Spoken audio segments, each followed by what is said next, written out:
Okay, colleagues, staff is ready, and we have transitioned all of our computer settings over to session. So we will do a roll call. Vice Chair Johnson.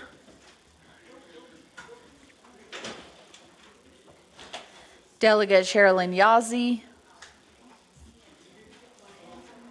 And for the record, we do have 3 excused delegates from this session.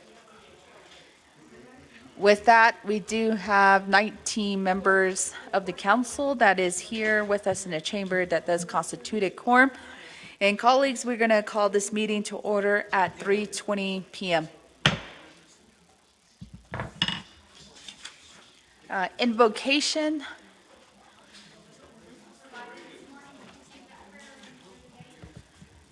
Okay, we did start off with a prayer with our Nabikia Ticket Committee meeting provided by Chair Ricky Nez, Eshiya Kutedolel.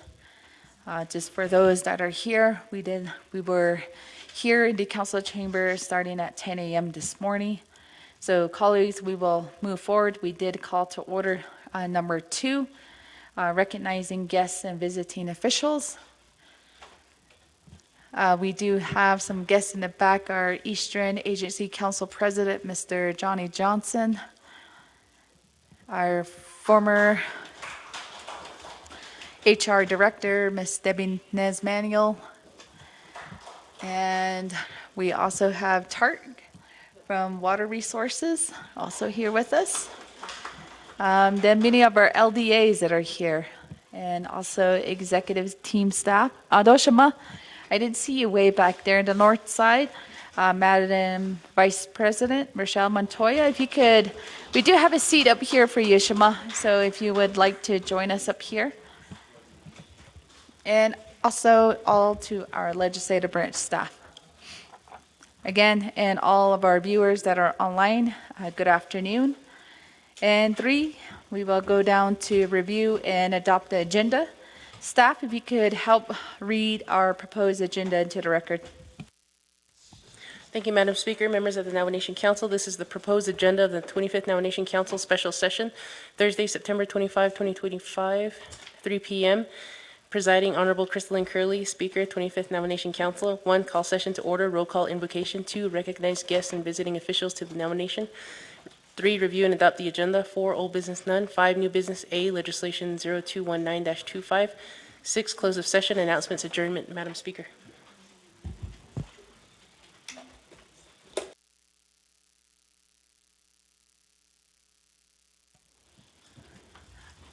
Thank you, staff.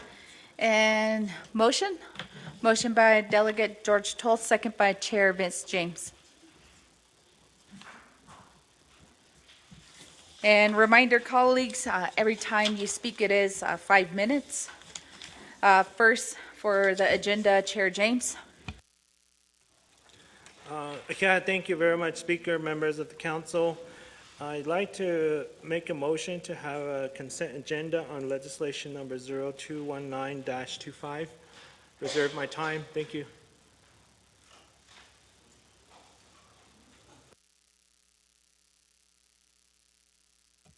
Reserve time of 4:47.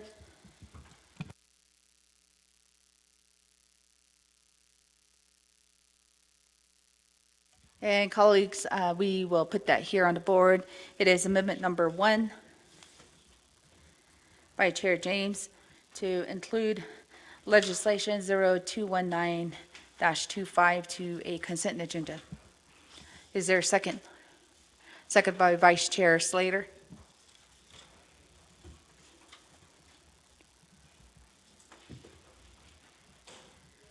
Colleagues, any questions, comments to amendment number 1? Delegate Dr. Andy Nez. Speaker, mine is on the main motion, not on this proposed amendment. Thank you. I reserve my time.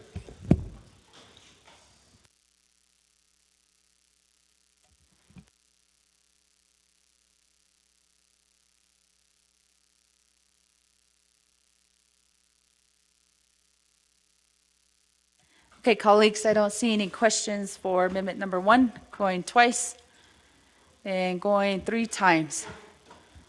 2 minutes on the board, colleagues, and this is to put new business A on a consent agenda.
And we have about 30 seconds here on the board.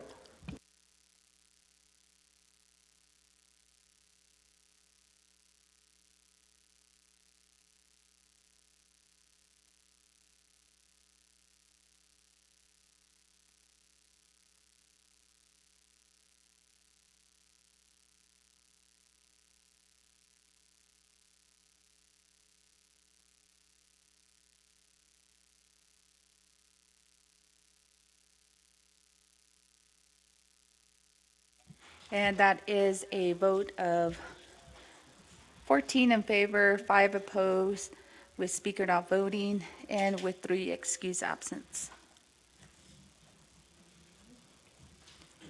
Amendment number 1 carries. Then going back to our main motion of our agenda, we do have Delegate Dr. Andy Nez. Thank you, Speaker. I would like to propose amendment number 2 to the proposed agenda here to add legislation 222-25. It is in an emergency legislation. If staff could read that into record, I reserve my time.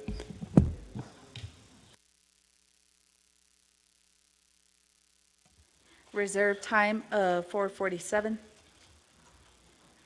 And there's a motion for amendment number 2 to add emergency legislation to the agenda. And staff, if you could help read that into the record. Thank you, Madam Speaker. Legislation 0222-25, an action relating to an emergency of the Nomination Council, directing the Office of Management and Budget and Office of the Controller to disregard unlawful line item vetoes to the comprehensive budget for fiscal year 2026. Prime sponsor is Honorable Andy Nez. Madam Speaker. Thank you, staff. And is there a second? Second by Chair Eugenia Charles Newton. And questions and comments to amendment number 2?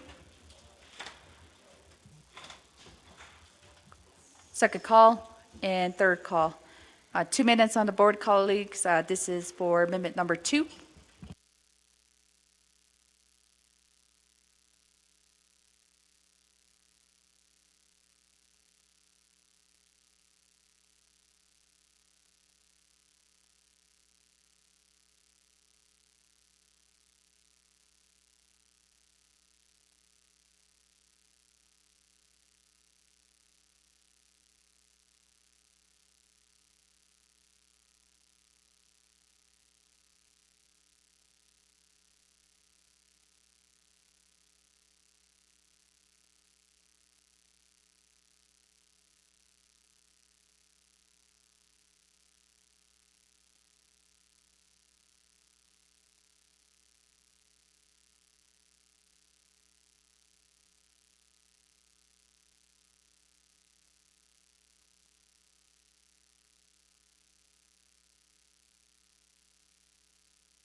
And we have about 45 seconds left to vote.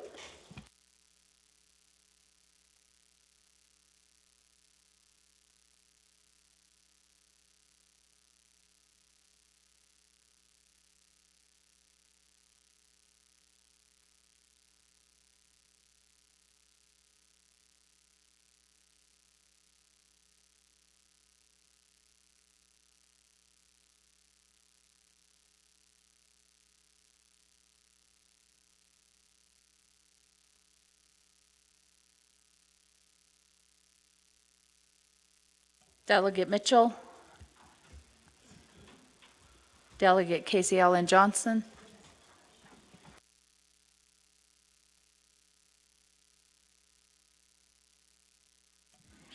And we do have a vote of 18 in favor, 0 opposed, with speaker not voting. Amendment number 2 carries, and that will be new business B. And going back to the main motion, Chair Eugenia Charles Newton. Thank you, Speaker. At this time, I'd like to ask that we add legislation number 0222-25 to the consent agenda. I reserve my time. Reserve time of 4:49. And that is a motion to add the newly added emergency legislation to the consent agenda.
And colleagues, there is that motion by Chair Eugenia Charles Newton.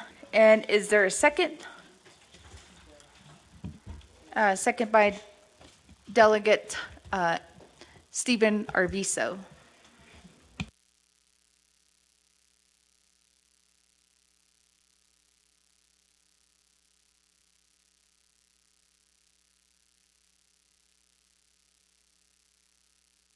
And then for clarification, Chair Eugenia Charles Newton, this is to the existing consent agenda, not a separate consent agenda, correct? Yes. Is for this one consent agenda.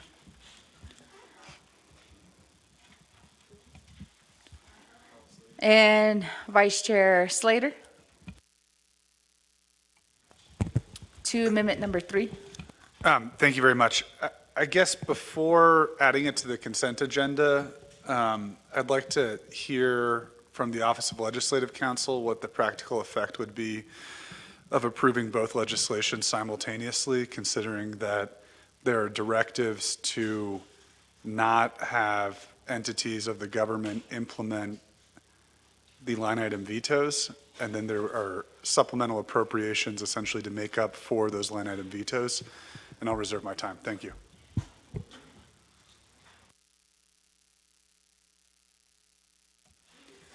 That is reserve time of 4:30. We'll go to our Office of Legislative Counsel, Ms. Khan.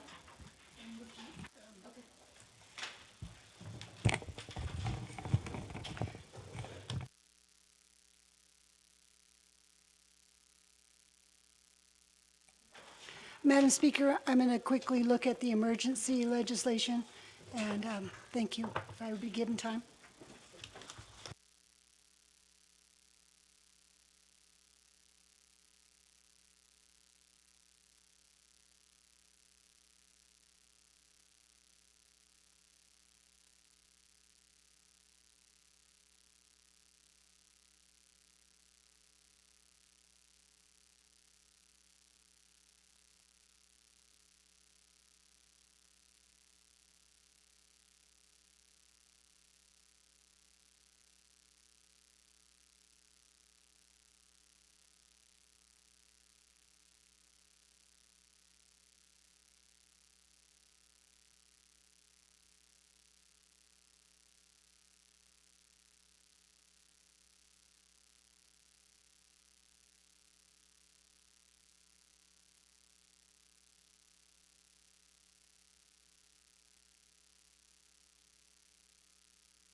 And colleagues, just give us a few moments. Our attorneys are still deliberating, so just give us a few minutes.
here, and they did take a little bit of time to deliberate on Vice Chair Carl Slater's question. So if we can resume.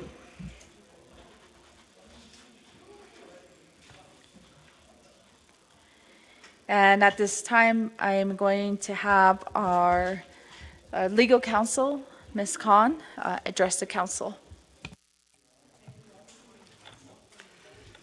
Madam Chair, members of the Navajo Nation Council, I make a request to go into executive session to discuss the question with you. Thank you.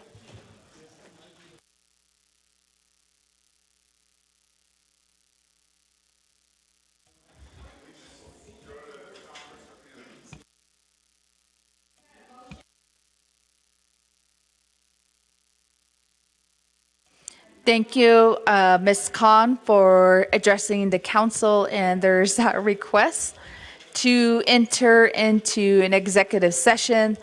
And colleagues, that would have to be through a motion. Right now, we are still in our adopting the agenda. So colleagues, if that is the advisement here from our legislative council. Would anyone like to motion for an executive session? Delegate George Toth.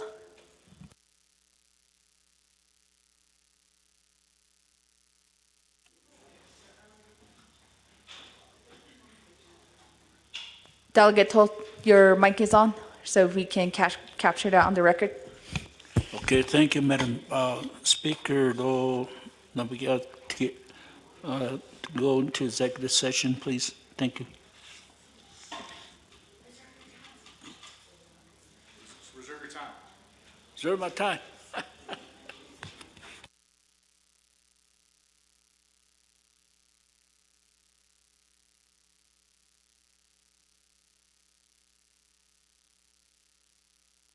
And that is reserve time on 4:48.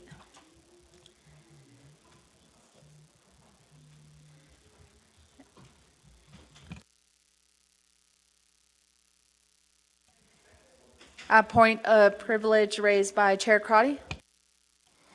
Appreciate it. Thank you. So right now, colleagues, according to our rules, the only legislation we have on our agenda is the 0219-25. So my point of privilege, Speaker, is this executive session regarding legislation 02, is it 19-25? Because we have not taken action on voting for the final agenda. We recently had a similar issue, and so I just want to make sure that we're complying with how we were advised in the past. That's my point of privilege. Thank you.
And thank you, Chair Crotty, for that point of privilege and consulting here with our legal counsel. Is that through the vote of amendment number 2, of 18 in favor, 0 opposed, and speaker not voting to add on the legislation 0222-25. So the executive session can include both legislations.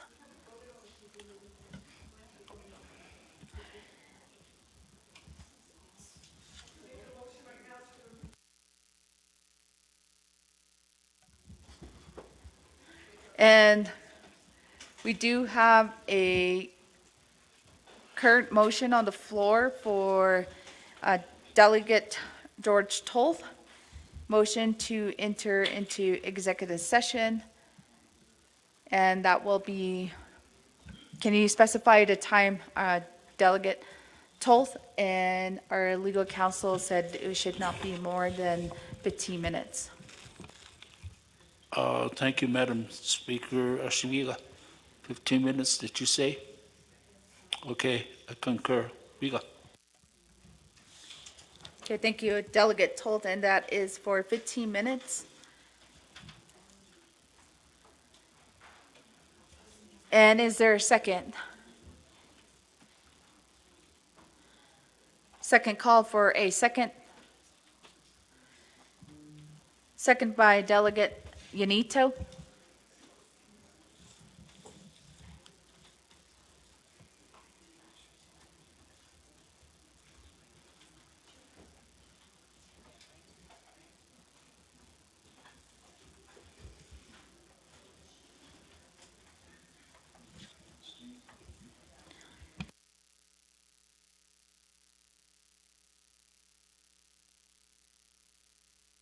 And for the motion that's currently on the floor, Chair James?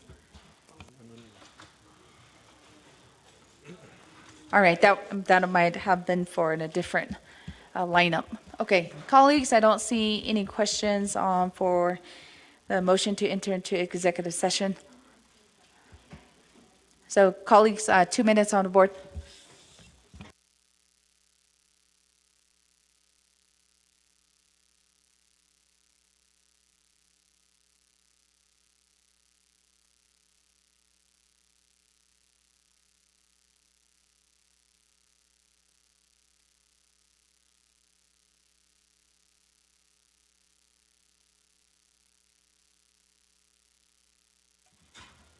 And this will be a vote of a majority vote, colleagues.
And colleagues, we have 30 seconds.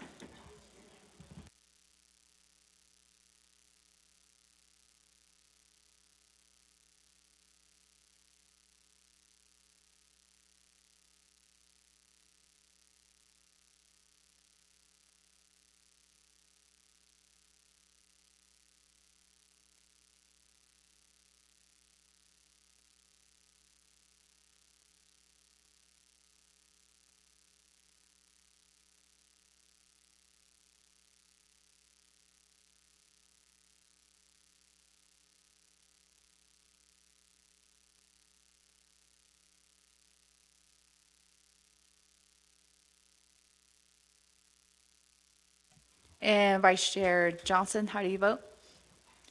Red? And that is a vote of 12 in favor, 8 opposed, with Speaker not voting. Motion to enter into executive session carries. So colleagues, the time is now 4:07, and we will enter into executive session for 15 minutes. And it will be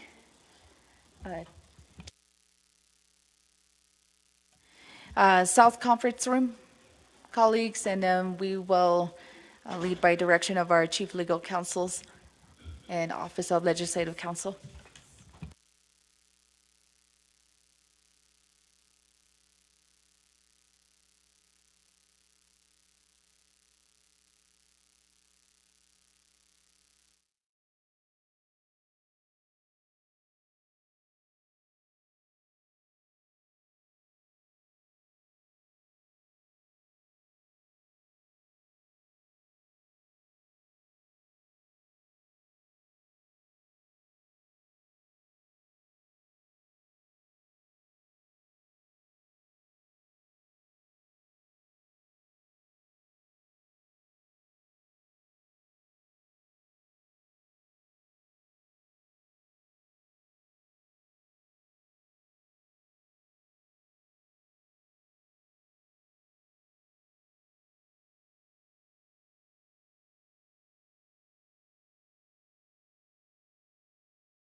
Colleagues, I'm going to call for a roll call.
Thank you, colleagues, for answering roll call.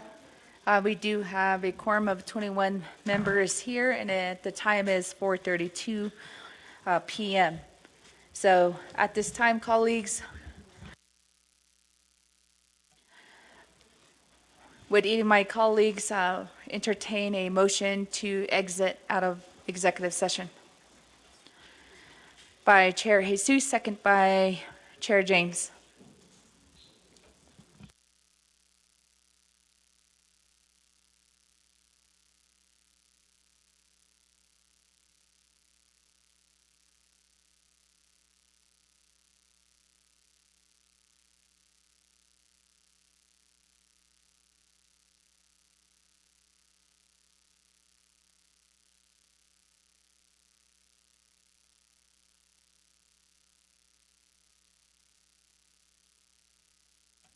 Okay, thank you, colleagues. I don't see anyone in queue, so we will go for a 2-minute vote, and this is to exit out of executive session.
Delegate Arvizo, how do you vote?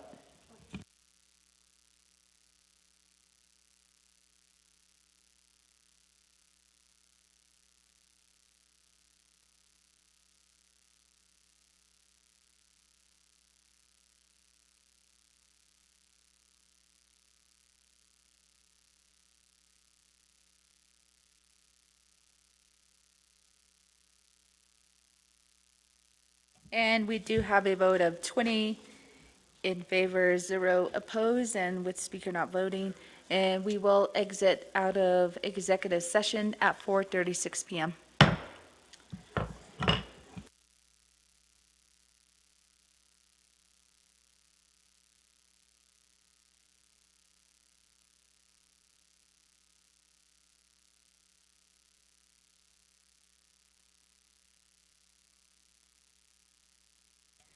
Okay, at this time, I'm going to go back to amendment sponsor number 3, Chair Regina Charles Newton.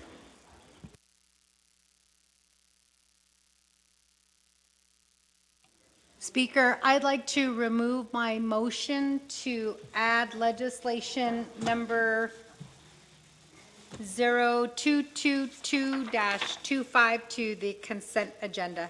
Thank you, Speaker. I'm going to go ahead and with that motion, just waive the rest of my time for amendment number 3. Thank you. Thank you, Chair Regina Charles Newton. Seconding party, Delegate Arvizo. Give some concurrence. Thank you. Delegate Arvizo. So colleagues, amendment number 3 has been withdrawn. And we are back on our main motion, colleagues. We did have amendment number 1, amendment number 2 still in place, so going back to the main motion, we do have Chair James with reserved time of 4:47. Waives the rest of his time. Delegate Dr. Andy Nez with 4:47, waives the rest of his time. Chair Regina Charles Newton with 4:49. Okay, thank you, Chair Regina Charles Newton. And thank you, colleagues, and I don't have anyone else in queue. And I'm going to have staff recap before we go into a vote. Thank you, Madam Speaker. Amendment 1, add legislation 0219-25 to a consent agenda as new item A. Amendment 2, add legislation 0222-25 to the agenda as item B. Madam Speaker. Okay, thank you, staff. And colleagues, I'm going to put 2 minutes on the board, and this is to adopt our agenda.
And 40 seconds on the board, colleagues.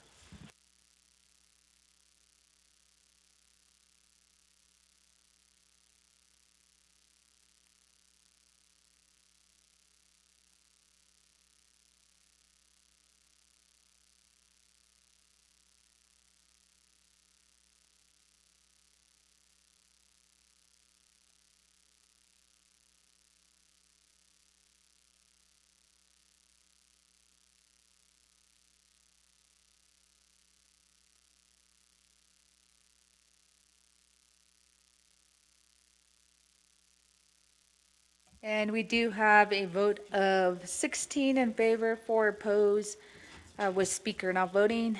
And thank you, colleagues, for adopting our agenda. And that will be revised, printed, and emailed again. The only difference will be adding a new legislation to new business B, will be 0222-25, and new business A will be a consent agenda. Number 4, old business none. Number 5, new business A is a consent agenda. And staff, if you could help read the legislation to the record.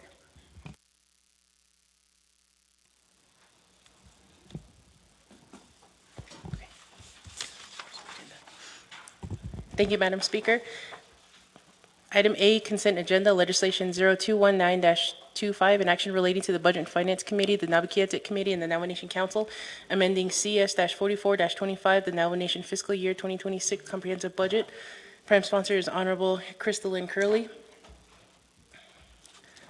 This legislation has committee reports attached from the Budget and Finance Committee dated September 24, 2025. Recommended do pass with one amendment. Amendment 1.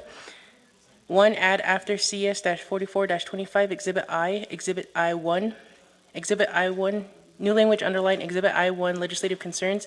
Paragraph A, each office, program, or division receiving additional funding under legislation 0219-25 shall submit a report to the Office of the Controller and Budget and Finance Committee reporting its expenditure plan for each office, program, or division receiving additional funding.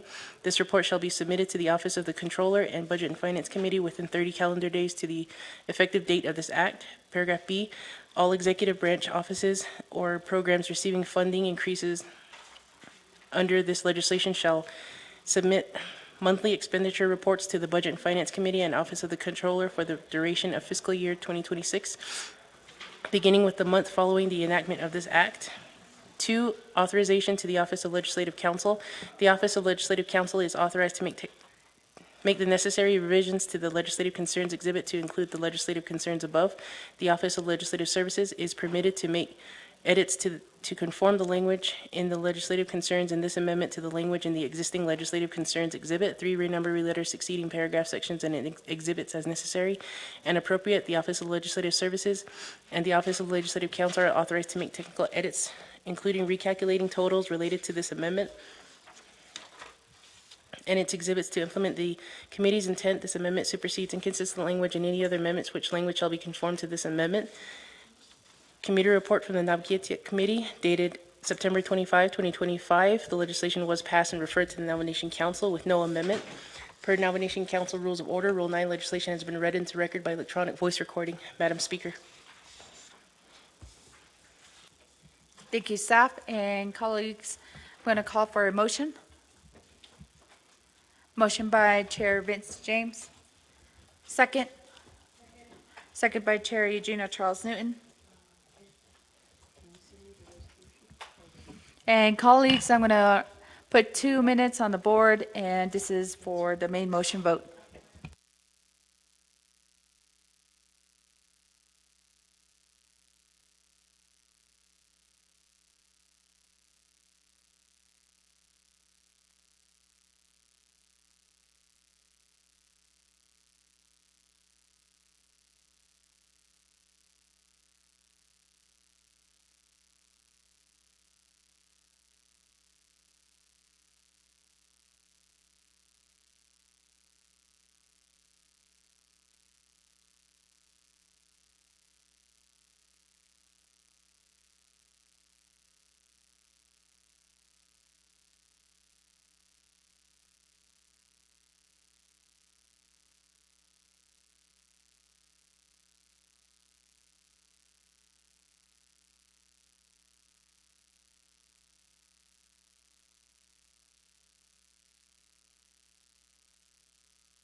And colleagues, we do have a vote of 17 in favor, 3 opposed, with speaker not voting. Main motion carries.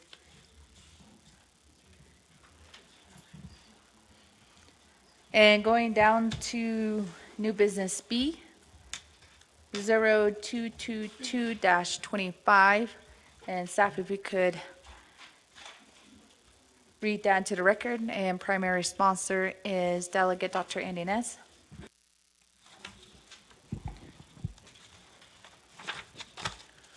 Thank you, Madam Speaker.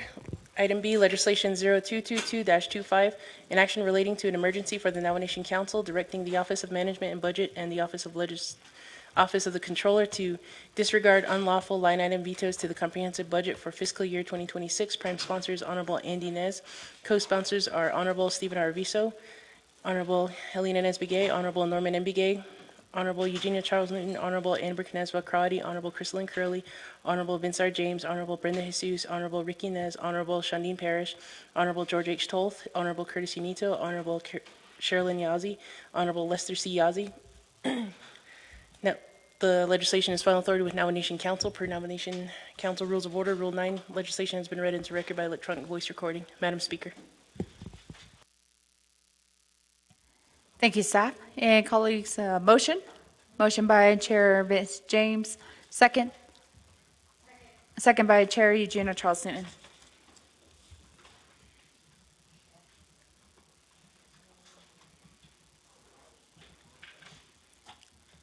And going to Delegate Dr. Andy Nez.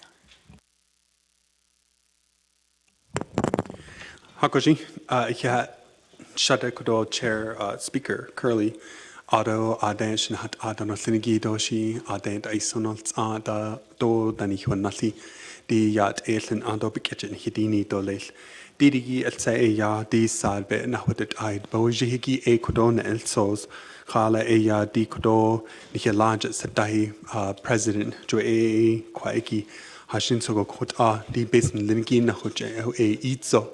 Ako ape na kodo hala e ya kodo nye as a three-branch government, and those practices of the line item vetoes. Many of you, my colleagues, or maybe it's also been out into the public regarding the opinion by the Office of Legislative Counsel. And so this legislation calls upon a directive to the Office of Management and Budget and the Controller to disregard the unlawful line item vetoes to the comprehensive budget for fiscal year 2026. Ako, through Resolution CD 6889, ako itashi ya di kodo nihe, our government was established into what is a temporary. I know it's been a long time coming. The Navajo Nation Government Development Office has been kind of pursuing ways to redefine how the government operates. Until then, it's been established that there are three branches of government: executive, the judicial, and the legislative. And so through that, it was to really concerning the centralized power and to hold the checks on the exercise of power resulting on any abuse of power. And so I think in this 21st century, we understand some of those significant components on ensuring that we recognize those three branches, but we also recognize the need that allows us to function as a Navajo nation. And so with the Navajo Nation Council, through Title II, it outlines a lot of our roles and responsibilities, including the Office of Legislative Counsel and the Office of Legislative Services. And through those Title II, we are enacting on our roles and responsibilities on behalf of those voters who have put us into this position. Ko kudo behes ani joy ita hut aliago. Hala kon hi beige batas andani kliniki kudo nanish atel on ado di on na heje akut nanish atel on ako aita hut behes ani alia hala yan hikodo as delegates put into these positions to carry out those roles and responsibilities. And so the separation of powers, of course, one of the areas that was passed in 2010 was the line item veto authority. And so in those line item veto authority, it exists for two reasons, and that's to establish sufficient checks and balances to the Navajo Nation Council and to control excessive spending that would otherwise be authorized by the Navajo Nation Council appropriations. Ako ya, as the legislative body, as the governing body of the Navajo Nation, one of our authority, of course, first and foremost, is laws and policies and being able to enact, amend, or create those policies and laws. Based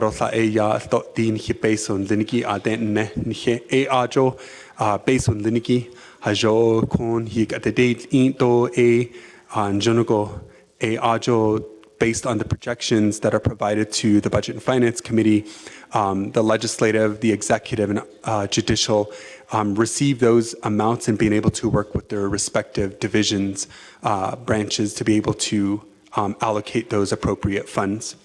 And so the line item veto authority does not include revoking past statutory laws or resolutions, revoking or eliminating government bodies and entities that were established as promises to the Navajo people.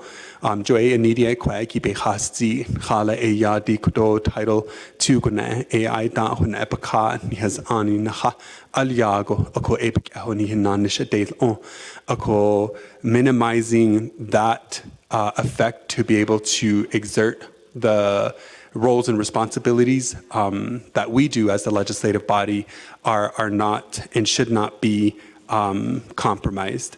And so this legislation talks about the fiscal year 2026 comprehensive budget and the number of line item vetoes that were done by President Nygren. And so there have been numerous opportunities. As you all know, everyone comes before their oversight, whether that is the Health, Education, Human Service Committee, the Budget and Finance Committee, the Law and Order Committee, the Resource and Development Committee, or the Nabikiyatikit Committee. And each of those programs and respective departments come before the programs and being able to defend their budget. Ako e hut a duquishin de zido.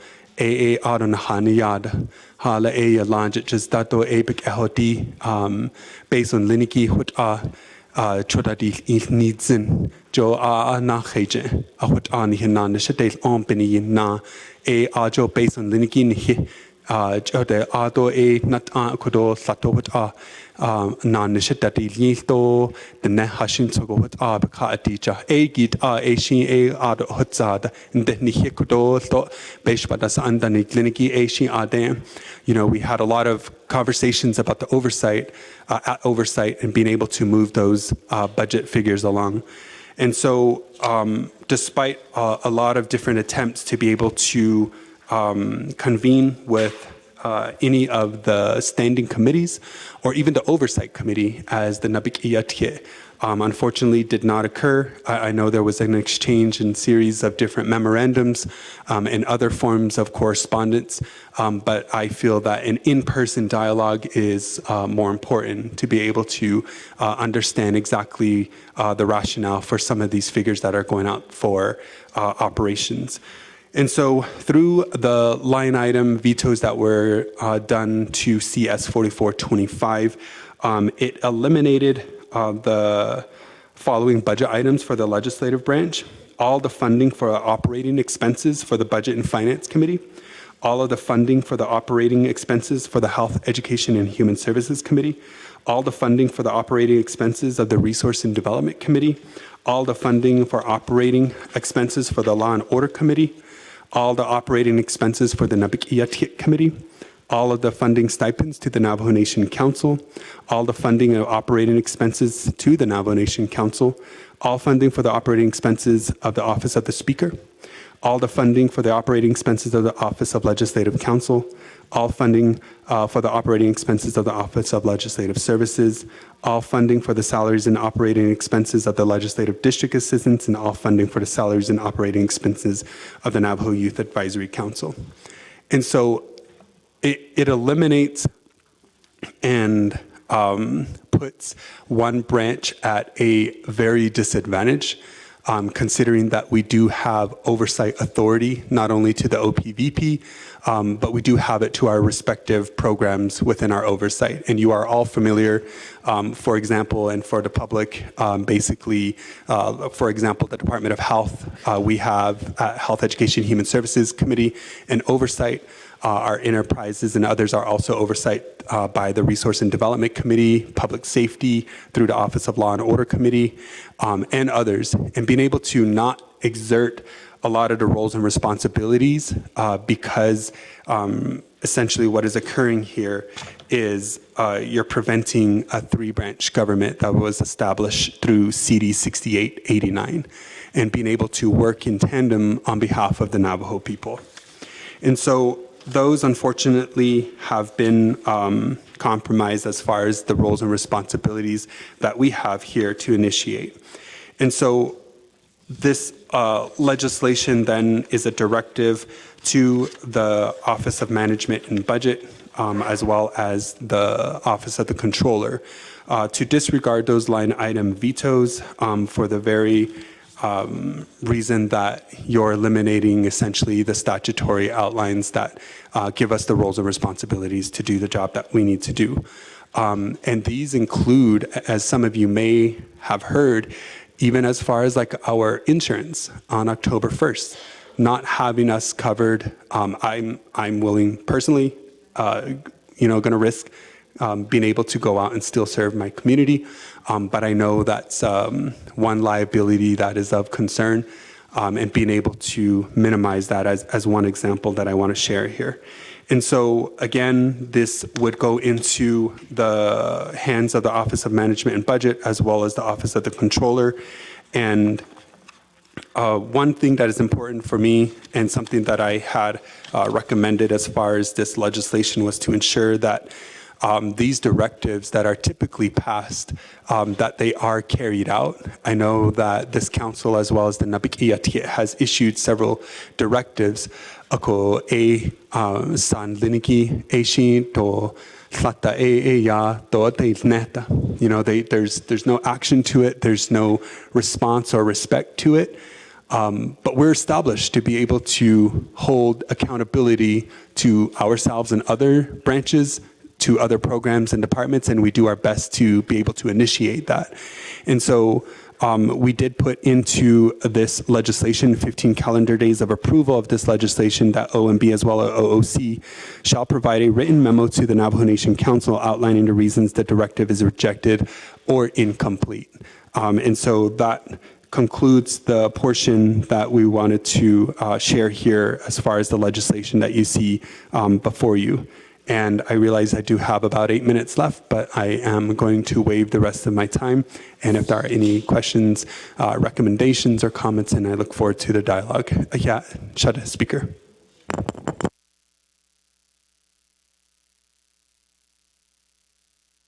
Thank you, Delegate Dr. Endinez, and providing that presentation for the emergency legislation. And colleagues, I do have a motion and a second in place. And this time, I'm going to call for any comments or questions. Second call. Vice Chair Slater.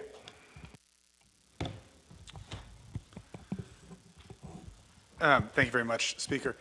I guess the first question is, why do we have to pass this today? And then how do you, as the sponsor, reconcile the issue with the potential for duplicate appropriations that may take place through the passage of 22225 and 21925? I reserve my time.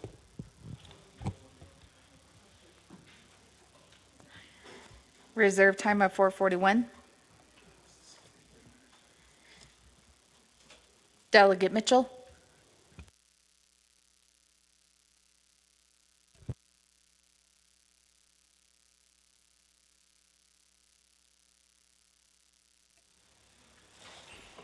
Thank you, Speaker. Ado yat ehna na kwege. Ado di ni tato sinikiya. Oya shudisha. Now we're giving the red pen to ONB and OOC. O ajoda. they're going to make a decision on line item V2.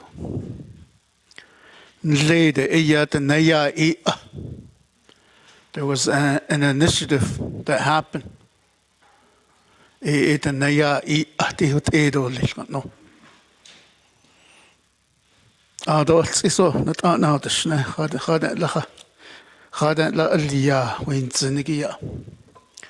Now, I was one of the person, the author of line item V2.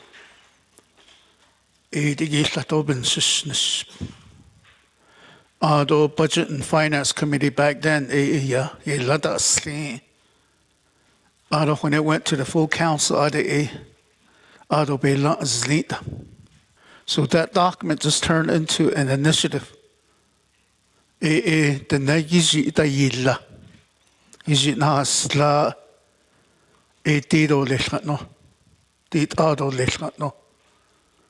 So it should the Nabaniliya could own be the OOC. Nilian Hall. And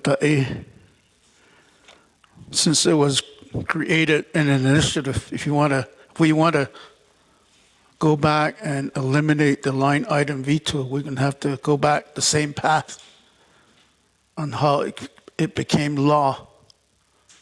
It is not law. The they quite go about this here, Speaker.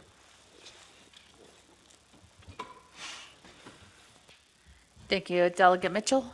And then we'll go back to Delegate Dr. Innes. Hakushi, Akia Shada Ado Kodo Shana Edo Shilna Ash, Atahiki Ega Kodoshna, Honorable Slater. The first question was, why do we have to pass this today? I think we're long overdue on holding this branch accountable. Well, not the branch precisely, but the president. And being able to understand that, one, there's a timeline on October 1st. There may be several weeks after, depending on some of the resolutions that have been proposed here. And then your second question regarding reconciliation, I think what you meant to say was 21925, considering that we just passed it here moments ago. So my interpretation of this is 219 restores the legislative branch's operating budgets that were line item. There's no increase, there's no decrease. It's simply putting back those funds into those operations. Now, there are additional items that were included in 219, and that's the judicial courts. However, granted that this passes, then if a line item veto is enacted again, then the hope here is that this has OMB and OOC in line to be able to carry out the directive. Now, if it's not and it's restored, then it becomes active in a way that there's really no action considering that it was restored, and I hope that makes sense. And then, so the decision of the initiative, so I mentioned in my presentation that there are two purposes that was established, and that was to establish sufficient checks and balances on the Navajo Nation Council. And the second is to control excessive spending that would otherwise be authorized by the Navajo Nation Council appropriations. And I think that with eliminating the operations of the legislative governing body, I don't think that that includes addressing the checks and balances on the Navajo Nation Council. Because essentially what is happening here is removing the oversight to these programs and divisions, including the OPVP. And I don't know how you feel about it, but I think there still needs to be that level of checks and balances to all the programs and divisions. The second is to control excessive spending that would otherwise be authorized by the Navajo Nation Council. There is no excessive spending that I feel that is outlined to the expenses here outlined for the legislative's governing body. Unless you think otherwise, I'll be happy to hear that. Thank you, Speaker. Thank you, Delegate Dr. Indes. And I don't see anyone in queue, so I'll go back to reserve time. Oh, new in queue, actually. We do have Delegate Sherilyn Yazzie. Good afternoon again. Thank you, everybody, and thank you for this legislation. I guess one of my main questions would be, have you considered whether the president or DOJ may challenge this action in court, and how confident are you in counsel's position? Thank you. Oh, reserve my time. Reserve time of 4:35. Any follow-up questions? Vice Chair Slater with 4 minutes and 41 seconds.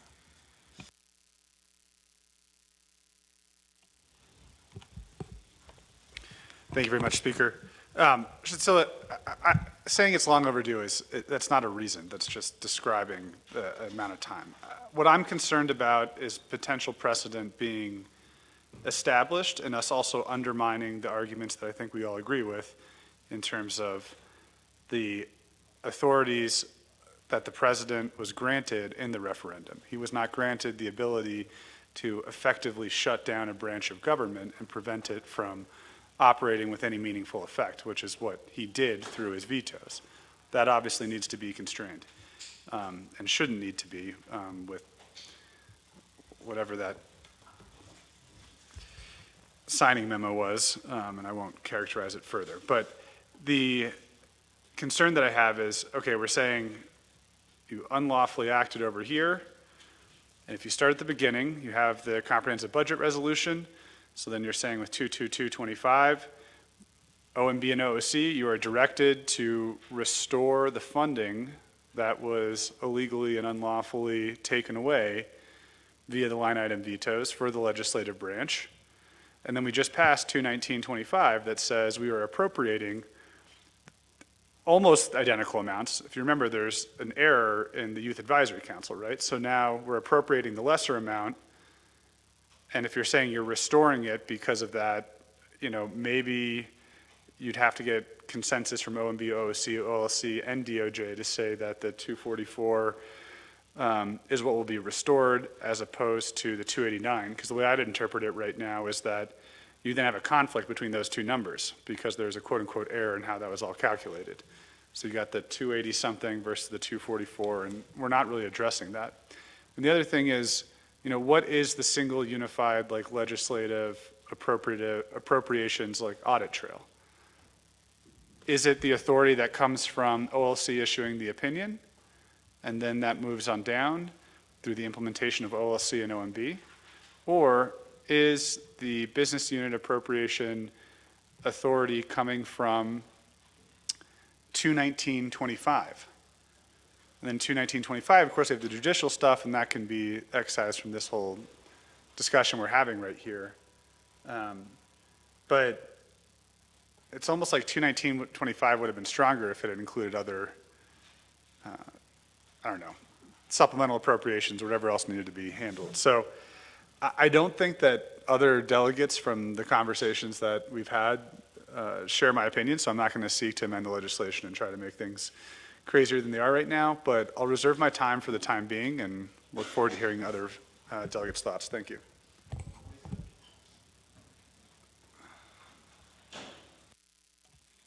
Reserve time of 1:47. Going back to Delegate Dr. Indes. Yes, thank you, Speaker Arokuro for the question concerning the challenges in the court. I don't want to speak too far ahead. I want to be very cautious, but I think that is a discretion moving forward, and being able to address that in the event. And I do have Madam Chair Charles Newton, who decided to join me. She is a co-sponsor, and I appreciate all the co-sponsors as well who signed on to the legislation. And then the second one, question here to follow up by Honorable Slater. So the youth, this 22225 does not address the youth council, nor does it address the courts. I think that's the difference between 21925 and 22225. Considering that those aren't necessarily statutorily outlined for the legislative branch, and this 22225 is specific to the legislative branch as far as OLC, OLS, and the Navajo Nation Council. And so, again, as far as the information, I was trying to be clearer earlier that I feel like if in the event of future line item vetoes to 219, then this would come into effect 22225, granted that something like that may come up. I can't project what will come out of 219, but that's the response from the 22225. In the event that everything is restored, then we would be able to, again, I'm kind of using action and inaction in a way because 22225, if passed, would not necessarily act upon if they were restored, if that makes sense. I don't know if Madam Charles Newton has anything to add to those questions there.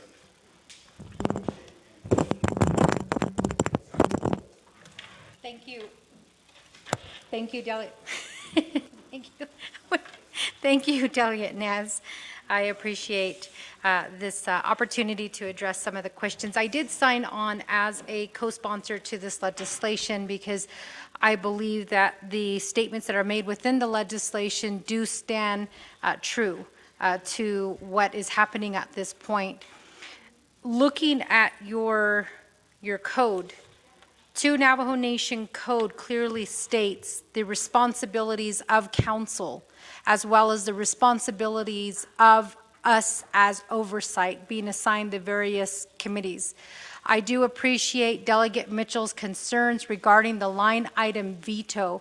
However, if you look at the foundational argument as to why the line item veto was originally put in place, it has to do with the checks and balances of the government. And in this case, removing or doing line item vetoes that affect that checks and balances for all of us in this council, whether we are here at council or whether we are serving in our subcommittee, it affects, the line item veto affects the whole purpose of creating the line item veto. So I think the strongest argument with this legislation is the fact that the separation of power is affected tremendously. If we cannot meet as a subcommittee or as a committee, how are we to hold the executive branch accountable? There was a perfect example brought out today with the ARPA legislation. There are questions about actions that are being taken by this administration. This council has a fiduciary duty to hold people accountable. Thus, the line item veto being implemented by the people is the separation of powers. So I appreciate the questions that have been asked at this point in terms of challenges. Anything that council does is always subject to a challenge. Whether it's passing the law, whether it's passing the budget, whether it's holding directors or divisions, departments accountable, no matter what we do, it is subject to going to court. And we have seen that many, many times. So I think that in terms of this legislation and where it stands, for me, the bottom line is the balance of power. And the reason I signed on to this to be a co-sponsor on this is the fact that this line item veto, this council approved the investigation, the special prosecutor to investigate the $24 million from Zenny and the capital, the Native American capital, community capital, which is the funding that should be assisting our Navajo people who are living off the Navajo Nation. We heard from the Controller's Office and from Community Capital themselves that they are underspending the funds that were allocated or appropriated to them, and we questioned as a council whether that process was done correctly. So the line item veto is going to limit that special prosecutor's responsibility to properly investigate. So I questioned, and I have questioned Boo himself, what are you hiding that you have to line item veto the responsibilities of council to hold oversight hearings and to continue to hold accountable how funds are being expended? So I want to add that to the presentation and also the questions that have been asked. And then Delegate Slater, I know that you did ask that question about why now. I guess that could be said for any legislation. Why now? Why is this all of a sudden an emergency, or why is this all of a sudden coming before this council? And I would just have to answer your question in terms of why is this an emergency? It's an emergency because it limits the checks and balances that should be in place that the Navajo people have recognized. Even through fundamental law, there is also that recognition that we should be holding each other accountable, whether it's through our actions, through our words, but that accountability is still in place. And it doesn't matter if you're an elected official or not, we hold each other accountable as Navajo people. So that is my response at this time. And again, I am a co-sponsor to this legislation, and I felt like these questions, because I signed on to this legislation, I should also be held to answering these questions as well. Thank you.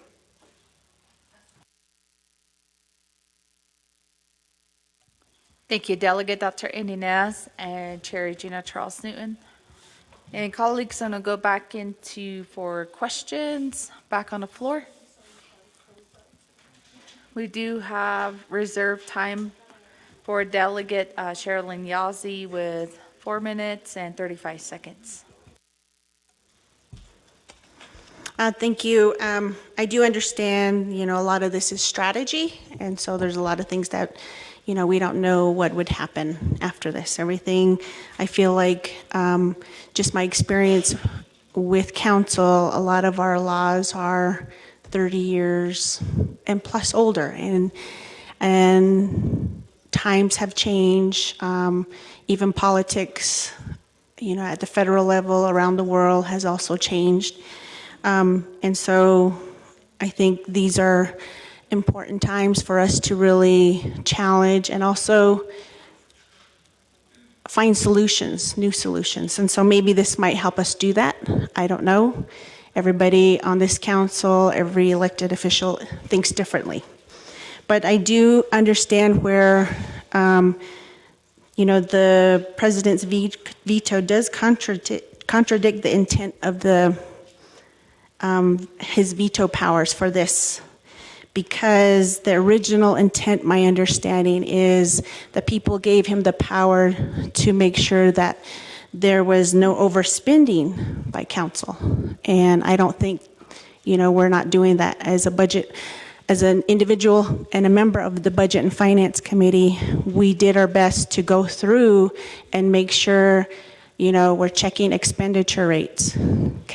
Navajo Nation is spending between 70 to 75% of our budget. And we looked at vacancy savings, and we came up with a plan on how we're going to move vacancy savings into a fund, and when it's time, you're able to take it out.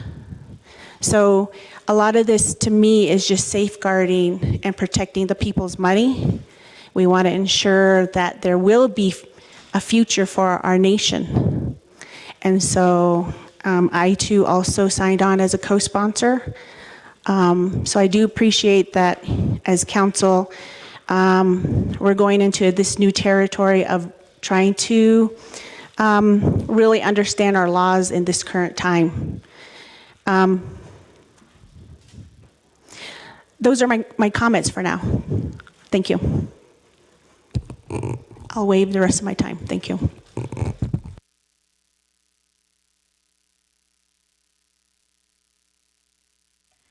Thank you, Delegate Cheryl and Yazzie. And then going back to the sponsor, Delegate Dr. Inez. Hakoshi, Ikiha, Shanella, Delegate Yazi as well. And I think a lot of our colleagues could agree that, we do commend the Budget and Finance Committee being able to do their due diligence on tracking the information according to data. I think there was a lot of, which shouldn't be surprises, but were surprises this year on kind of how much funding does go into the next fiscal year, how much of the personal lapse funding is there, how much is the expenditure rate. And I think a lot of us saw that and witnessed it during the comprehensive budget. Because I remember there was about 3 proposed amendments that were all withdrawn because there was actually funding that was projected through the BF Budget and Finance Committee's convenings, and so those were pretty helpful moving forward. And I agree, as I mentioned in my rebuttal earlier, about how there's really no overspending from council. There's also, we want to assure our checks and balances, and that comes from being able to provide that oversight to all of our programs and divisions. And these line item vetoes do create an imbalance to the Navajo Nation government overall operations. Thank you, Speaker. Thank you, Delegate Dr. Inez. And then going back to reserve time, Vice Chair Slater with 1 minute and 47 seconds. Thank you. I think the comment about, why would any legislation be brought up when? And I agree. That's why we have to have a compelling answer on why we're doing it and strategically why it makes sense. I still believe in the ultimate goal of what the sponsor and the co-sponsors are attempting to achieve, and a lot of the findings and all of that. The Youth Advisory Council is mentioned in the findings section, and then it doesn't exclude them in the operations section. It just speaks to the operations of the legislative branch. So one could reasonably infer that you're restoring the Youth Advisory Council's funding, and that's why I brought up the incongruity there. And knowing ONB and OSC, these are reasonable things that these people might bring up and want to figure out how they'd implement these things as they're stacked on top of each other. So I did work on an amendment and asked LLC to review it. I don't know if they have enough time before I'm done talking, but ultimately, while I agree with the goals, I think strategically this could just kind of blow up and undermine both the effective 219 and 222-25.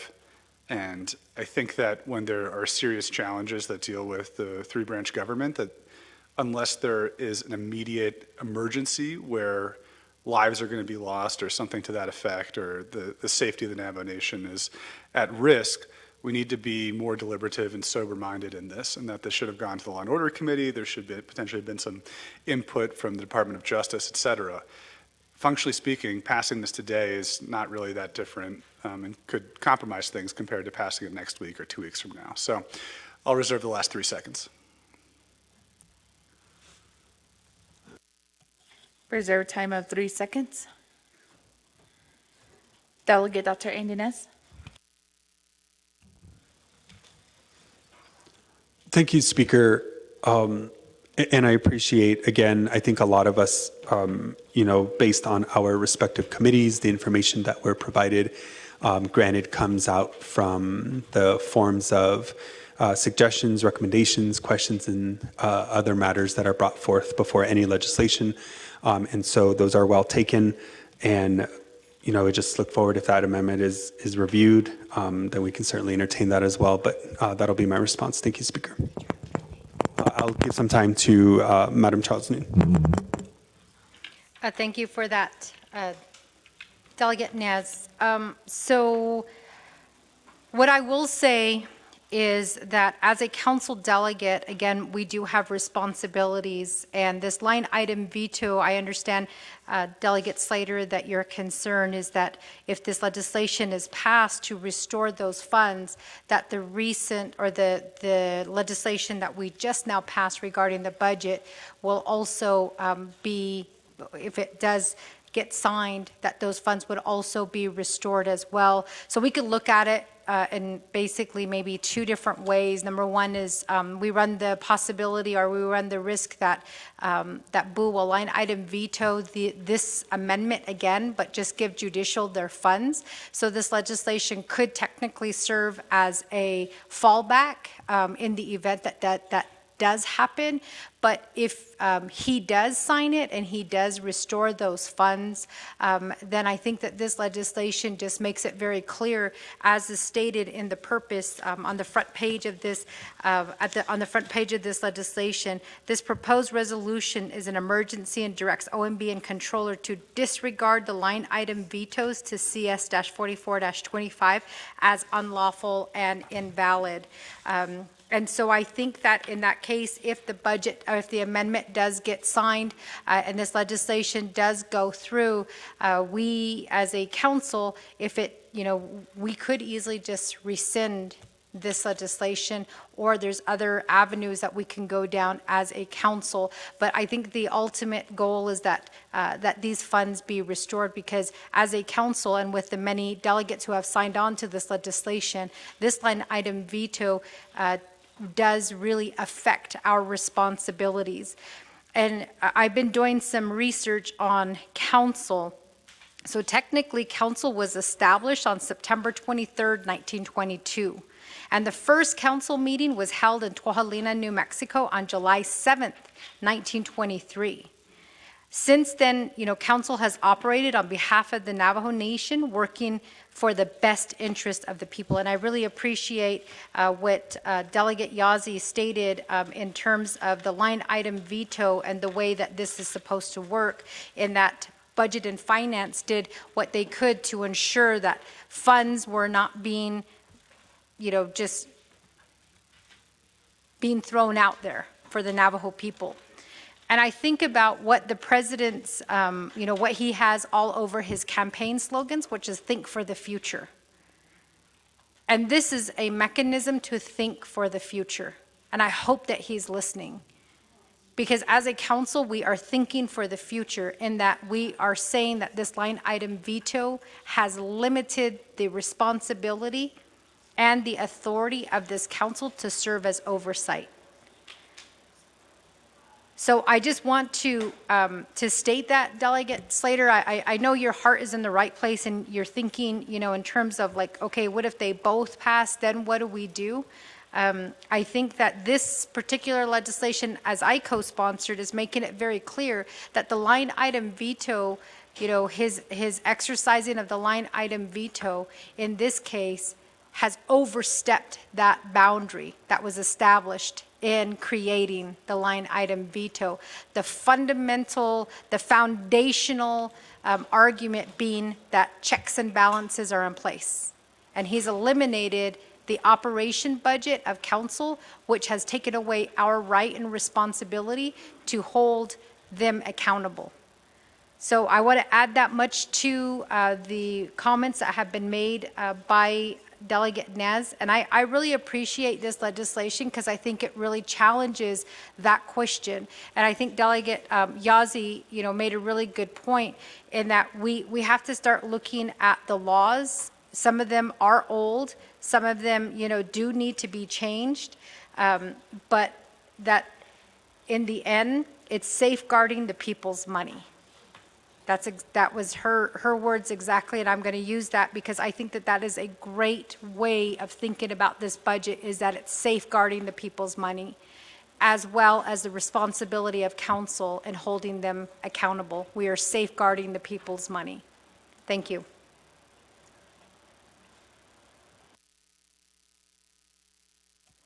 Again, thank you, Delegate Dr. Andy Nez and Chair Eugenia Charles Newton.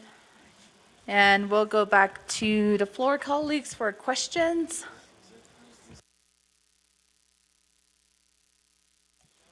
And we do only have reserved time. Vice Chair Slater with 3 seconds.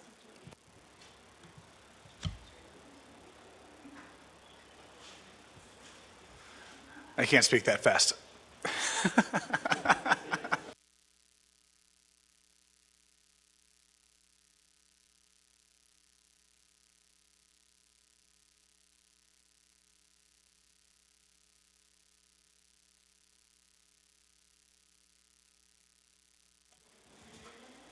Again, colleagues, are there any other questions that are coming from the floor?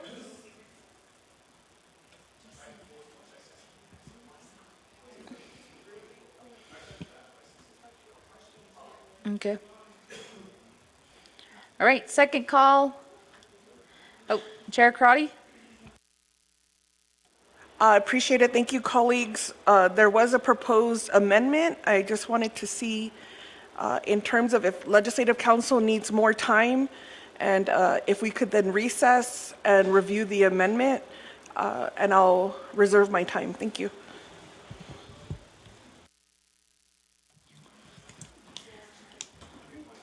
.445 reserve time.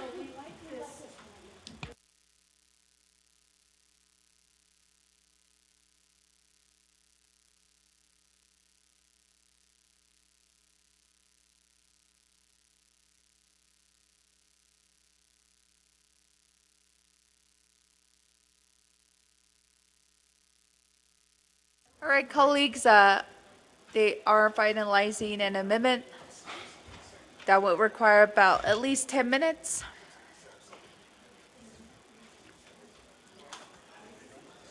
Chair James?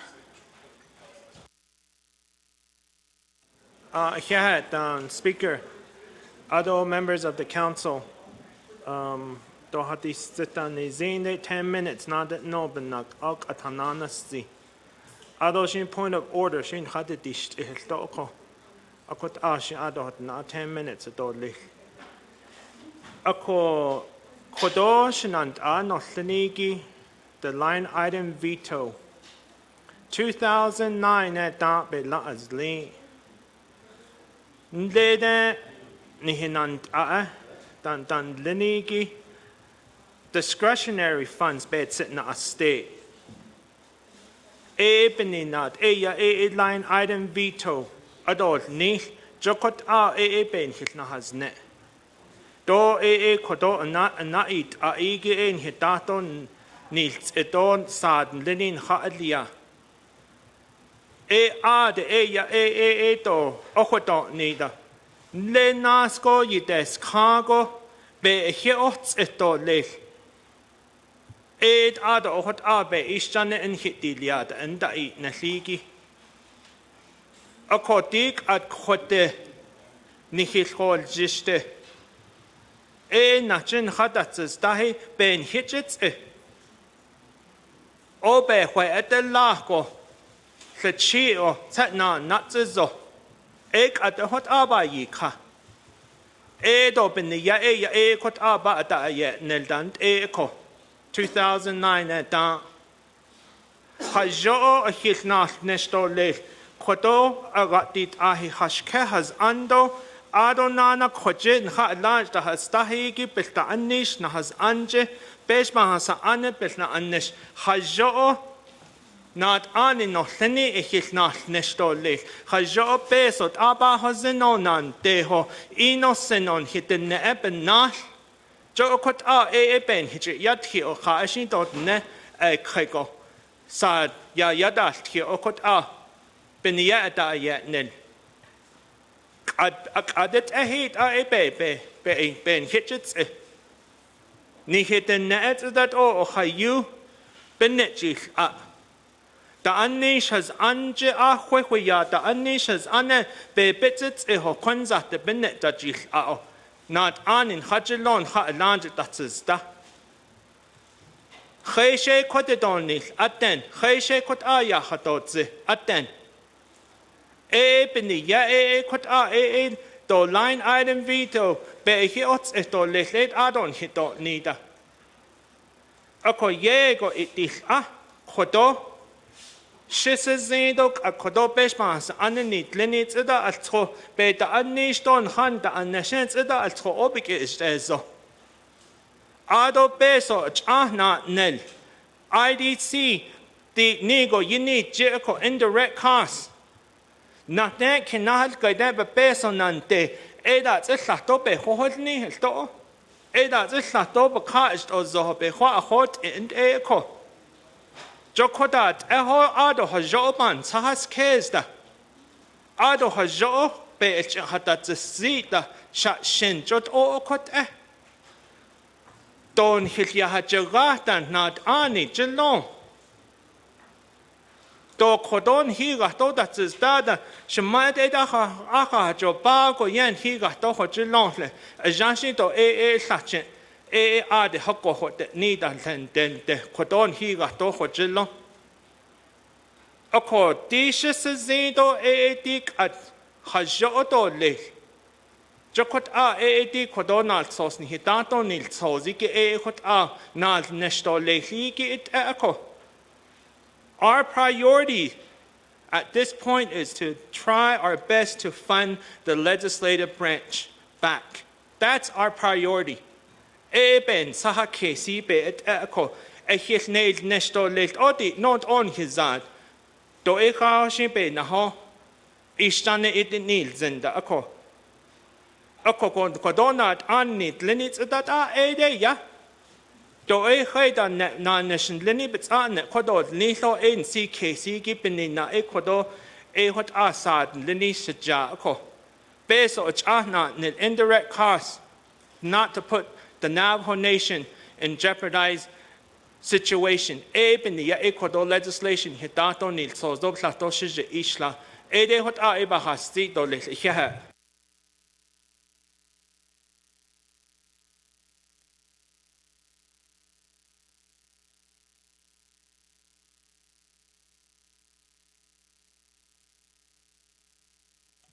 Yeah, thank you, our Chair James, for those comments and statements on the legislation.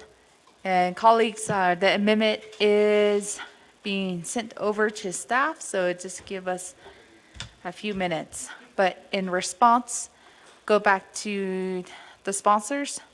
Delegate Dr. Inez. Hakoshi ahia shada arakodo shaja to ahot a behenzi do ahot a ani ahot hala ya kudo large hajon hat an linigi do nihe a large na hat aro in the large hashkegin hat an linigi jo such a hidden that nish jo bniya akoshi ita ahot ahotza 2009 accord and during that time I was still in high school and just being able to do some research as well.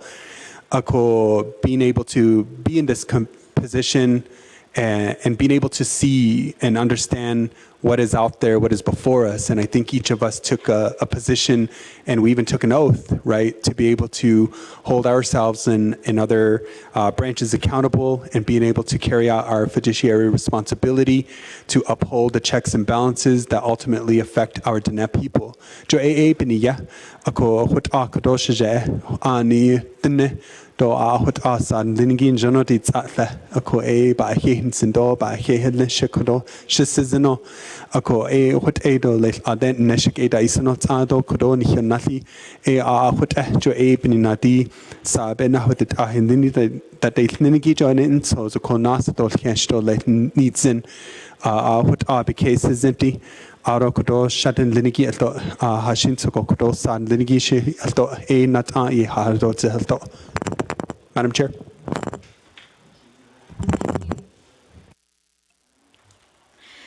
Thank you, Delegate Naz. Otto Shanala, thank you for making those comments. And I appreciate going back to 2009 when the line item veto was granted to the president, and a lot of that had to do with what was going on with discretionary funds. You are correct that really was what was put through in terms of trying to keep that balance of power. What I what I feel this line item veto did is it disfigured the Navajo Nation government by giving more power to the executive branch, more power to the president. But you are correct that the line item veto did a lot more than that. It also affected our indirect cost, which if you guys, I'm sure you guys know what indirect cost is, but for the people who are listening in, those indirect costs are funds that are associated with federal funds. It's a reimbursement that's given to the Navajo Nation. We have several 638 contracts that are currently in place. Whenever Navajo funds are used to administer those contracts, we can request a reimbursement of those funds. And he line item vetoed that. So I don't know if he just went willy-nilly on his pen and just started marking out things, but I want to go back to this concept. Hazajidesin. Maybe I'm not saying it correctly. I'm learning how to read Navajo, so forgive me if I've said it incorrectly. But it goes back to the teaching that our words are sacred in Navajo thinking. And part of those sacred words is what he campaigned on, which is to work with counsel, to sit here, to talk. And this council has requested that on many occasions.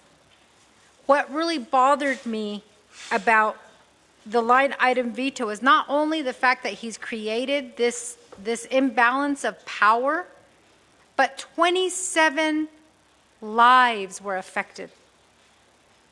27 employees.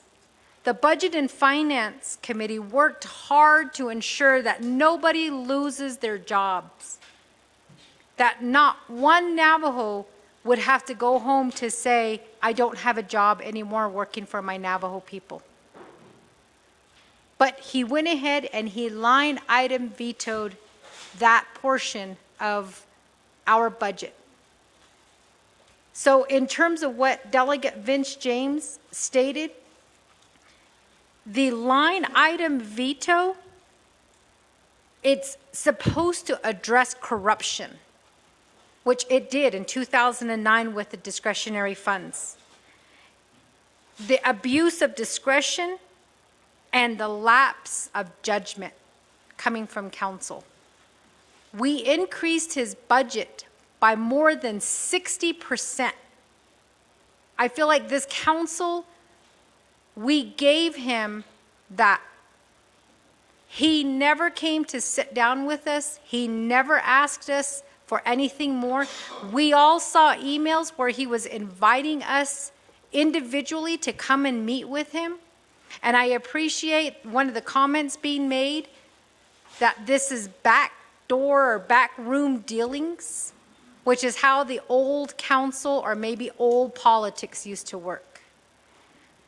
So with the comments made by Delegate Vince James, I appreciate the going back to 2009 and really the purpose of the line item veto, which I think many of us in here agree he overextended, or he abused in a lot of ways. He abused it. And I just want to say that much and just say that I appreciate the comments and then all of the delegates who have signed on to this legislation, because I think that many of us in here agree that this is certainly an abuse of his line item veto. Thank you.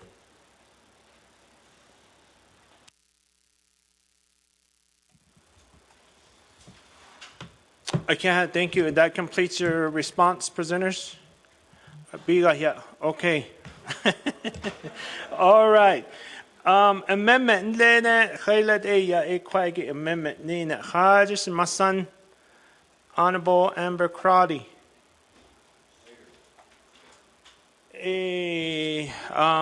So Shanale, Honorable Rick Nez. Kushila Akeha Nanta, Pro Tem Speaker Vince James, Aro Beshmas Ankara. Dira legislation emergency baka Nchodan Dale a cochit all la Nchodan Dale Shinquinson Lana Danera Istagi. Jo Korosa Betan Hadit Ahegi Lato Nela and Nahot E Hazlin John Nehotza and Nahot E. Shichenda Halin Tlatlajan Tlatlagwende. Ako narego bechelniko don zago do ashta jenzo beketiona benchet ohne ako ajogo na hatchatlen lego aro I ajgo abeketlen na hatchako ako bilkada don zago I ashtatle ako hun sobantis case dide line item veto wolge kodo Nihinant I, Nihits le cheek or beso, Nihits be nail nashia. A corn hits Holiagi by Jachan Bashan, Hala Bashan, Egi Yaha, Ene. The more Yajia da do el Upper Fruitland, the Northern Agency Council at Lassaline, Totnas Nilla. Resolution passed today to support legislation 0219-25. Ayobadat isha nehepesh mahasa anan handal nashad la operating kazik enda kayabits because zola khalet khat elahat no. A resolution passed today la ohot ayata banna ot and Latin hinand adan leniki. Ako ayoto shilbelt eda kotide corona hinand President Nigranal sos la dida line item veto message at the bottom. It says, I am confident we can come together as soon as later this week in a leadership meeting, Nela.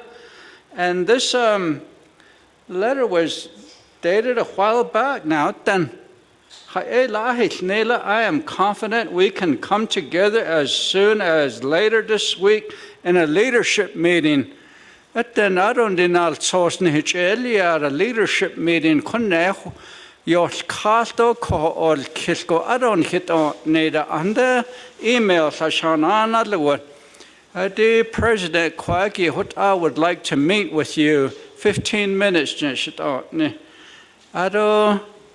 The legislative branch, I'm a part of this team here.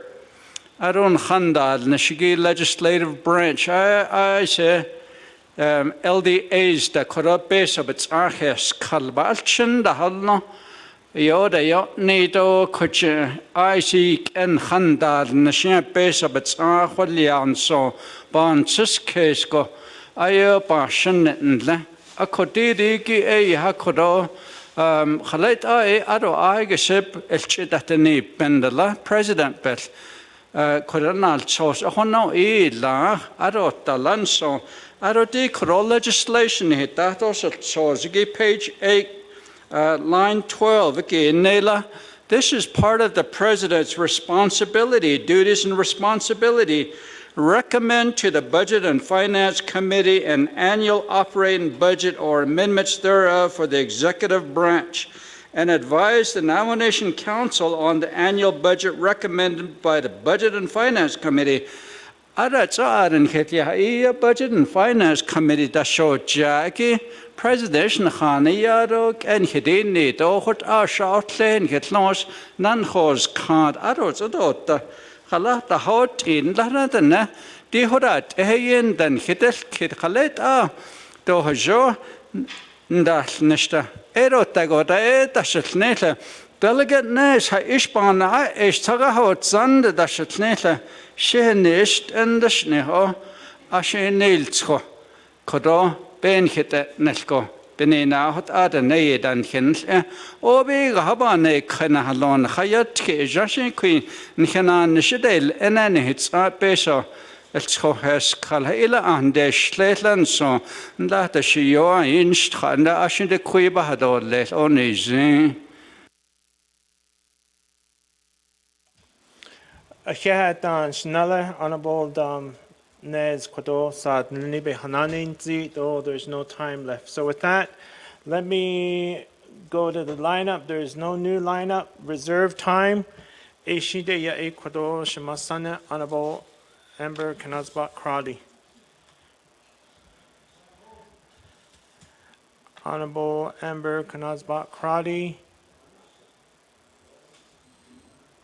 Honorable Amber Kanazbat Kradi Shamasana.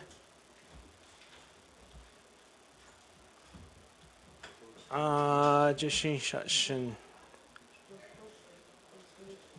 What's the reserve time?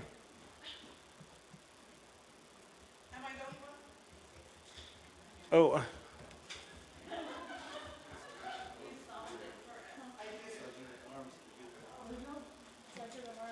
Sergeant of Arms. The Queen minutes, lah.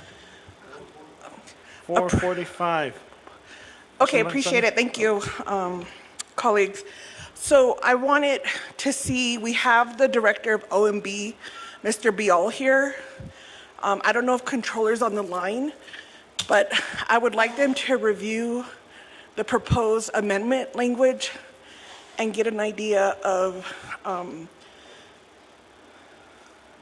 their, in looking at the intent and how they're, like, what is this next step in terms of how this opinion will impact the fiscal year 26 budget. So I'd like to get that information or guidance. OMB and OOC are our advisors at Budget and Finance, and so they've been helpful along the way, and we've been learning from each other. So I'd like to give them that opportunity to give some guidance, and if it has to be in a recess, I would make that recommendation, but I'd like to reserve my time. Thank you.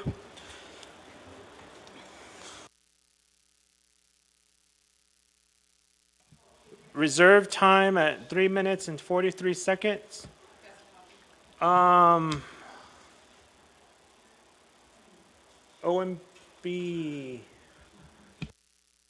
Mr. Bial. Can you put in handle put a microphone? Hello. Benande kid. Other controller that's it though. Is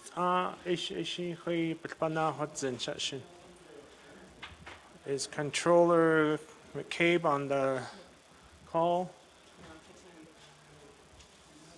Mr. Bial, Hako, Kodin Handli, Nathan dan Honorable Crowdy. Nandel kid ako halid aban sinikis njene. Donel khait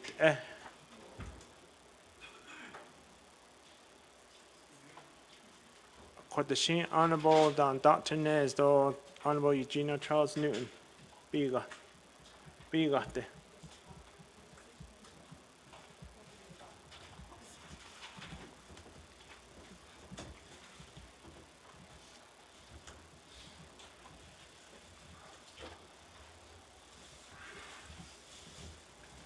I don't hit your email, do Odalia. La. Jonat Arnold, Lenny Bishman, Anne.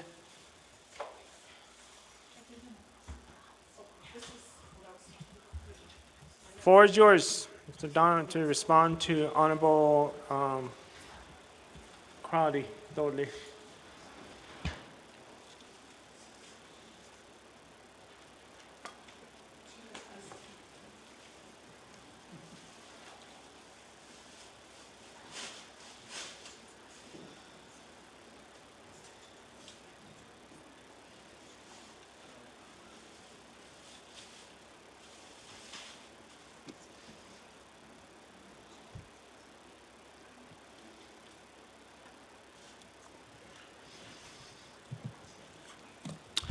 Good afternoon,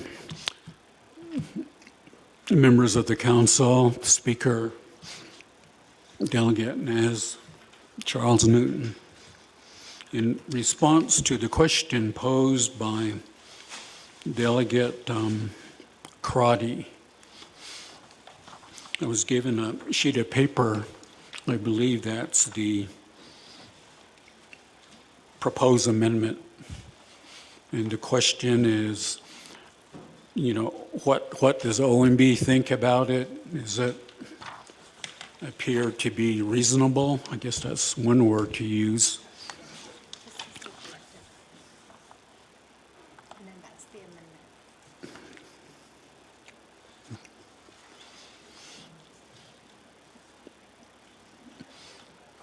The way I understand it is that should any conflict be identified in legislation 0219 that was just passed earlier this afternoon,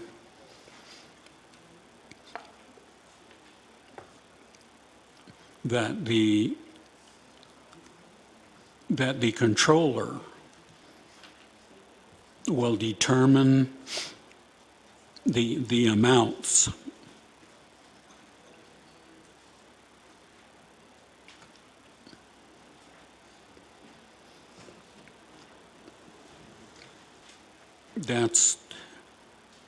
that's essentially the way I read it and understand it.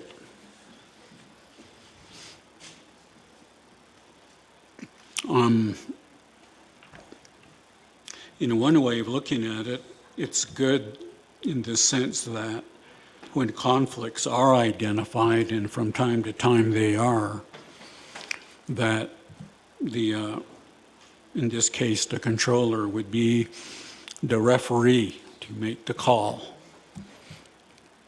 on how it's going to be administered or handled or budgeted.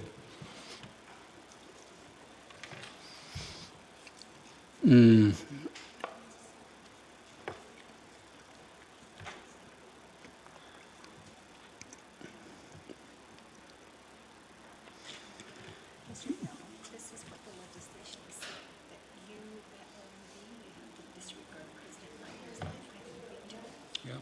and then that you basically are going to make any necessary changes to the exhibit to restore those funds, and then that one is saying that you're not gonna duplicate.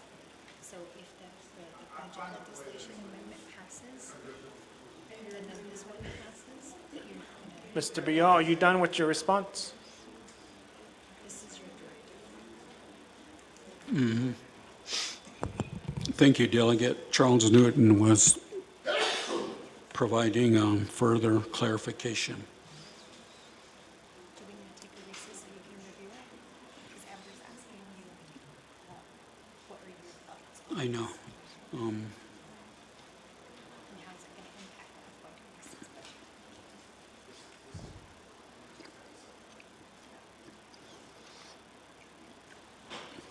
Let's do a recess. Do you mind if we do a recess so you can look it over? Are you honorable? Is Mr. Bial?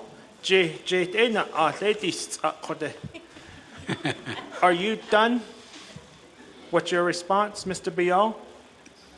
Can we take a quick recess? He wants to compare the legislation to what the amendment is saying, so he can provide a thorough response. Okay.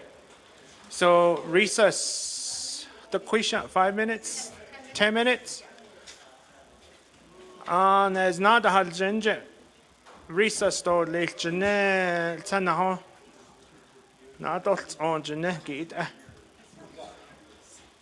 10 minutes recess. We'll go ahead and reconvene here at 6:10 p.m. Dolly.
All right, our recess is over. Roll call vote. With nada Belchi, and see if we have a quorum. No more recess.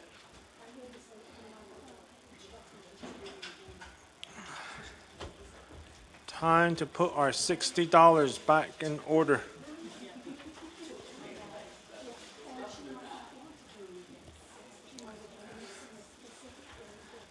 Roll call, council. If you're here, please push your green button.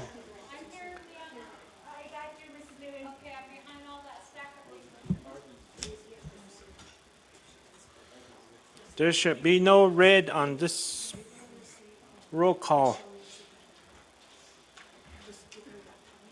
No red.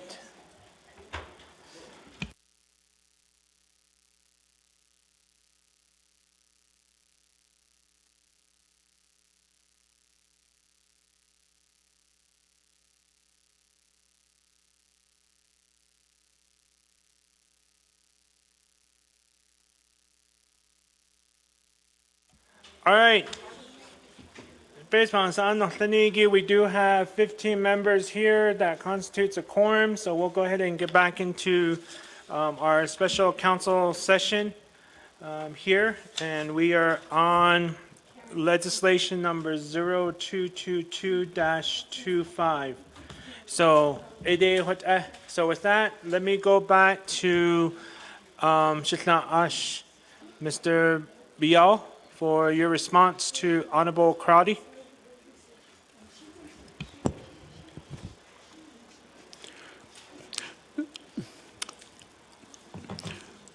Mr. Speaker Pro Tem, members of the council. After, as one previous speaker always used to say, ponder it, go think about it. I've done that and talked to a couple of individuals whose advice I also trust.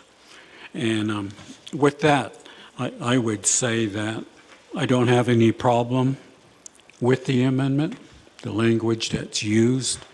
It simply says that no additional funding is being intended, or that's not the intention or purpose of the appropriations. And should there be that, the controller will make the call, as I said, on what figures to use to carry out the intent of the legislation that we're discussing. So, Mr. Speaker Pro Tem, that's my answer. Thank you. Okay, thank you again, Mr. Bial. We don't have controller on the call he has been informed of, but no response as well. So with that, I don't see anybody in the lineup. And let me go back to reserve time. Honorable Crowdy.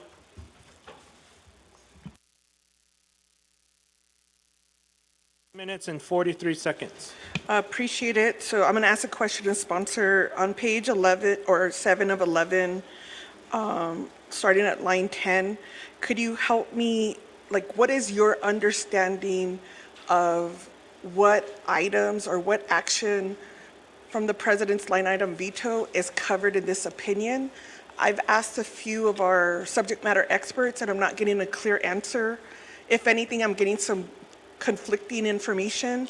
And so I'd want to see as sponsor if you have any information on a clear understanding, because my concern is moving forward with an opinion and a legislation where I'm not fully informed what particular actions we're considering are illegal line item vetoes. And I'll reserve my time. Thank you. Reserve time at 2 minutes and 52 seconds. With that, let me go back to the sponsors for response.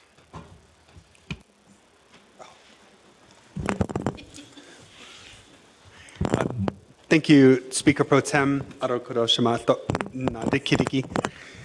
I'm trying to pull up, there's a document that was shared, I think, with the Budget and Finance Committee that outlines those specific items, the line items, and those were with the solid line, and I think according to the memo by the President, that those were full line item rather than partial. So that's where the information concerning page 7 of 11, under line 10 through 15.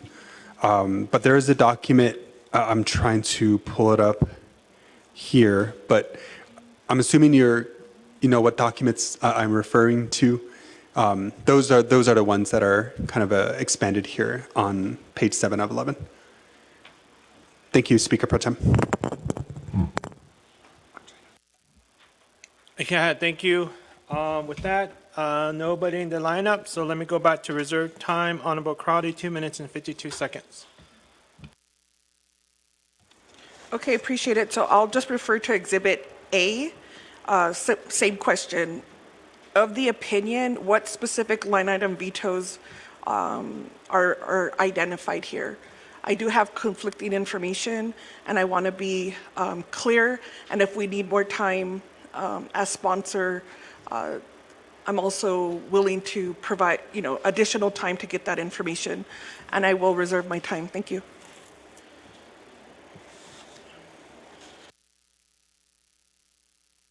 Thank you. Reserve time at 2 minutes and 22 seconds. And so with that, let me go back to presenters. Thank you, Speaker Pro Tem Arokuro Tochima, for the follow-up. So because the legislation is talking about the governing body per statute in Title II, those sending line items that affect in accordance to Title II, such as the Legislative Council, Legislative Services, the Navajo Nation Council. To my understanding, that's what those specific line items are addressing. And I'm not sure who is giving conflicting information. If you can maybe share that, that way at least I have also a general understanding, because the interpretation of this legislation is because it's unlawful and eliminating essentially like a branch of government. That's what the restore or the line item vetoes that affect in accordance to Title II. That's what this legislation is addressing. Thank you, Speaker Pro Tem. Yeah, thank you. So with that, nobody in the lineup, so let me go back to reserve time. Honorable Crowdy,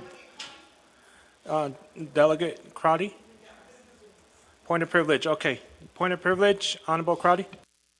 Yes, thank you, colleagues. I appreciate it. So this point of privilege, I'm not going to reread the rule, but the request I need to make is I appreciate the sponsor's response, but I would need, because this is from the Chief Legislative Counsel as an opinion, there's nowhere that I could cite in the opinion were these specific line item vetoes. What's covering this opinion? So I would like to get that information if that could be provided to me before we move forward with a vote. It's very important to know what opinion, what actions this opinion covers. Thank you. Thank you, and that was a point of privilege by Honorable Crowdy. So with that, let me go to legal counsel.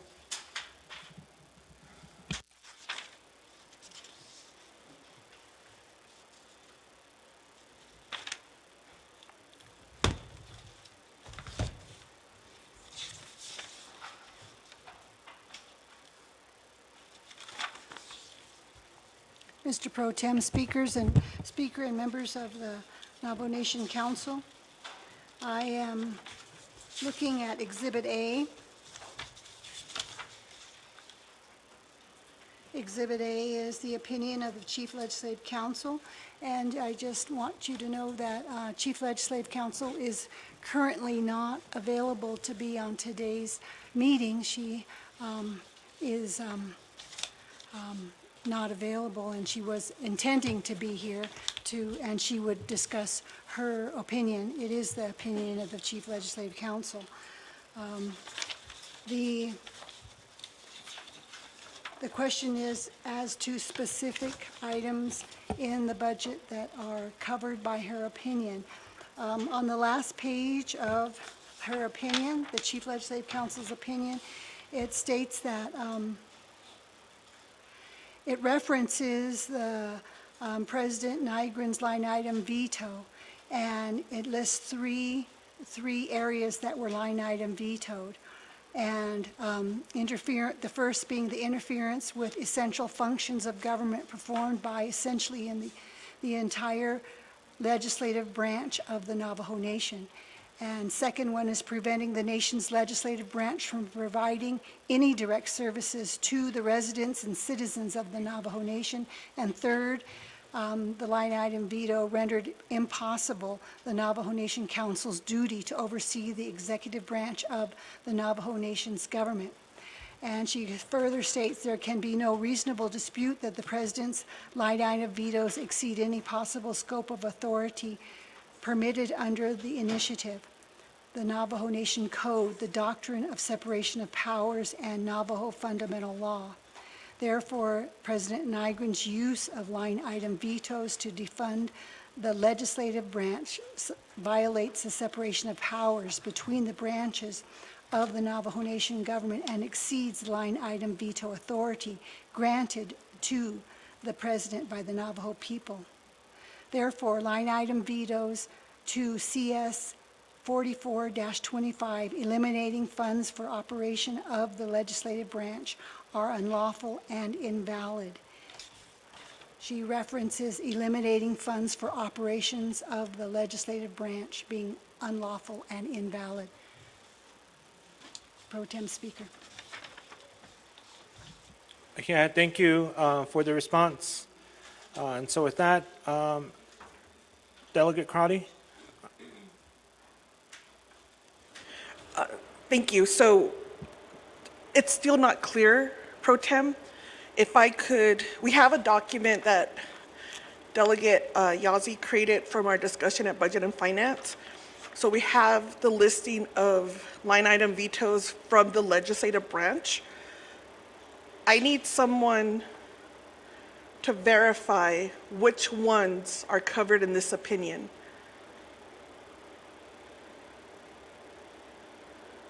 We requested that yesterday at Budget and Finance Committee, like a visual of what line item vetoes are considered. I think that's appropriate at this time, so we know exactly which ones that we're going to vote on that we agree are illegally done. Does that make sense? Like, I need to be able to vote red or green on correct information. And if someone can just put that on a memo and simply state, these are the ones that are covered under the opinion. Because we have multiple line item vetoes in the legislative branch, and I'm not sure which one this opinion covers that legal argument.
All right, so with that, Delegate Crowder, let me go back to legal counsel for the response.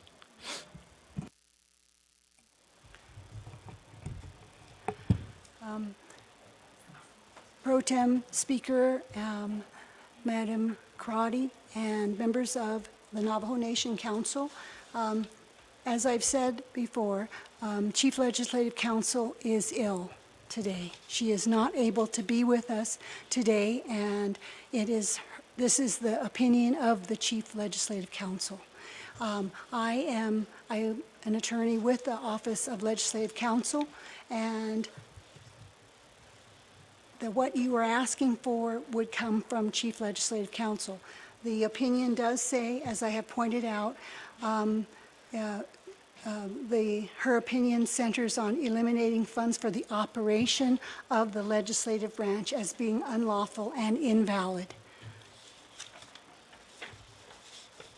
Mr. Pro Tem Chair.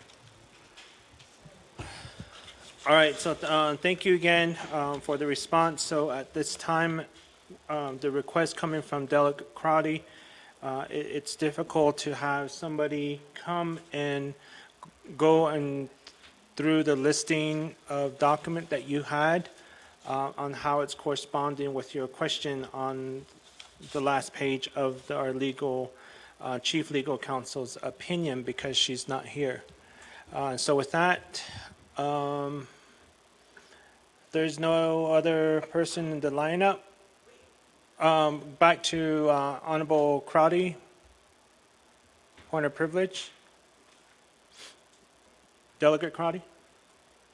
Appreciate it, Pro Tem colleagues. So Rule 16, point of privilege, page 9 of 15 in my copy, paragraph C. The council delegate raising the point of privilege may interrupt a speaker and a vote in progress. The speaker shall immediately address the point of privilege raised by the delegate pursuant to paragraph B before proceeding with the session.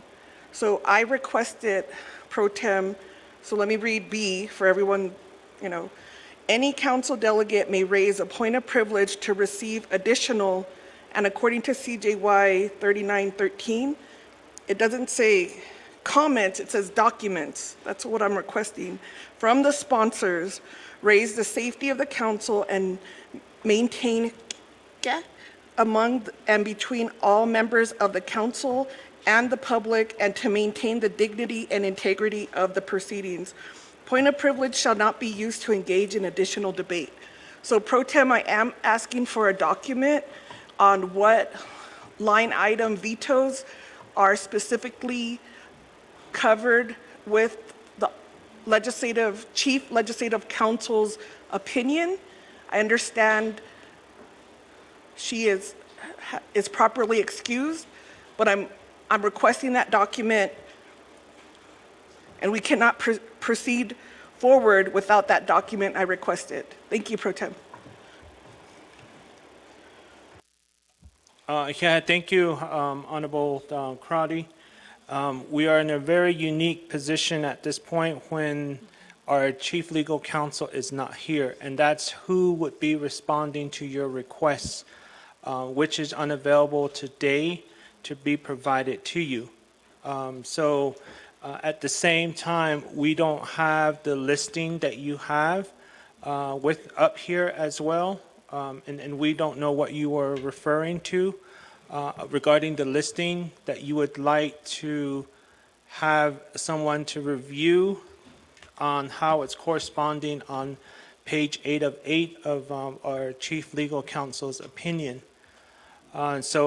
It's really hard to give you a response back when our Chief Legal Counsel is not here. So that's where we're at. Delegate Crotty. Thank you, Pro Tem. So I don't want to debate with you, Pro Tem, but you're making comments saying we don't know what you're referring to. Then ask me a clarifying question, because I'm specifically asking for, on page 8 of 8 of Exhibit A, what specific executive line item vetoes is this opinion covering? I'm open to hear a clarifying question. I understand Chief Legislative Counsel is not here, but I'm gonna stand by my right as a delegate under Rule 16, Section C, to receive that document, B and C, before we proceed with this session. Thank you. Okay, thank you, Honorable Crowdy. Can you forward your listing that you have that you would like to have us check off?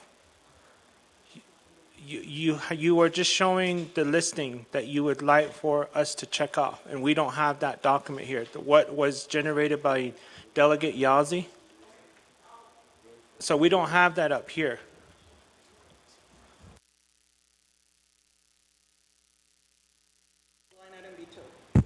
I'll resend via email. I don't know, staff should have it. I'll resend what was sent out for the line item veto.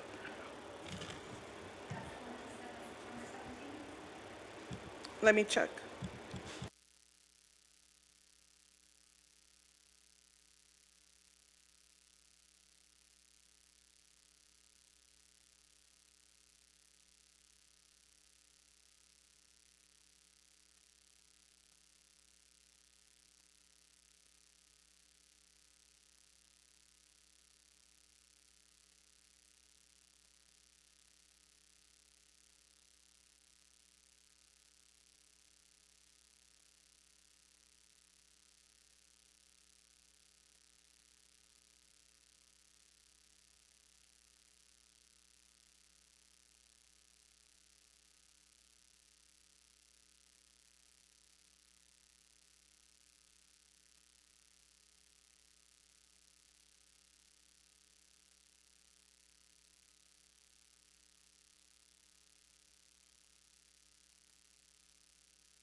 All right, so let me go back, Delegate Crowdy, let me go back to our legal counsel to do the explanation.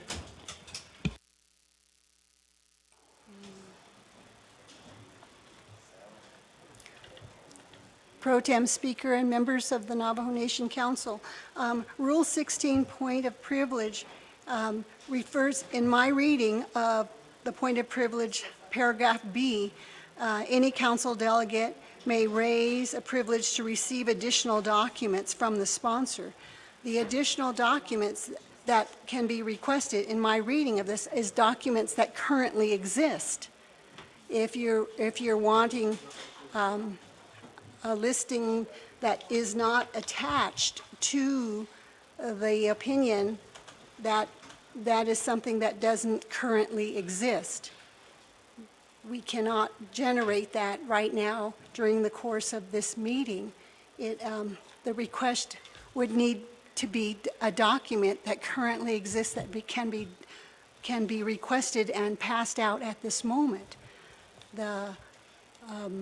We do not have what it seems like you are requesting, additional document with a listing of budget unit numbers and such. That was not attached to this particular Chief Legislative Council opinion, and therefore cannot provide that to you at this moment. If you would like the Chief Legislative Council to provide that, she is not here to provide that, and even if she was here, she would need to take time to generate that list. That is my understanding of what Rule 16, point of privilege, allows for a delegate to ask for, a current document. Thank you. Mr. Pro Tem Speaker. Thank you again for that, legal counsel. So with that, Honorable Crowdy. Appreciate it. There's enough actions that have taken place with a point of privilege when a delegate asks for documents. The program's created, we wait. Amendments get created, we wait. I'm not exactly clear why now on my point of privilege when it specifically relates to page 8 of 8, why a document cannot be created on what specific line item vetoes are being identified in this opinion. That's very problematic. And so I'm going to rest on saying I'm still waiting for the document. And with Rule C, before proceeding with the session. Thank you, Delegate Crowdy. Can you, again, I think it's my second or third request, Delegate Crowdy, can you forward the listing that you're referring to? On record, you indicated that it was Delegate Yazi's listing, and so that's what that's what I'm trying to ask from you. Yes, that one. So that was your point of privilege on that listing, how it's corresponding with page 8 of 8 of this legislation. So we don't have that document, staff, if you can get that and see how we can work things out here, up here with that listing. We don't have that listing or.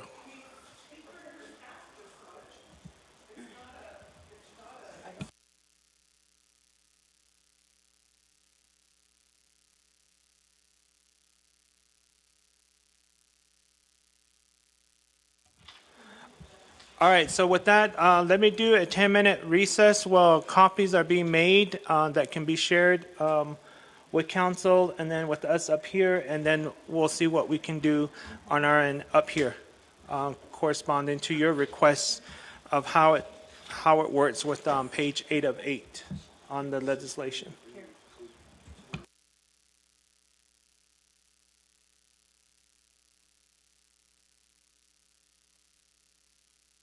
Ten-minute recess.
All right, Ikehad, our 10-minute recess is over. So with that, let me go to roll call.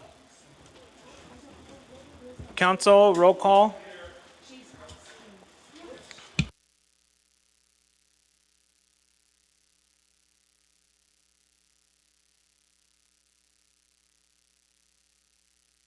Council, roll call.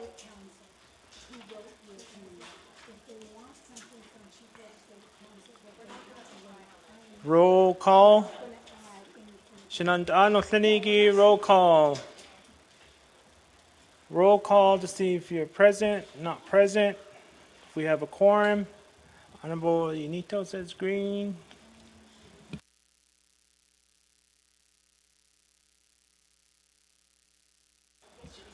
Roll call, we're good? All right, we do have 17 members here. And so with that, we'll go ahead and reconvene here at 6:48 p.m. And so with that, let me go back to the point of privilege.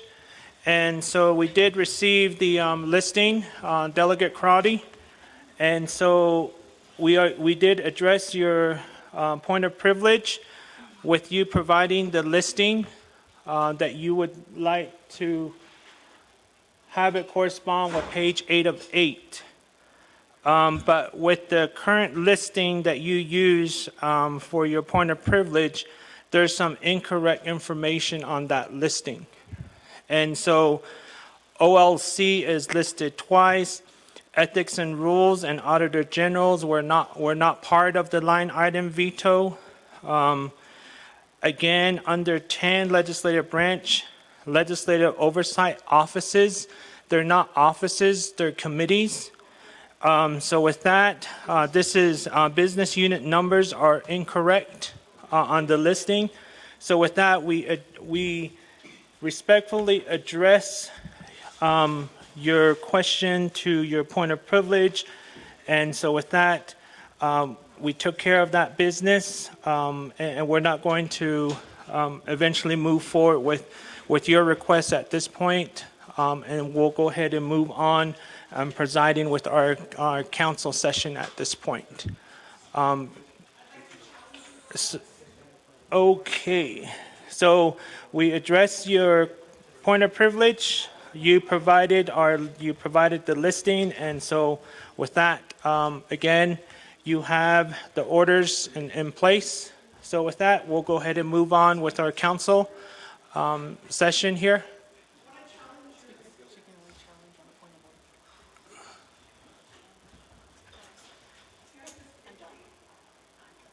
Honorable Crowdy, if we can keep an order here. You can only do challenge under a point of order. Honorable Crowdy, point of order. Thank you, I appreciate it. I want to challenge and bring up under Rule 16 for point of privilege. I asked for the document of the line item vetoes that are covered in page 8 of the Chief Legislative Counsel's opinion. I did not ask for a working document to be used and cited, since it is a working document, and that was my point of privilege. I'm using this point of order because my point of privilege was not answered. Instead, as pro tem, you just provided corrections to the working document. I need to know what line item vetoes are covered in this opinion. So I'm challenging this opinion because as a council delegate and as a public, we should know what exactly this legislation is covering. So my challenge is, instead of working on getting that information, the staff worked on dissecting the working document. put that energy into finding what line item vetoes are covered in this opinion. So I want to challenge that. Thank you. Yeah, thank you, Honorable Crowdy, for that.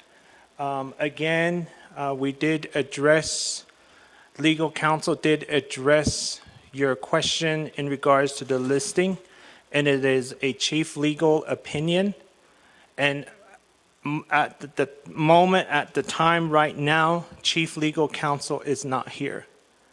And so I will give some time over back to legal counsel to have her explain and say that she will not provide that information because it's not her opinion. It's chief legal counsel's opinion. So with that, let me go back to legal counsel to provide that information. And again, that was also addressed the first go around, but we'll come back to it again. So with that, legal counsel.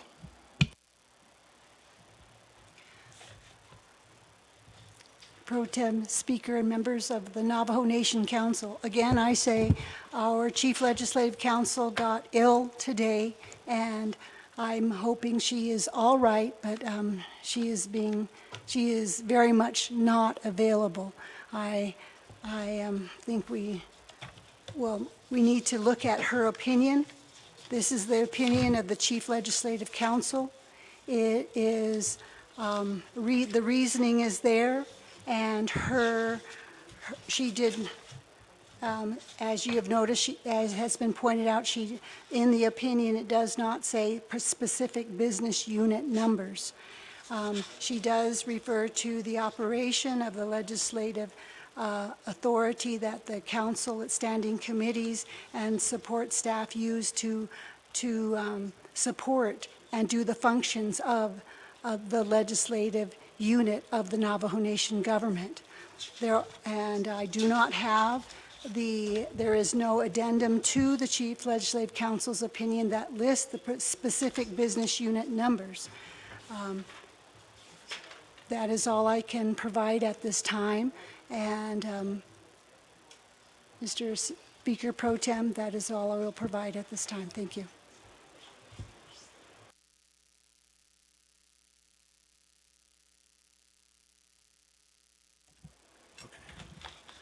All right, yeah, thank you. So there was a point of order that was done, Rule 25, by the Honorable Crowdy to challenge. And so with that, you're making that motion. Honorable Crowdy? Pro Tem, thank you for your guidance. So in Rule 25, I was just then asking for the point of order. It was answered by Legislative Counsel, and so I'm ready to move on. Thank you. Okay, thank you. So she withdraws. So with that, let me go back to the lineup, and that is no one in the lineup. And so with that, we do have reserved time 222, which is not the legislation number, but it's the time, reserved time, Honorable Crowdy. For some reason, it's 222. So with that, Delegate Crowdy. I think on TikTok they call that an angel number, so the holy ones are with me. So I want to motion to table, colleagues, till at least fall session, which is less than 30 days away, where we could get a complete listing of what legislative branch line item vetoes are covered in the opinion, and hopefully that gives enough time for Chief Legislative Counsel to recover and properly give that information. So if I could request a table till fall session, I'd appreciate it, and I will reserve my time.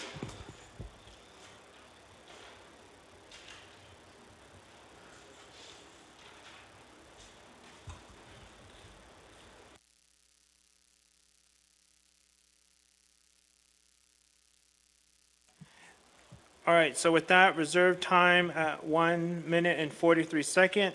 So with that, there has been a motion made by Honorable Don Crowdy and to legislation number 0222-25 to fall session. And so with that, is that correct on the board, Shima-san? All right, so with that, she concurs.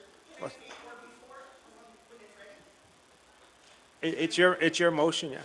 I'll modify. Thank you, because it may be ready by fall session, so in respect to the sponsor, co-sponsors, can we say something like the latest is fall session or before fall session? That would be helpful. I just don't know how long the Chief Legislative Counsel will need. That's my unknown. Thank you.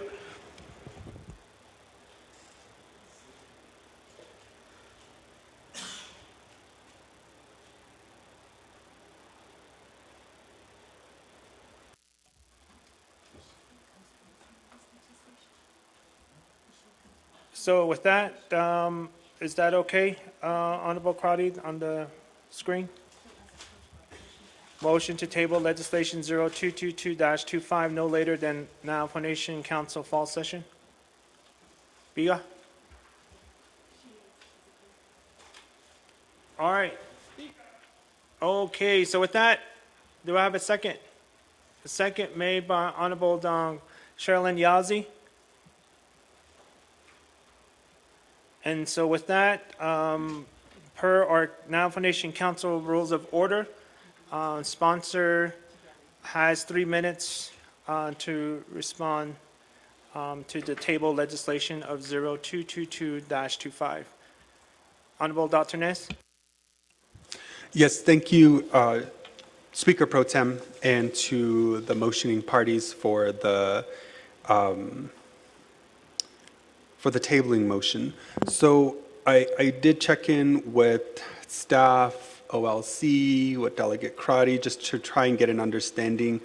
To me personally, as the sponsor, it's pretty evident that this is concerning, we're addressing the imbalance of power. And when we talk about the legislative, that is concerning those that are statutorily outlined in Title II, Office of Navajo Nation Council, Legislative Services, etc. And I know your concern is like, let me see that then in the opinion or in the legislation. So I was quickly perusing through and going into the underlining some of the actions that would help address that. It's unfortunate at this time our legislative council is unable to be present here, but I think it's really important. I was, trying to debate how a potential amendment would, kind of resolve what was happening here, and I was trying to put some words together because I know that, oftentimes when we give a proposed amendment, we want to be able to make sure it's pretty straightforward. Unfortunately, I know those aren't the cases when we come to tabling motions. I'm going to respectfully vote red on this. I think there's a very important action before us. I know with the 219, it moved forward without any amendments, and being able to wait until but even before, if we get something tomorrow, advise something before October 1st, I think would also be something to consider. So that's my comments right now. And colleagues, I just leave it up to you. Thank you. All right, yeah, thank you. There's no debate and on the tabling motion. So with that, we'll go ahead and go to roll call. Vote, council?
All right, 2 minutes is over. Honorable Arvizo, how do you vote? Honorable Crowdy, how do you vote? Oh, the lay Crowdy. Honorable Slater. Honorable So. Honorable Nota. Honorable Simonson.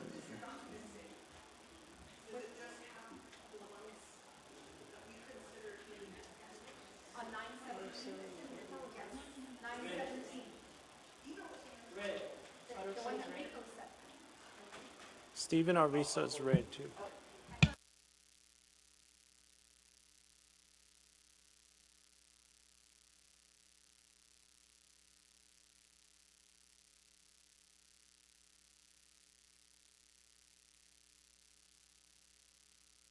All right, so with that, that is all the votes has been casted. So with that, we do have 9 in favor and 10 opposed, 3 not voting. So with that, motion to table fails. So with that, let me go back to reserve time. Honorable Crowdy, 1 minute and 43 seconds. I have 150, but fine. I wanted to ask the sponsor, can you develop or just say on the record, what are those line item vetoes? And if you have a document, if you could send that out, and to Legislative Council, I'd like to make that amendment. And what page on the legislation, because we have the sponsors here and as co-sponsors to confer. And then I'll reserve my time if I could get a response from the sponsor and co-sponsor. Thank you. Reserve time at 1 minute and 20 seconds.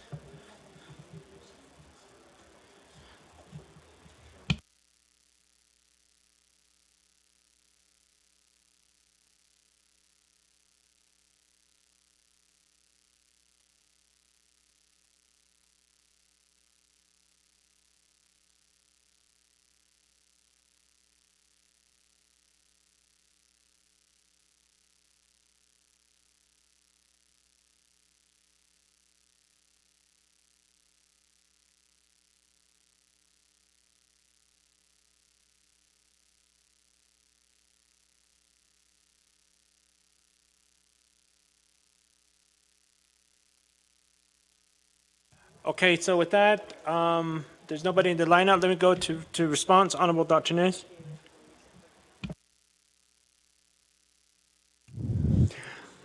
Thank you, Speaker Pro Tem. So at this time, I am going to defer to one of my co-sponsors. I think there's just different variations of our own interpretation, so I'm going to allow her to respond, and then if needed, I will add to it. Thank you. Speaker Pro Tem.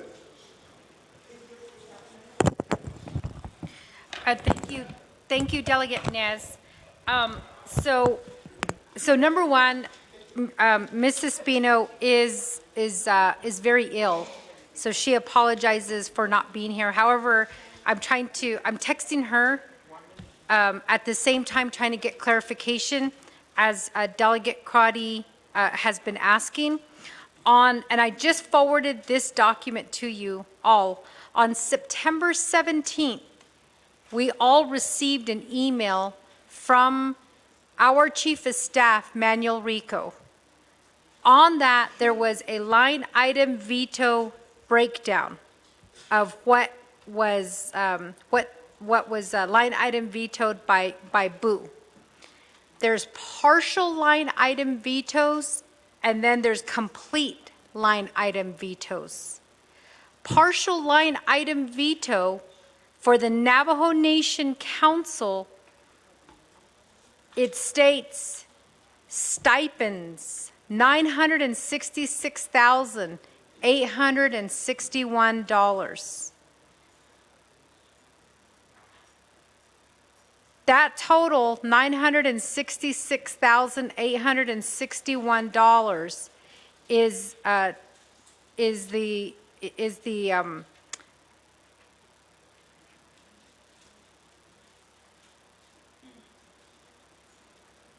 is what was line item vetoed. There was also on that operations. So there's two, there's personnel and there's operations. Operations cover travel for delegates, $420,000. Supplies, $86,504. Lease and rentals, $100,000. I think it's communications, utilities, $64,000. R&M, repairs and maintenance, $49,593. What is CONT? Contractual services, $211,500, and special transactions, $142,545, with a grand total of $2,041,003. Now, the travel, the $420,000, within the Navajo Nation Code, it states, the law says that as council delegates, we do get $60 per meeting, which falls under the stipends. We also, if you are a chair of your committee, you get $80 for your stipend.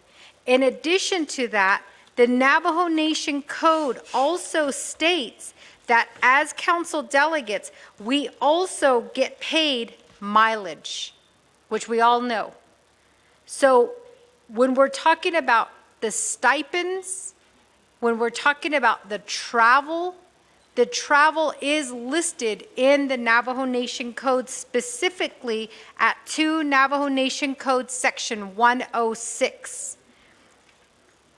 Under 106B, it says that delegates attending a Navajo Nation Council meeting or their respective committee meetings may receive $60. This is not $60 an hour, it's $60 for the entire meeting. $80 if you are chairing the meeting. It's in the code.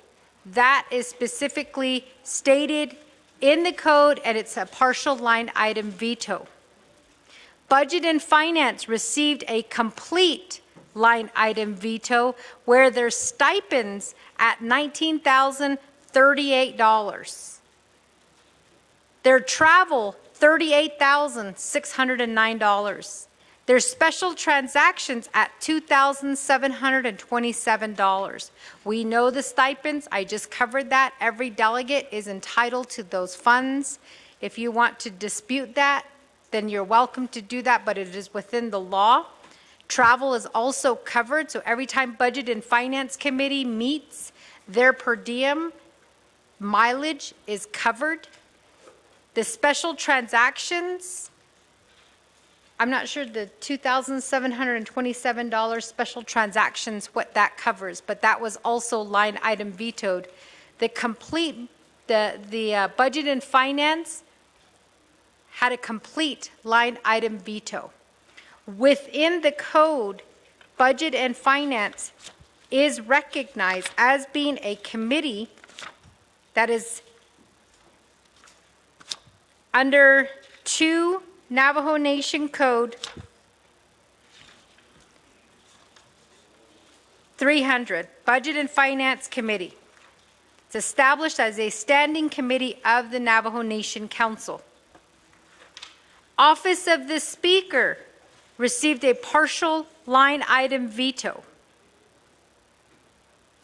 Travel at $145,234.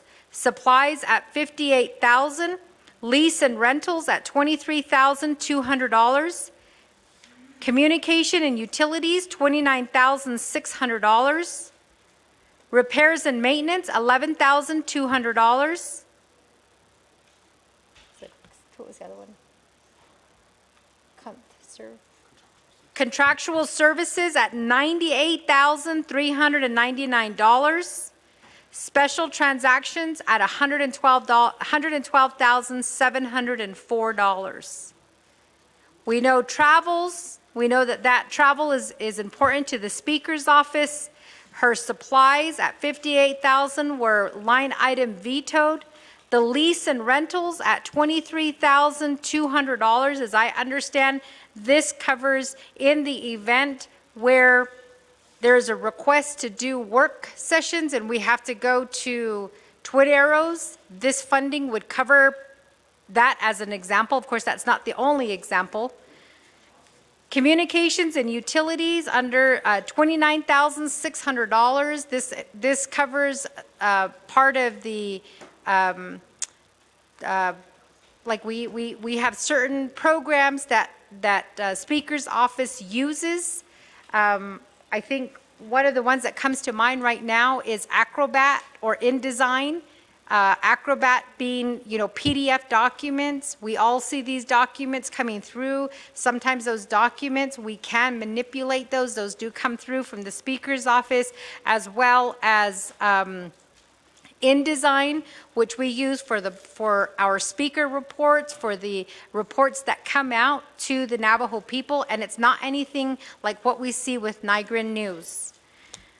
Special transactions at $112,704. I will leave that to Speaker to explain what that amount is, but that was the partial line item veto.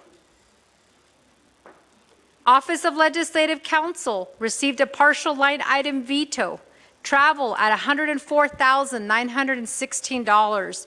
To the Navajo people, that might sound like a lot, but when the committees travel, we do request for our legislative council to travel with us when we are going out and we are conducting public hearings, or when we're at different work sessions that we might get invited to, or the ones that we are hosting. Supplies, $243,691. So you can see we do have legislations that are before us. Lease and rentals at $27,000. Communications, utilities, $75,000.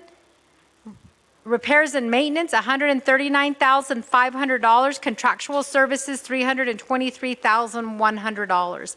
I believe that this $323,100 is what's also funding the special prosecutor that this council approved and is moving forward with the housing issues that have been brought to this council's attention. Office of Legislative Services received a partial line item veto.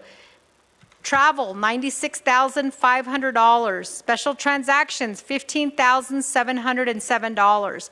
Going back to travel, as committees, when we do travel, or as council, when we do travel, we do expect our staff to be present during that time, and that's where the travel funds are taken from that line, or from that budget. Health, Education, Human Services, complete line item veto. Your stipends, $23,176. Your travel, $49,406. Your supplies at $4,000. Lease and rental at $3,500. Special transactions, $202. Resources and Development Committee, complete line item veto. Your stipends of $24,831. Travel, $55,738. Special transactions, $217. Law and Order Committee, complete line item veto. Stipends at $16,729. Travel at $41,831. Supplies at $4,595. Special transactions at $7,146. I believe that the special transactions are for radio forums that the Law and Order Committee does sponsor, but I will definitely look into that special transactions to verify that that is the correct information that I'm giving to this council. Nabik-Iatske had a complete line item veto. Stipends at $78,611. By law, Nabik-Iatske is required to meet 2 times a month, the second and the fourth Thursday of every month. Travel at $113,000, supplies at $47,000, lease and rentals at $22,000, repairs and maintenance at $8,000, contractual services at $138,900, special transactions at $126,082. I will leave it to Speaker to cover the contractual services and the special transactions.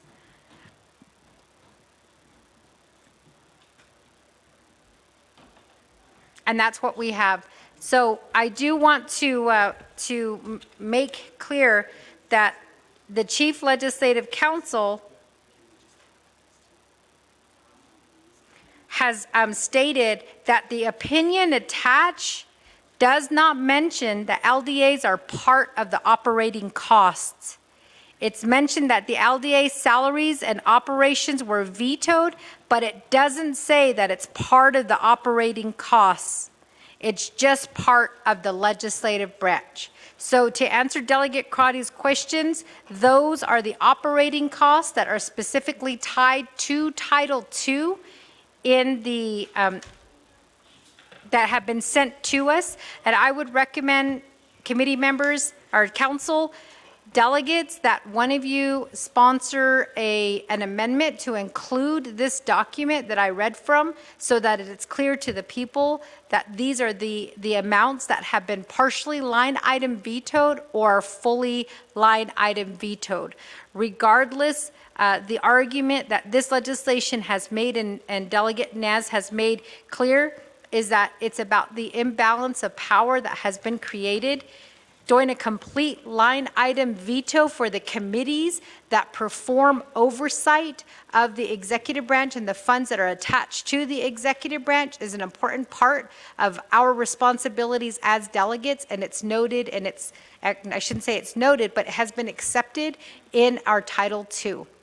So I do want to state that on the record, that this is what has been sent to us and for the Navajo people to hear directly. Thank you. Delegate Nez? Yes, thank you, Chada Otto, colleagues. Again, as when the president responded with the memo concerning the line item vetoes, if you scroll down, I know it's a fairly large document, but if you scroll down, you can see in the identified business unit, and then what was fully line item vetoed. So for example, 101015, which is the Office of the Speaker, you can see that indirect cost recovery was partially line item, but you can also see like communications and utilities, et cetera, was also fully line item. So Julissa sent out a document that's titled Revised. So that removes the LDA's program as well as the Youth Advisory Council. And again, because those are not statutorily included in the operations of the legislative branch per Title II, that's why that revision was made. So again, you can kind of see on the outline of where those areas were stricken. Thank you, Speaker.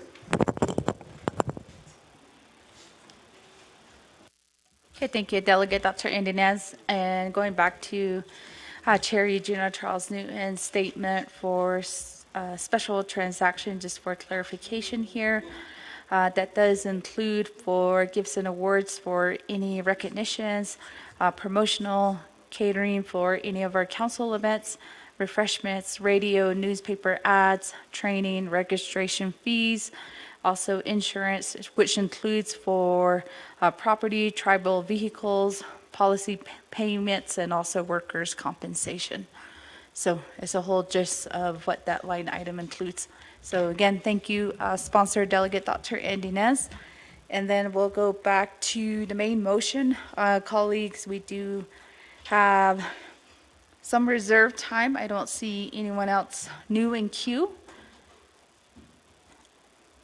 So first, I'll go to Chair Crotty. You still have reserved time of 1 minute and 20 seconds.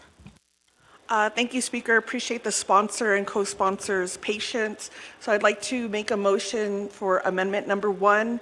If staff can read that into the record, but I'd like to modify to include language with the revised document that was sent by staff, if that could be the new Exhibit C. Thank you, Speaker, and I'll reserve my time.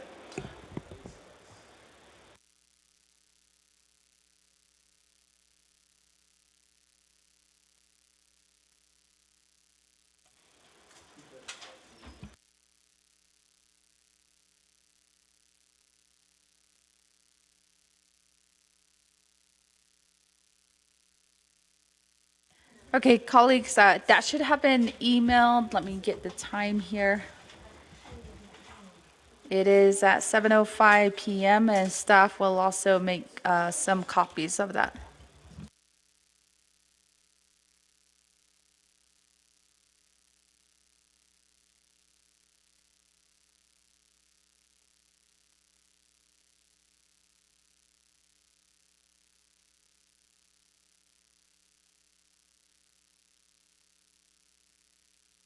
And reserve time of 58 seconds.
Colleagues, just give us about 5 minutes. They're trying to pull the language together to include in the motion here.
Colleagues, we do have the president of the Navajo Nation that just walked into our council chamber. So welcome, President Nygren, and also your staff. And we believe we still do have Vice President Rochelle Montoya also with us in the North Conference Room.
President, just a recap.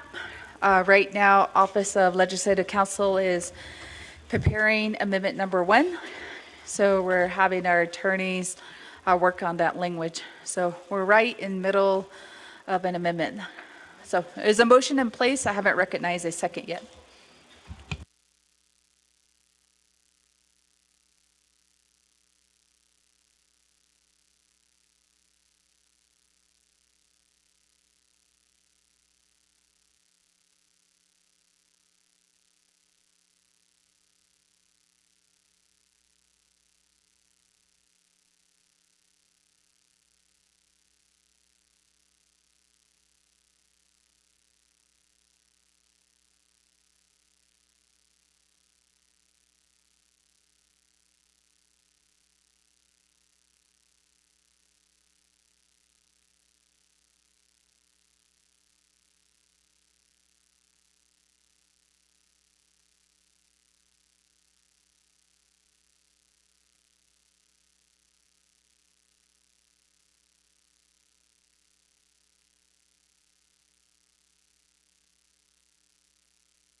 All right, colleagues, we do have the amendment language.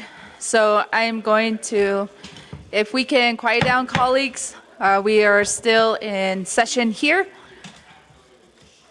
And at this time, I'm going to have Ms. Johnson read amendment number 1 into the record. Then I will go to the floor for a second. Thank you, Madam Speaker. Amendment 1, 1, add a new paragraph D on page 11, line 27. Paragraph D, new language underline. D, this resolution shall not be construed to create duplicate appropriation authority for any business unit object line that is also appropriated or amended in legislation 0219-25, where any conflict appears between an amount recognized under this resolution and an amount appropriated in legislation 0219-25. The controller shall certify a single governing amount for the affected legislative line with the legislation 0219-25 schedule controlling for that line. Nothing in this paragraph alters the non-budget findings and directives adopted in this resolution, and nothing herein applies to judicial branch lines which are additive under legislation 0219-25. 2, page 7, line 23. Insert a new paragraph R as follows. New language underline. R, as listed in document title Legislative Branch Statutory Line Items attached as Exhibit C and underline. 3, insert the new Exhibit C in legislation 0222-25. 4, renumber re-letter succeeding paragraph sections and exhibits as necessary and appropriate. The Office of Legislative Services and the Office of Legislative Counsel are authorized to make technical edits, including recalculating totals related to this amendment and its exhibits to implement the Navajo Nation Council's intent. This amendment supersedes inconsistent language and any other amendments which language shall be conformed to this amendment. Madam Speaker.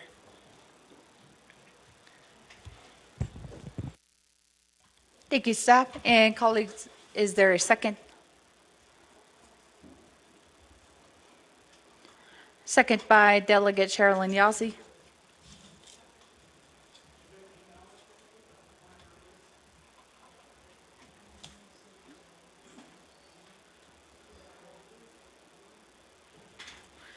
Is that an email?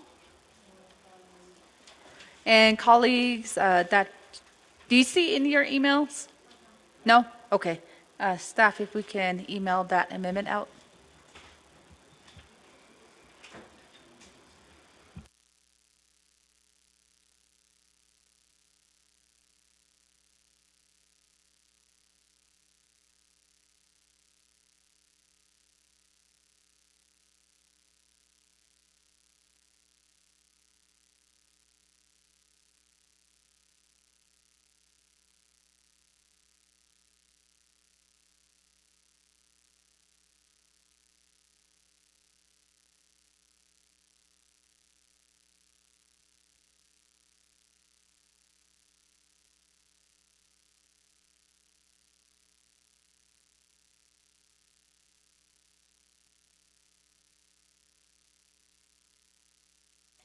Okay, colleagues, that should be in your inbox now at 7:40 p.m. Okay, any comments, questions to amendment number 1? Going twice and going 3 times, colleagues. 2 minutes on the board to take action on amendment number 1.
30 seconds.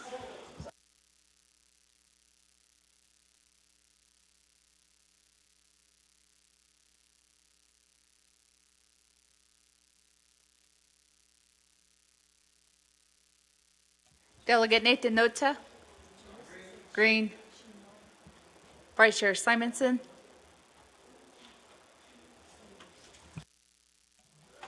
And Delegate Simpson is excused.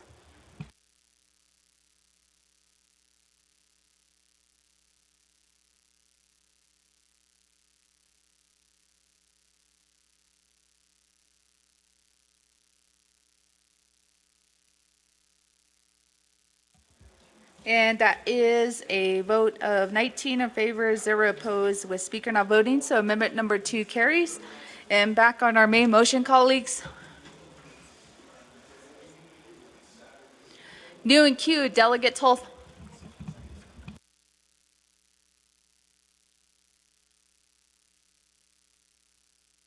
Madam Speaker, thank you, Council. I would just request to have an order because people talk and they want to talk, they can talk outside. We're all adults. We should know how to behave ourselves in these public hearings.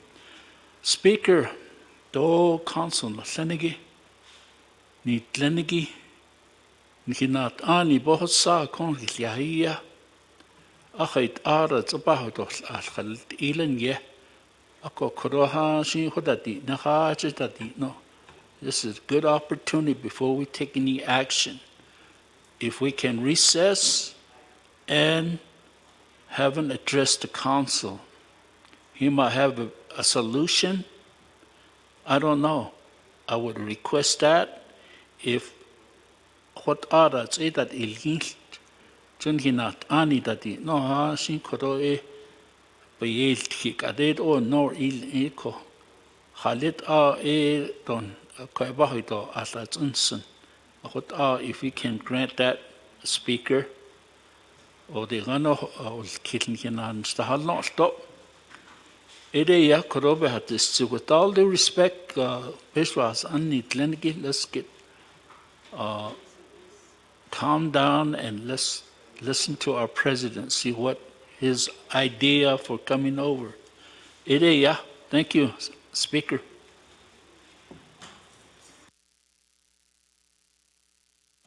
Goshin Kahachiche, Delegate Toth, for that suggestion from Delegate Toth. And Delegate Toth, I know we have our standing or council rules of order in place. So right now, we're still in middle of 0222-25, and all I have is one reserved time by Delegate Crotty and nobody else in queue. So my suggestion is let's finish this legislation. Once we take a vote, we can entertain a recess. There's 2 options that we can do.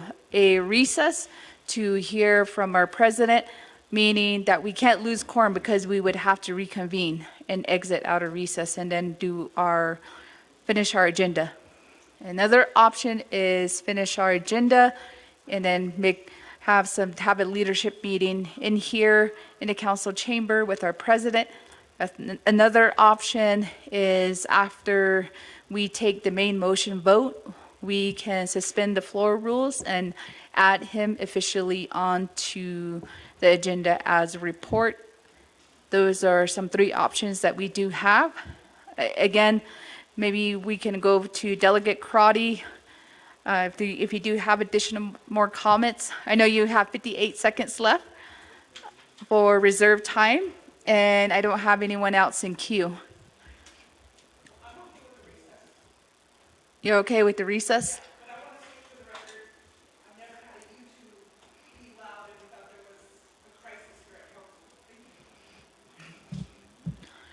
All right, colleagues, if there is no opposition, we can recess for 30 minutes. I know it has been a very long debate. We want to vote first. Okay.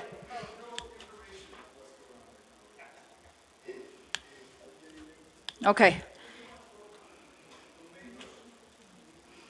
So there's that request to vote on the main motion, but only have one reserved time. Chair Karati?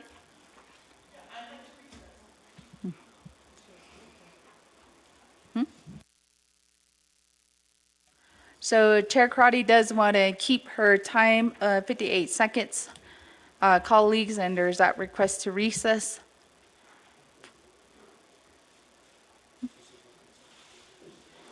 So you want to keep your time, Chair Karati? Yes.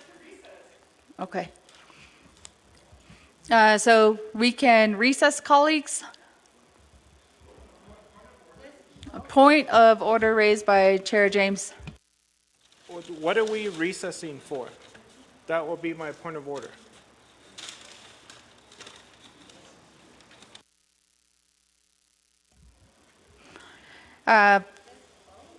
There was that recess that was called to hear from our president to take a recess, but we are still in middle of our motion. So I don't have a consensus on recessing, so we're just going to move forward, colleagues. Again, there were several options that we had. We can try and recess again right after we take a vote on the main motion. At this time, go back to, as again, back in queue. I don't have anyone else new in queue. Chair Karati with 58 seconds. Yeah, I'll waive the rest of my time. Thank you. I appreciate the sponsors and co-sponsors for finally coming together and getting an exhibit that I think works. Appreciate it. Thank you, Chair Karati. And there is a waiving all time. And colleagues, I don't have anyone else new in queue. So I'm going to call for a vote.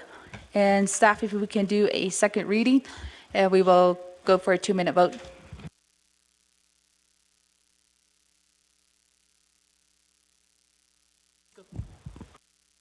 Thank you, Madam Speaker. Amendment 1, add new paragraph D on page 11, line 27.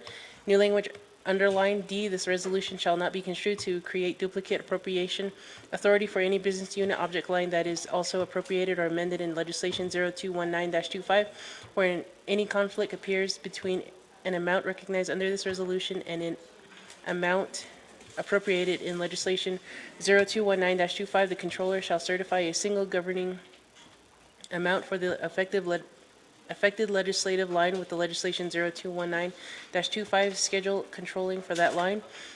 Nothing in this paragraph alters the non-budget findings and directives adopted in this resolution, and nothing herein applies to the judicial branch lines, which are additive under legislation 0219-25 and underline. 2, page 7, line 23, insert a new paragraph R as follows. New language underline R are listed in document title Legislative Branch Statutory Line Items attached as Exhibit C. And underline 3, insert the new Exhibit C in legislation 0222-25. 4, renumber, reletter succeeding paragraphs, sections, and exhibits as necessary and appropriate. The Office of Legislative Services and the Office of Legislative Counsel are authorized to make technical edits, including recalculating totals related to this amendment and its exhibits to implement the nomination council's intent. This amendment supersedes inconsistent language and any other amendments which language shall be conformed to this amendment. Madam Speaker. All right, thank you, staff and colleagues. 2 minutes on the board. And this is the main motion and will require a majority vote.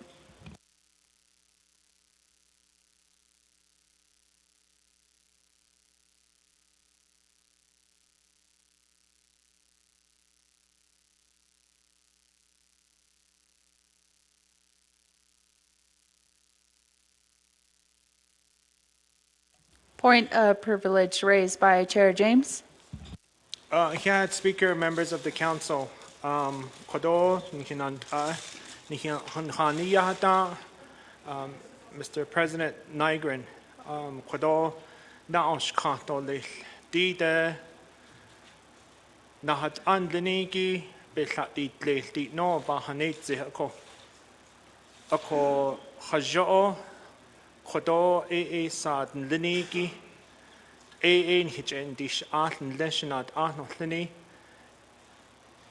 With no council rules or no policies and to have our conversation Quaigi behas ani dit ab ellahnet lehti nini bahachateno hajo ellahtit leh.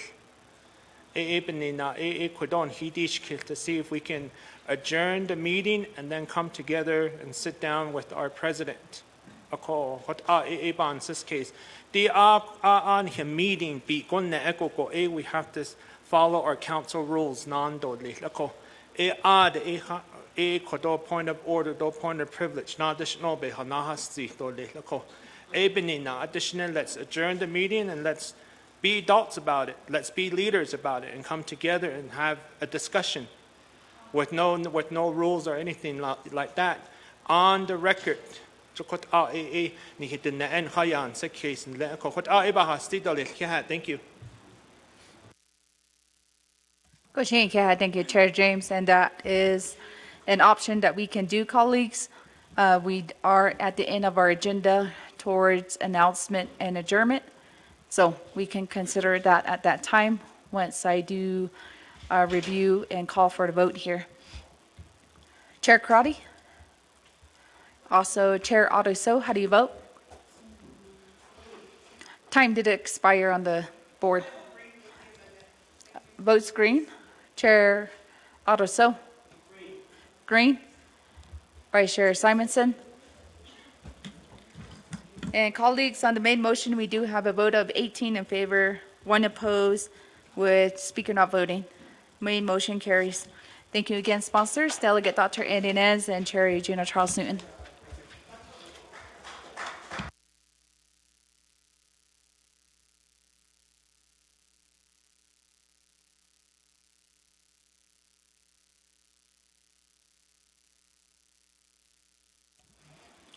Okay, we are down to number 6. Any announcement? I don't see any. However, there's that request for a leadership meeting to be also live stream following our adjournment. Motion to adjourn. Delegate Sherilyn Yazzie, second by Chair Jesus. I don't see anyone in queue for adjournment. 2 minutes on the board, colleagues, and this is for motion for adjournment.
Time, and we do have a vote of 19 in favor, 0 opposed, with Speaker not voting, and we will adjourn here at 7:58 p.m. Again, colleagues, we are going to convene here. Our live stream is still ongoing, so we won't pause that. And there was that request for a leadership meeting just among the delegates and also the president and vice president. So if we can situate ourselves, if we want to stay here in this council floor, you're more than welcome to do so. So, President and Vice President, if you can join here at the presenters table, and then I can also make myself on the way down.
Yeah, well, good evening. I just want to say thank you.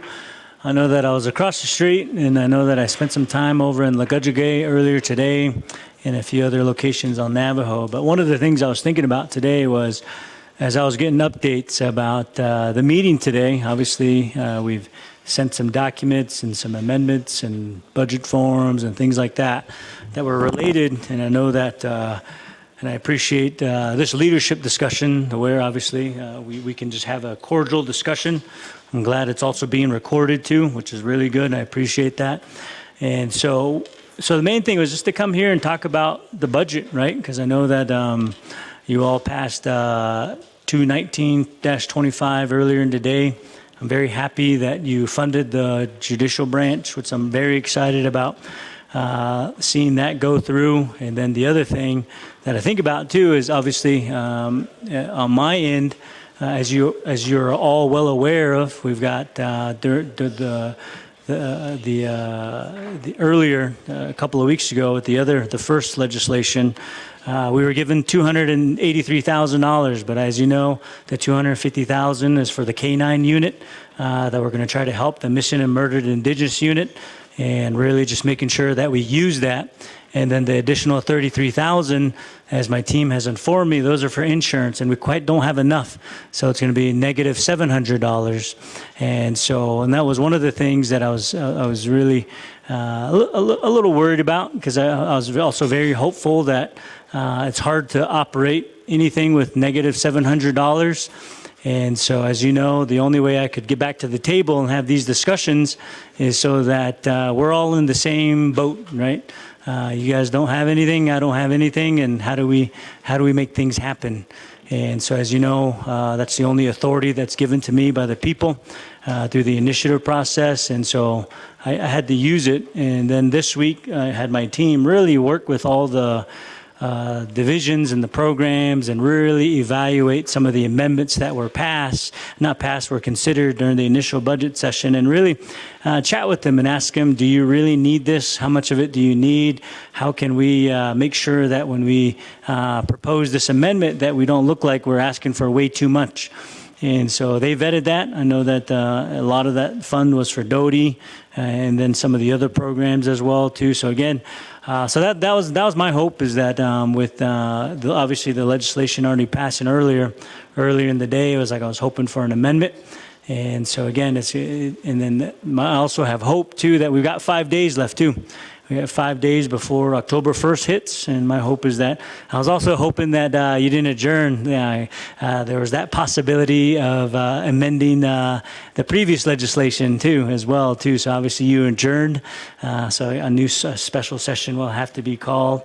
But again, so I'm still hopeful. I'm going to be hopeful all the way until September 30th at midnight, that I do somehow get some operating dollars and all the programs that we're proposing.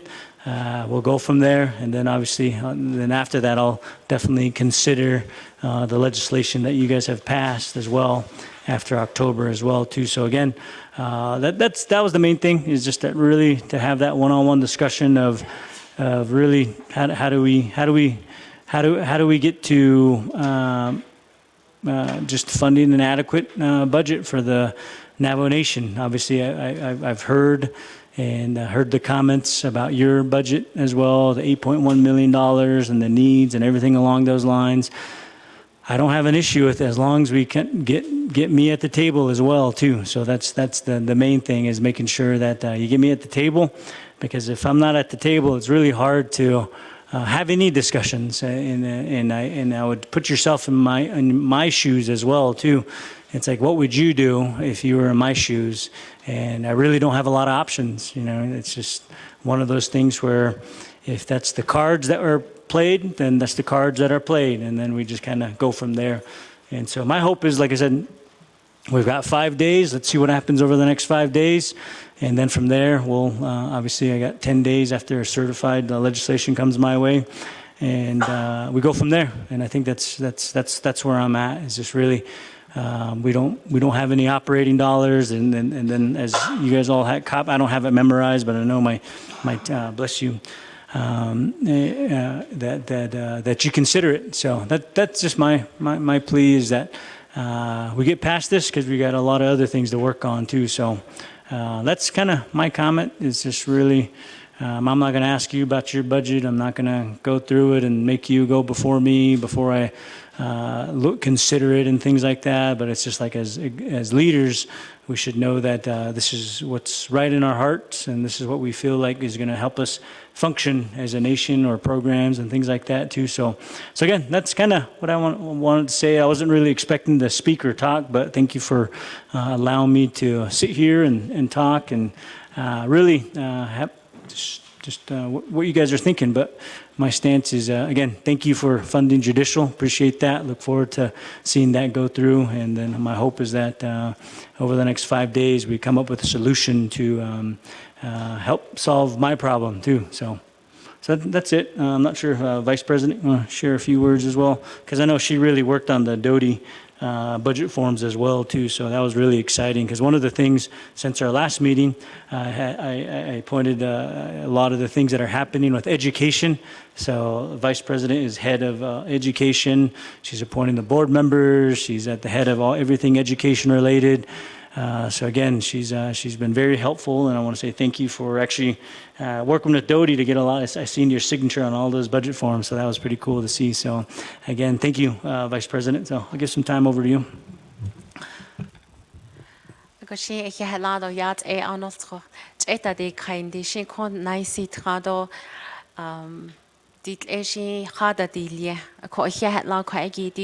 Legislations you debated it, you talked about it. Thank you so much for each and every one of you, and I just truly appreciate all the hard work that our council delegates do on behalf of our Navajo people. Adana Budget and Finance Committee meeting di khut abahasti citizen arabniya di need kodi ahbinda ahonanat halet aya di hajo edo nilto hajo alchada di zeto alchya del to lel tishno aya citizen dis anda hala kon haisitra bashel khojo to I feel hope and I feel gratitude for being in this position and to be able to be here before you. Shinant anol khwaigi dana hisot khanigi to anishnali hatzi di khwaigi based on that zogi ya khalet au asht eridilni bidainika khala anil khoko nihik ein lenegi dna khwaigi dna bekeya keda hat enigi binyadate. It's not my budget. It's not executive branch budget. It's not legislative budget. It's not judicial budget. It's the people's budget. This is their money. That's what we're working hard here for. And I know that, I see that in our council delegates, and I appreciate it. Ako, ihiatla nana kwaigi, adjourn da iliandi, shiyaja kuro speaker, ahut a kwaigi hoa leadership meeting with yahegi. And I've looked through the budget. I've been able to look through the budget, and I appreciate that. And I appreciate both sides here, legislative branches, staff, always assisting me in getting that document to me.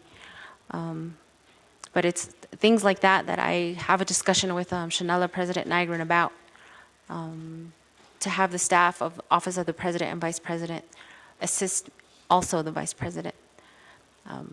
But at this time, that's all I would like to say. Ahiaha.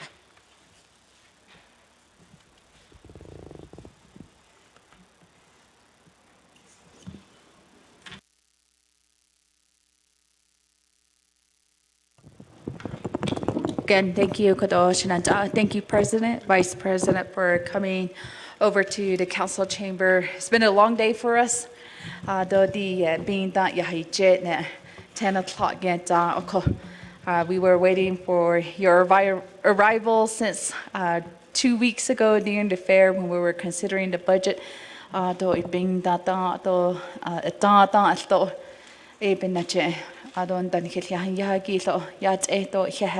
thank you for at least getting the tail in. It's been a very long budgeting process that has started since April, July. I think for speaking for the council and myself, I think we have been at the table since July and April. You know, the food got cold in a sense, just an analogy of how long we've been addressing the budget for that long. So it's nice to see you at the tail end of our agenda, but we're grateful that you're here and willing to talk as to each other as leader to leader. Thank you, Vice President, for making the time, being here with us all day.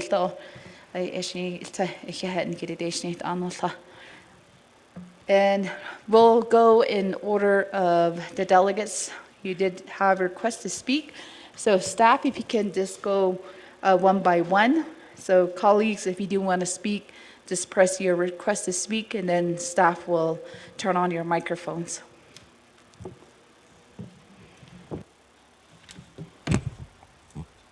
I guess I'm up first. Thank you for coming over, Mr. President. I think that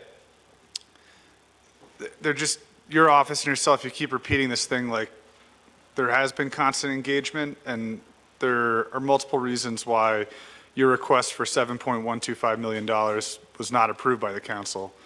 You know, it's a 116.6% increase from fiscal year 23, which was the budget preceding you getting into office. So we're more than doubling the amount of money that's available to the office, and you approved it over $5 million, I believe. The initial request that you made prior to the passage of the budget in between NABI and council was for, maybe it was right before NABI, I think it was bringing it up to 6.8 million. So it's like every opportunity to inflict a pressure point on the council and the other elected leaders that you share this government with, you've taken that in order to increase the funding specifically for your office. And in the veto message that you provided to the Navajo people and to the nation, it specifically called out your budget and that it was inadequately funded. It did not talk about these other things, this hodgepodge of funding that was submitted to us this week. And it just seems duplicitous that the real reason is to afford these other things. I think it's plainly, nakedly clear that this is an attempt just to cloud or shroud the increase to get it up to 7.125 million for your office into, with these other items, the school clothing funding, things like that. If there had been engagement from your office in the budget throughout the process, I think it'd be easier to identify a paper trail and how this request all makes sense. But it's parachuting at the last minute, and then because of either ignorance or incompetence, then exercising the line item veto authority. I think that, when you read the initiative that brought that power to your office, it does not also include the ability to essentially eliminate the functions of another branch of government. And there's no president in Navajo Nation history who's exercised or wielded it in the manner in which you did during this year. So I'm curious why you think that that was an appropriate and effective method. But I just don't think whoever is working or advising with you is giving you good information. I very much respect the work of the committee in identifying reasonable expenditure rates for each of the business units and then providing plus-ups where they would need additional funding. And we tried to address that, at NABI at the committee level. And then after that, there was just a deluge of requests from your programs.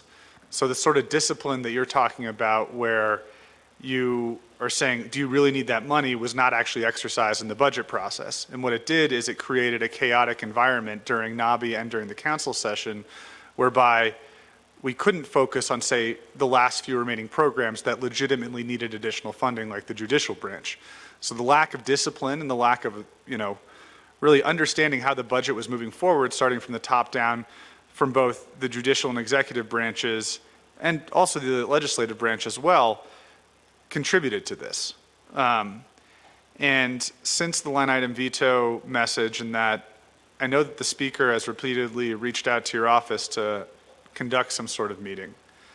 And I have the Jewish high holidays this week, and I don't think that that occurred between Monday evening and Wednesday evening, but I don't know why everything has to come at the last minute from the office. And we were forwarded budget priority documents from your office during, or actually I think it was right after we adopted the base planning allocations or base planning amounts from the committee. It's like a 50-page, ChatGPT document that was thrown together, and it was sent by Mr. Al-Hastin, who was you identified as your budget officer.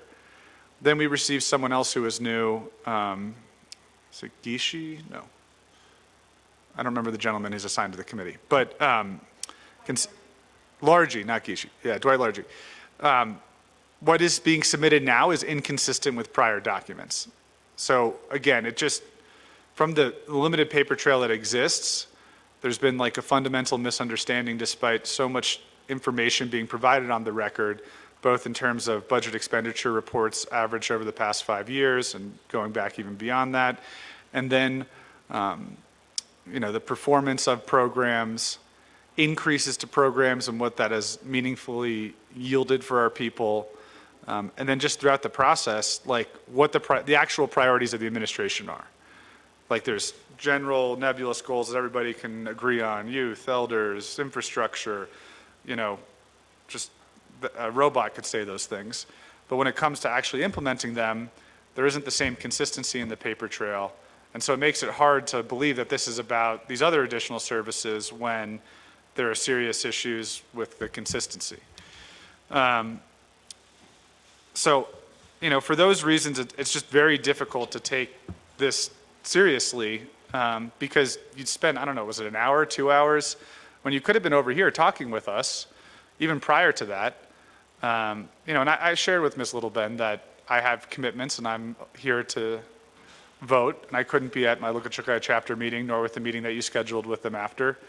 But I appreciate you going there and bringing resources that don't seem to listen to me when, we need updates on water projects, but, I'm glad you're able to crack the whip and get them over there. I hope they follow through. But we could have been working here cooperatively, and we could have been working here cooperatively for a long period of time. We never had anyone come to the committee and say, okay, well, this is the new comprehensive plan, and here's how we're going to establish a good faith effort to justify these increases in expenditures. The biggest driver is 42 regular staff members within the Office of the President and Vice President, and then an incredible amount of operational funding that's been added on top of that. And you're saying, oh, well, I got negative $700 or something, or I got nothing. That's what you just said. I got nothing, and the council got nothing, so that's what I got to do. You don't. You got like $5.5 million or $6 million in this year's budget. And it's perplexing to me that you can't make it work with that amount of funding. And that the office can't deliver what it needs to with that amount of funding. But to essentially cause a government shutdown for one of the other branches is wildly inappropriate, and I just have to share that to you because it's what I've heard repeatedly from the Navajo people. There was a way to address some of these issues, but just to get the budget up for OPVP to $7.125 million is crazy. At the last council session, you said, I don't know who's telling you this or whatever, that I built my home and all this stuff, and we have documents that show that Innovative Electric did work on your personal residence in Red Mesa and also provided cash loans. Those things erode our ability when you say something completely contrary, and we've had these documents for years or months at this point, and we've been trying to see people follow through on them who are supposed to do that. Something isn't adding up there. And it just makes it really hard to believe what you're saying and that you believe it or that it is true and that you're faithfully discharging the duties of your office. But I don't think this is a great way to do this right now. This should have been done months ago because it's just platforming, woe is me, I need funding, and if you're not going to provide the funding, then you're depriving kids of school clothing, program funding, and things of that nature. So those are my comments. Thank you, Speaker. I really don't need a response.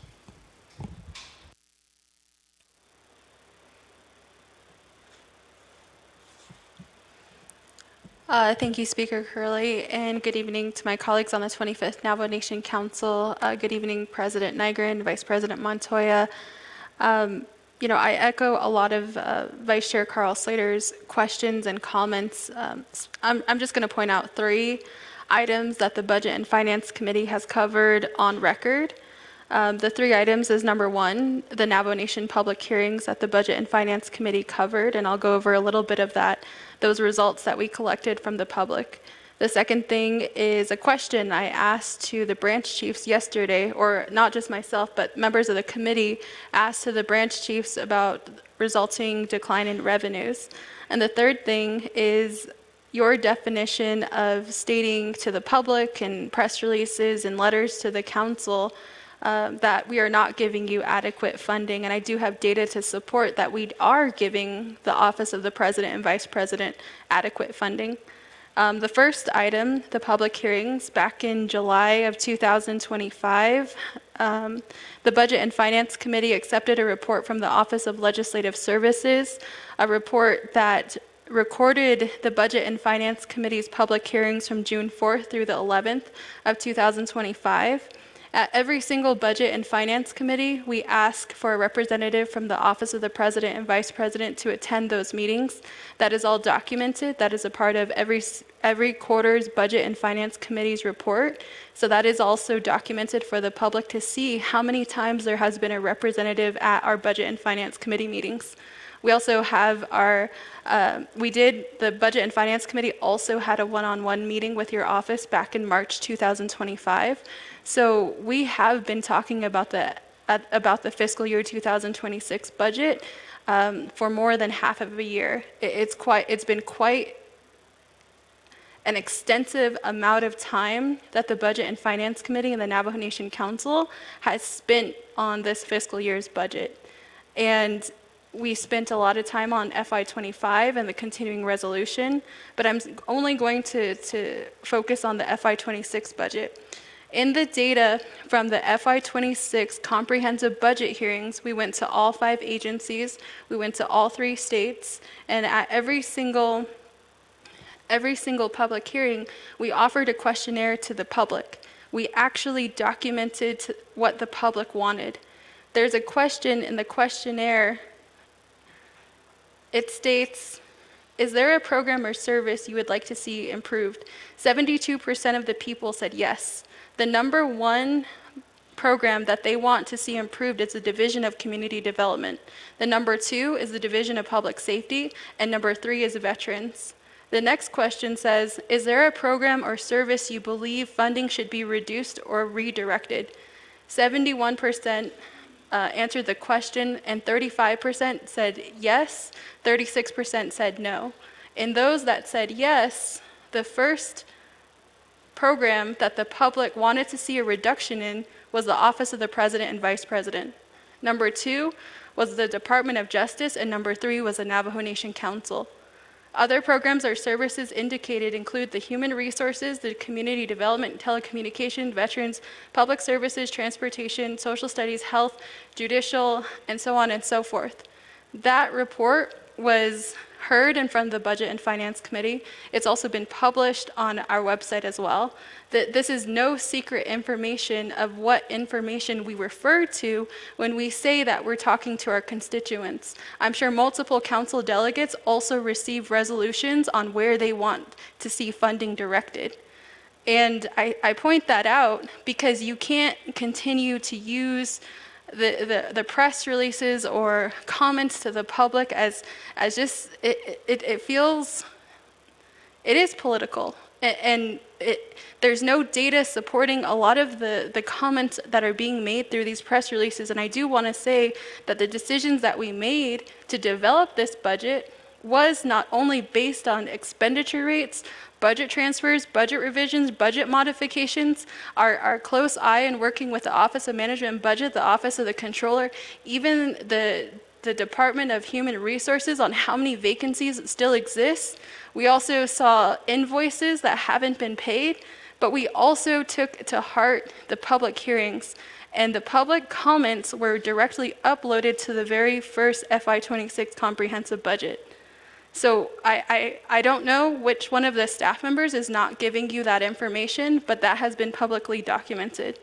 The number 2, the question I asked, or the committee asked at the Budget and Finance Committee yesterday to the branch chiefs was, if you look in the FY25 and the FY26 budget instruction manual, you'll see that there is a decline in our revenues that begins in FY27. There's approximately a $10 million projected decline in our revenues starting next year. And we are concerned, to say the least, about what that looks like, because I know the Resource and Development Committee has been trying to move towards developing revenues for the nation, but that has yet to be resolved. The reason why that there is a slight bump increase in the revenues this year is because the controller decided to include the special revenue interest in this year's budget. The last time that was done was FY23. But that's not a sustainable source of income. That's putting all of our eggs in the basket and saying we're going to depend on the investments of the Navajo Nation. There's no sustainable revenues coming into the Navajo Nation right now, and that's concerning because our revenues are going to soon decline, and our personnel dollars, the money that we need to pay our employees, are going to supersede that. So at what point do we say, where is that sustainable budget? So my colleagues here, at least Vice Chair Slater, has already mentioned, what are we doing to make sure that we have a sustainable budget? He's already pointed out that you've enjoyed a 60% increase over your tenure as president.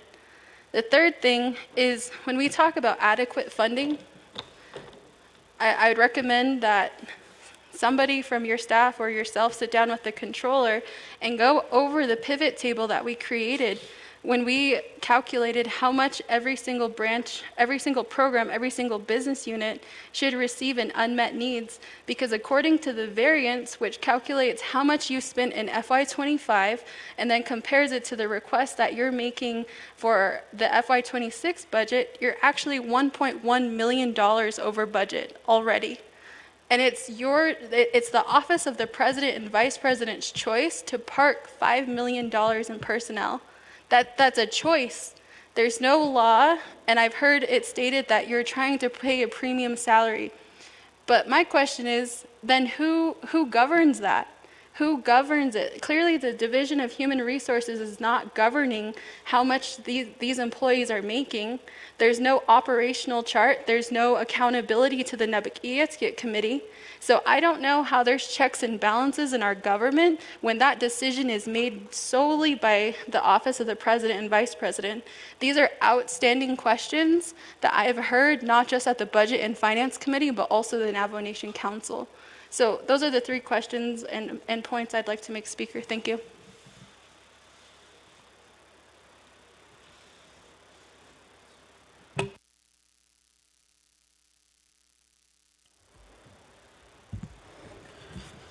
Appreciate it, colleagues. Appreciate it, Shiaj, Dr. Nygren, President Dr. Nygren for joining us here, and Shadeja Vice President Montoya for being with us here. I understand the budget can be technical.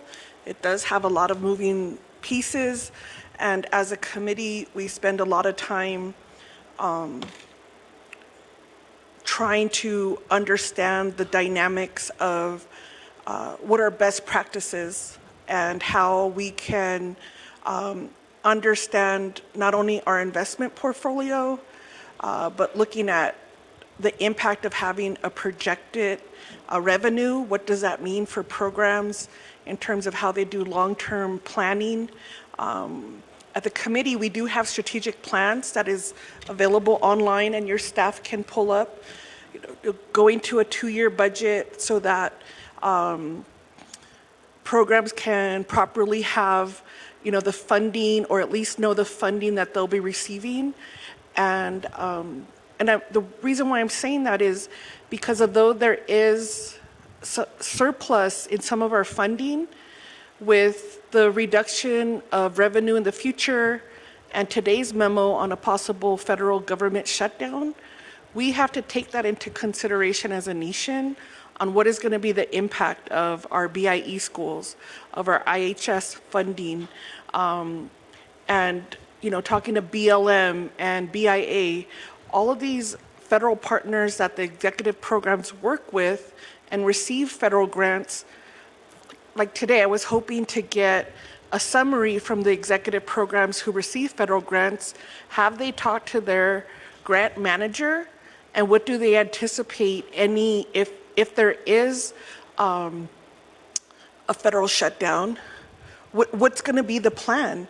Because how many of our employees are federally funded? Right now we're talking about the general funds, but we know that another aspect or the higher percentage of funding is the federal dollars. So I would truly like to have someone from the Office of the President and Vice President at least be committed to hearing the reports so that they could synthesize, because there's technical nuance, and I can't get over the pay rate of your employees, because I worked at Diné College as an executive director and had interns. And when I, as a delegate, tried to work on critical issues, I'm not getting the type of response that would equate to the salary being received. I'm concerned that that's an inflated salary, and it's misrepresenting an opportunity that maybe they should come in as interns to learn the system. And you could have someone who's a subject matter expert mentor.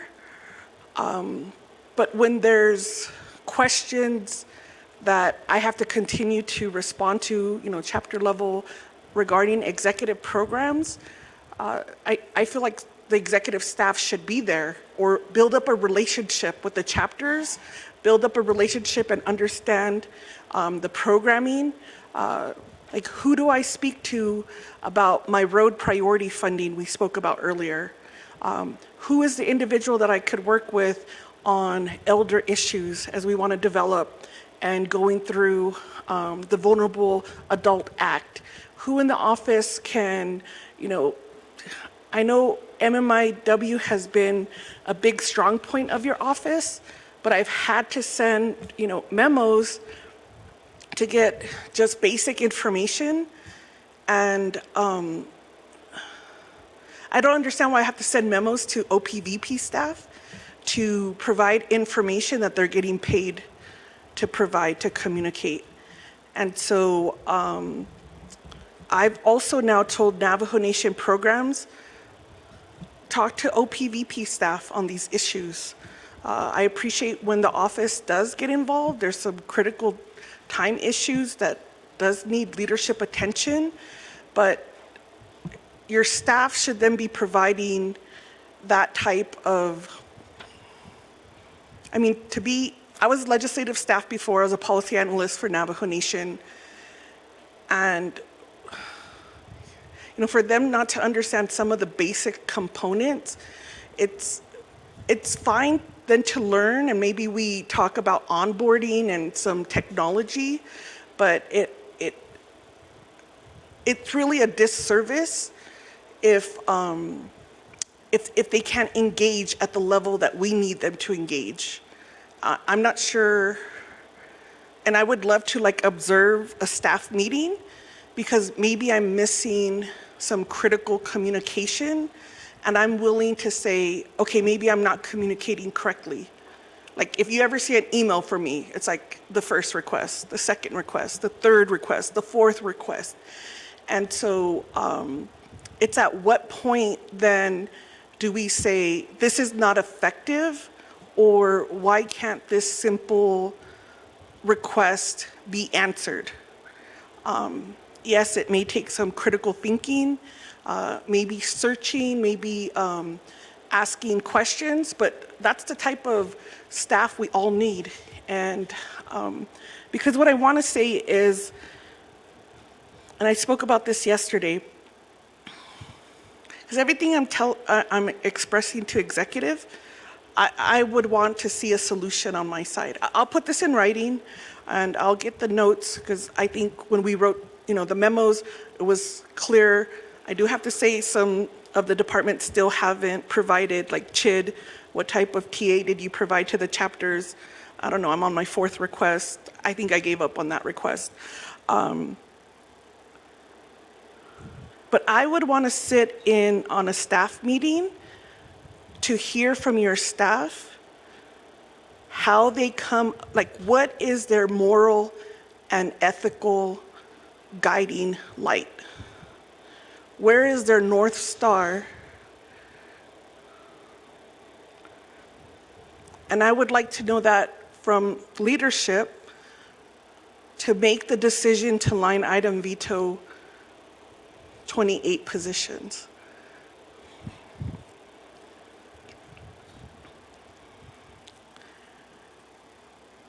And that's what leadership is, being accountable for your actions. And I would ask that executive staff in the Office of President and Vice President invite our LDAs and hear from them on the type of mental anguish that they went through when the line item vetoes went out. Because whether or not I have my concerns with executive staff and their salary, we made it very clear to the chief of staff when he was before the committee that, at least for me as a delegate in this committee, because of the BIM, that we would not defund any positions that were filled. And so I had expressed to Shadeja here yesterday, And I think from executive, my ask is who was responsible? Ultimately, President, you signed it, you put your initials on it. So there's a responsibility there. And then from your staff, who was responsible?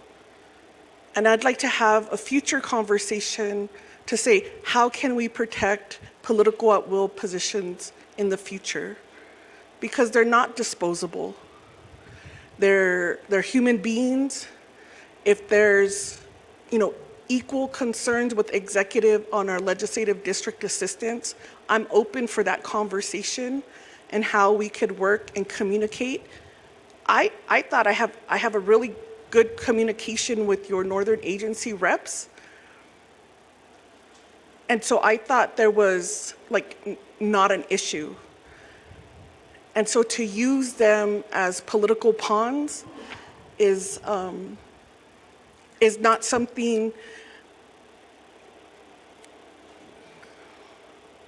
that can be explained, because you devastated livelihoods, whether it was intentional or unintentional.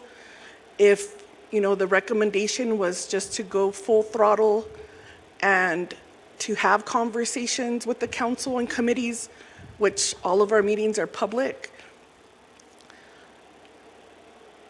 I really, and it's up to them. They haven't asked me this, but there has to be a reason why the line item veto was used. Your memo doesn't state it. I've come onto this council and let the council know at that time, as a legislative district assistant, the type of assault that we received. And we were not protected. Political at-wills are not protected. They're still not protected. And so to hear their stories of how they're being treated and how this line item veto impacted them, is I know we certainly can do better. And so we're looking at what are ways through existing Navajo Nation law that they are not then in the crossfire between the different branches, because they're a filled position with a PAF, with a family, with parents, and to be let go so suddenly. I think it took a few hours because hearing from my LDA and how she's, working with other LDAs, knowing their children, knowing, how, they're trying their best to show up for the Navajo Nation people. I think it's really devastating, but it's a trend that I hope we could stop. It was a trend with the Vice President's staff. And I thought we put in enough provisions in the budget instruction manual to at least you shall budget for personnel at 2088. And the only program with all their branches, if I remember correctly, was the Division of General Services out of all the branches. And so there needs to be this conversation about how the government is going to continue to treat their employees, whether they're political at will or professional at will. And I read your memo regarding the veto on professional at will, and I think there's room and opportunity to come back to the table and, maybe case studies or best practices. But there should be a process for the budget of defunding positions, because last fiscal year we saw that. And I remember there was 2 layoffs in the Division of Natural Resources, and their families reached out and were saying,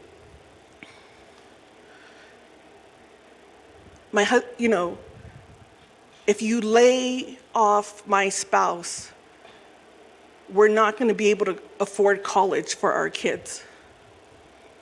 And so these are the real stories that are happening, because I want to dissect that and keep that separate from the operation cost. Because you have vacancies, and when we moved money out of the president's office, in terms of personnel, it was vacancies. HR with your staff came back and said, no, these are filled. Okay, let's restore it.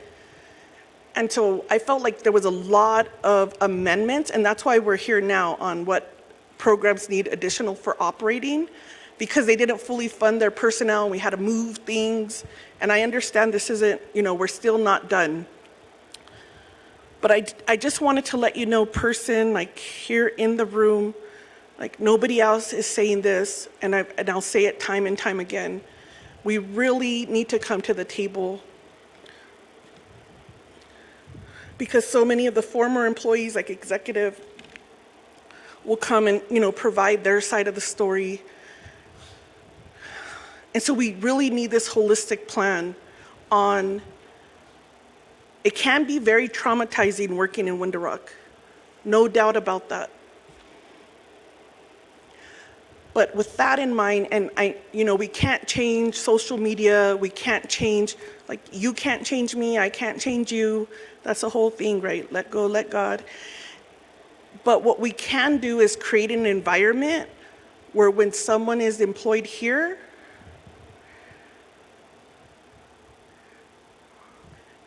I know people say like they know what they're signed up for, but unless it's expressed like in the law, then there should be protections for them. And because the PPM does not cover them, I think that's where, even if it's, let's say, a non-political entity, like how police department has internal affairs, like another entity just to hear them out, hear the story and see, okay, if this program, or let's say your office or my office, no longer needs your service, then we transition them into another job. Because Mr. Bial had told us in the early 90s, he's a great resource, there was a time where our budget was reduced and there was 60 positions that were up for a layoff. And what the leadership did, instead of laying them off, they worked together with HR and transitioned them into another job, right? And that's what we could have seen from the office. Like if the intent, because I don't know why you line item vetoed them, if the intent was not to have assistance because they're Navajo Nation employees, then there should have been a plan to transition them into one of the many vacancies that we see. And I saw that at the federal level when there was all these rifts, they're worried about it now. And that's where you take someone's mental well-being, financial well-being, and take it out of the equation. Because I rather would have been able to negotiate and tell my LDA, I appreciate your service, and you're gonna transition into this job because you're still gonna have a livelihood, and you're not worthless. Because that's how some of them felt. And so talking with their children, with their families, it was very hard to then come to the table and say, what's next? And my colleagues can testify, since that line item vetoed, I've looked at every policy and law to rectify that action. I've even told legislative to rescind their layoff notice. I'm the supervisor, and with my salary, pay them, because they deserve benefits. You're taking away their insurance. You're taking away their children's insurance. You're leaving them with less than 2 weeks to find another source of income. For no rationale. And that's harmful, and that's hurtful. And so I hope after this we can do better.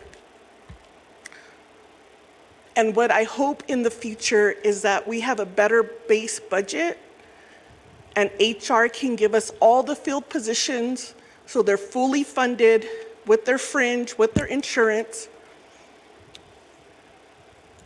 And we could start from there and operating if we could figure out like a formula, because our government needs to continue to run. So if they need to continue to provide services, then let's make that happen. Let's agree that in the future, we just have forward funding, and this is what they need to move forward. And then if there's other, I always say like the 2% that we don't agree on, then that's what we focus in on. Because to spend 5 months on the budget, that's a lot on the programs, that's a lot on the committees, and I think we could do a lot more together in looking at reform. So if the people have said reform OPVP, reform DOJ, and reform council, then this is probably the best time to do it. And I'm still willing to show up. I'm still willing to show up, and I appreciate that. You know, my chapter has reached out, and they're helping me understand if I'm gonna be insured. I'd like to talk to your staff about their understanding of the indirect cost and how that's a federal like that's the federal government giving us money back, so why would you line item veto that? We need to have a conversation about this email that was sent to Office of the President and Vice President asking if you were gonna submit your Exhibit E, and the response was like, no, the budget's as is. So President, your staff, and I have the memo here, your staff did not update Exhibit E. And so there's technical things that we need someone in your office to completely understand, even if we disagree, the technical aspects of it. Because to make an amendment, like how you create it today, we did not have that on our end. And I could provide that memo to you, and I just want to make sure that's something then with all of these, all of these staffers, then help the president, help vice president. These are critical conversations, and we shouldn't be at a crisis. And I can't think of right now someone on your team that I continue to work with on an ongoing basis. And my hope is that you can rectify that tonight. And then I could work with that team member on all of the issues, whether it's MMDR, whether it's our sexual assault prevention, whether now we're looking at all of the missing youth on Navajo Nation, the violence that are going on. There's a lot of opportunity, but we also need that staff to push these through, because that's my understanding why they're there. And on our end, we can help communicate with our LDAs, and maybe a training, like a joint training, to say, this is how we could work together, and these are our expectations. And I think that would be helpful, so we're all on the same page and to move forward. So I appreciate the time. I don't think I wanted to say all of that. I had literally 2 things I wanted to ask you, so I apologize, colleagues. But I just felt that energy, because we do have some of our LDAs in the council chambers with us, hearing their testimony on the radio. And it's just not right. And so please, let's make this right,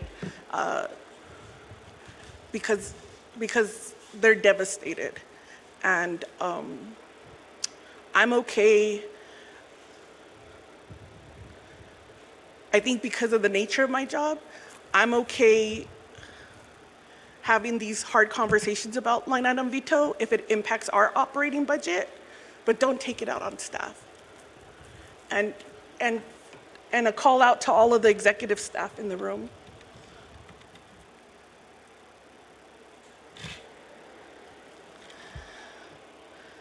Look around. Where your relatives, the legislative district assistants are relatives. They have value.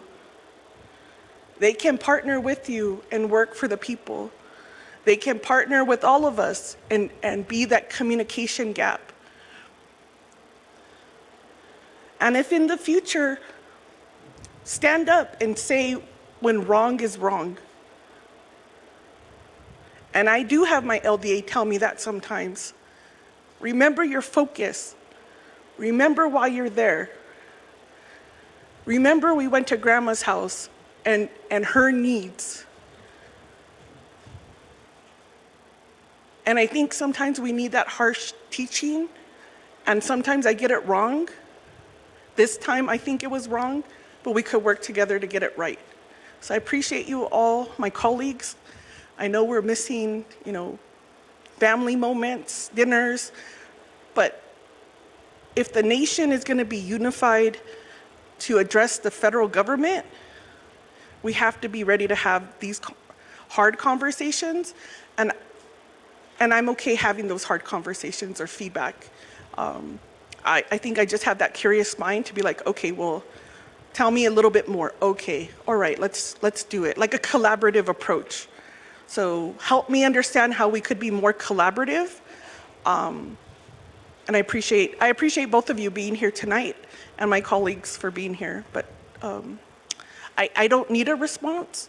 I think in terms of, because colleagues, want to also speak, but if you could text someone, my number is 928-286-7968. It'll be on till October 1st or September 30th.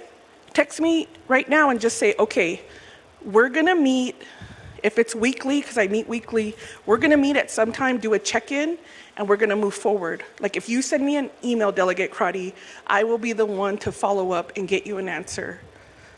And if it's not the answer I want, then it's us working together to figure out how, if there needs to be a legislative fix, maybe a policy amendment. And if it's a legislative issue, then or executive issue, then someone executive take the responsibility to fix the issue and communicate or push. It's always like push a document. It's always answer an email and a text. So if I could get that one person, optimal is many folks because we deal with many issues. I think that's the first step. So people who are texting me that are not part of OPVP staff, I appreciate you too. Thank you for the words of encouragement. And we do say our prayers to include all of us as leadership. It's a very hard position. And I hope we could create a future where when we have future leadership, that it's a safe environment for them too. So I appreciate all of you in the room. Yeah.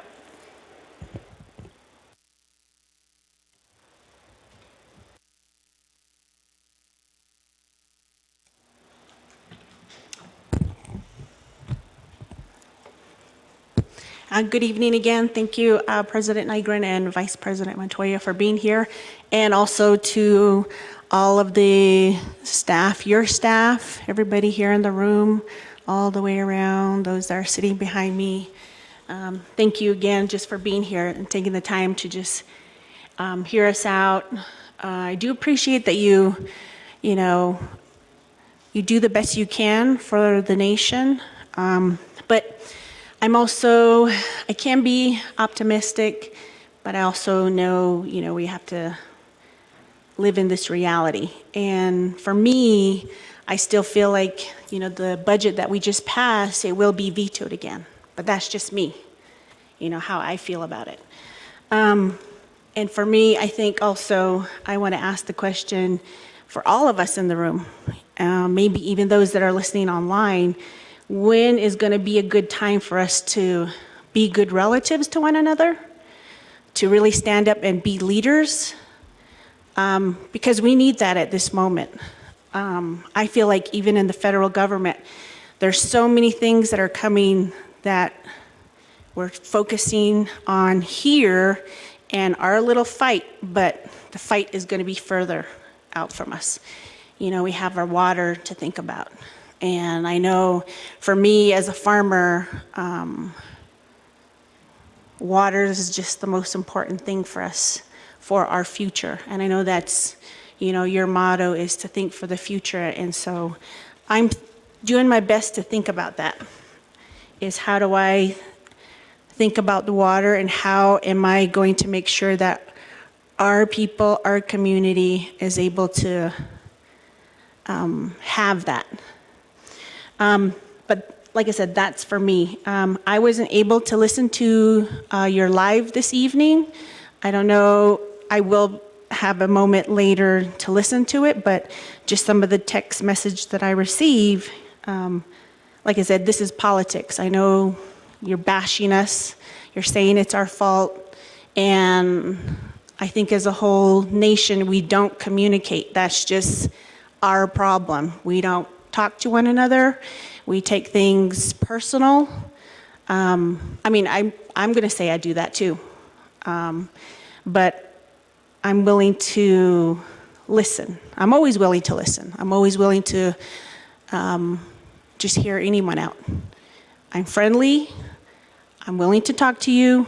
But if in my position as a leader for my communities, the 5 communities I represent, I have to also look at it from that perspective. And I know all of us do, because we have 110 chapters, and we're all here, we're all elected, we're all adults. We should try our best to work together. And I know that's also hard, because that's not what happened. That's not what happens. This is politics. It doesn't work that way. But maybe we might have a chance to change that at this point. I don't know.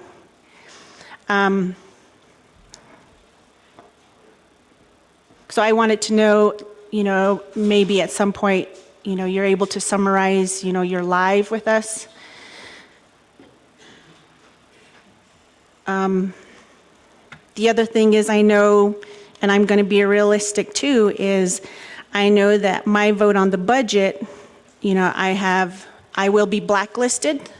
I know my chapter projects are not going to move forward, and I understand that that's how politics here on Navajo Nation work. But I'm hoping, that you're able to, remind your directors that, this is about the community, and they worked really hard on their projects for so long that they continue to move on. But I know, again, like I said, this is what politics is, and this is how it's been done for so long here on Navajo.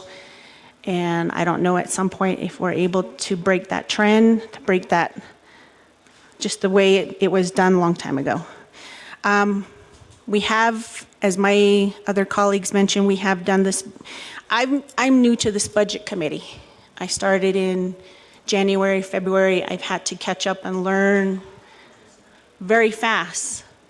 And and I'm very thankful that they're able to help me. Anyone else that has come to the committee or oversight, they're able to show us documents, and that black and white, when I see that, the numbers, those are what I'm following. I can see that story that it's telling. And that's how I make my vote. And so I'm hoping, your staff is able to come over a lot more, come to our meetings, and ask questions as well. I'm on the same boat. I'm always asking as many questions as I can.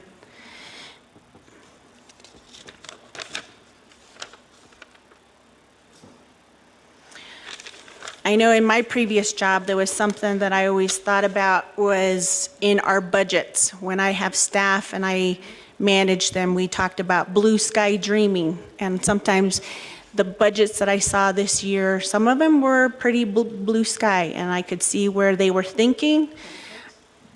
But again, with our information and the data and what we were trying to do, we had to really try to get to a place of a realistic budget.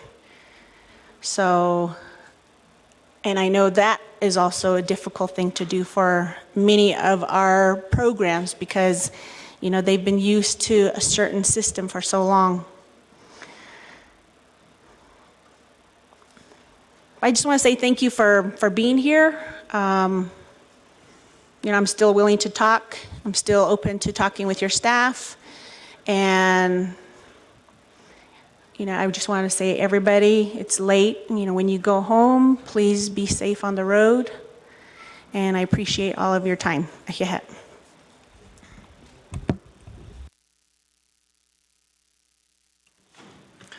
Thank you. Yeah. Yes, I just want to say thank you for everyone's comments. And definitely just so you know, like as everybody said earlier, it was not anywhere near easy to do that message and the decisions that I made, but obviously it was the only way I could really be at the table. And so again, that's just one of those things that I never thought I'd get to that level, and I felt like I was pushed to that level to do it, but we had to get it done, and really, and I'm glad that good scenarios happen, as I mentioned as you mentioned the Facebook Live. No, I think if I got rowdy, I wouldn't be here, and so I think that my train of thought there was, you know what, legislations were passed. There's opportunities to correct it. We've got 5 days. We've got plenty of days to get it done. And again, there's a lot of things that I could think about in the past, but I'm not here to really talk about that, but to really figure out how do we move forward in the next 5 days, because all the sentiments that were shared, I hope that we resolve those over the next couple of days, because I'd love to just come together collectively and move forward. So again, that decision, I know Shema Amber Crotty, you mentioned it. Trust me, it's not an easy decision, and just with like different decisions, different layoffs, hundreds of people losing their jobs over the year as well too. So those things kind of really irk me at the heart, and it really does. It does put a toll on me, because I know I have relationships with a lot of those individuals as well too. So know that my decision was to come back to the table, and to me, I've come upon some of the LDAs, and I told them, and I said, you know what, don't worry about it. I know the council and we're going to come together.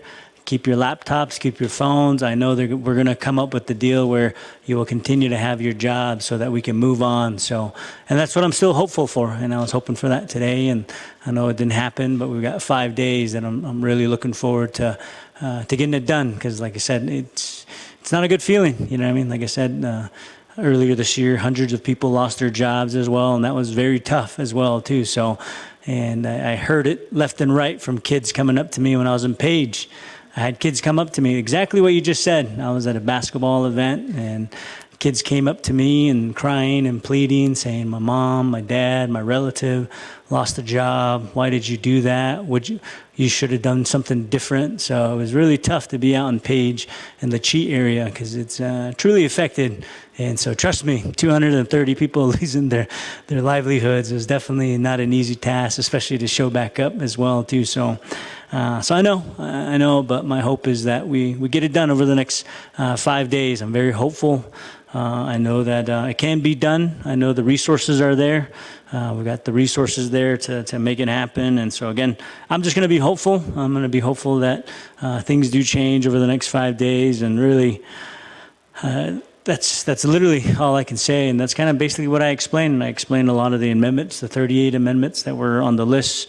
I know that a lot of the individuals in this room were sponsors of a lot of those amendments, and really trying to push those forward as we go forward. But again, I'm gonna be as hopeful as I can, and really hope that the next 5 days we can come to some resolution, get an amendment to the comprehensive budget. I know that you've accomplished that with your budget today, and the judicial budget, which I'm very happy with. My hope is that we do the same for my branch as well, to come within the next 5 days. And like I said, I'll definitely be thinking about that. Trust me, like that's not a good feeling when people come up to you and ask you why mom is not having a job, ask you why they were laid off, did they do something wrong, what is it that they did? And it's hard to tell them that your parents didn't do anything wrong. They're good individuals, good human beings. They have a job to support you and your families, and it's a tough situation. But like I said, I'm hopeful. The next 5 days, we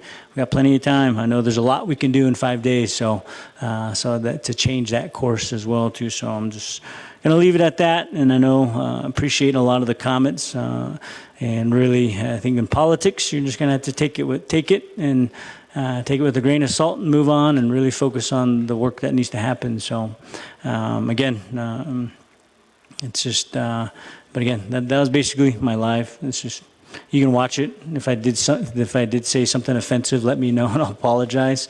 But again, it was to keep it very cordial because I believe I got 5 days.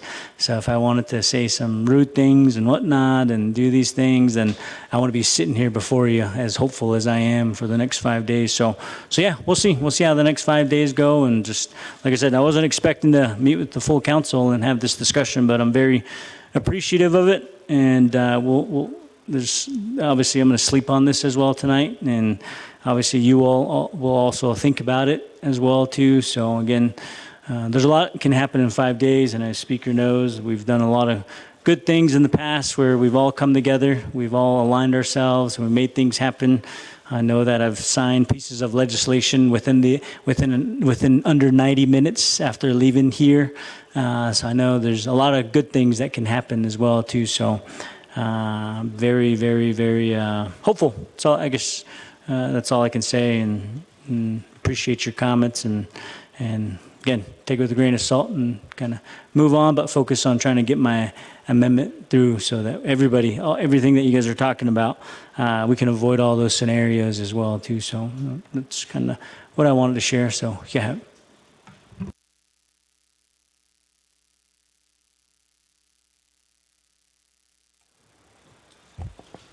Yeah, thank you, Speaker Ado Inda Kodoshanat Ani no Tliningi of the 25th Navajo Nation Council, and also to Ado Shitsile, President Nygren, Ado Shdejishi, Madam Vice President Hyaha, Ado Inda to President, staff, thank you for being here this late in the evening and coming here to the People's House to have, a proper dialogue that probably is a bit overdue. And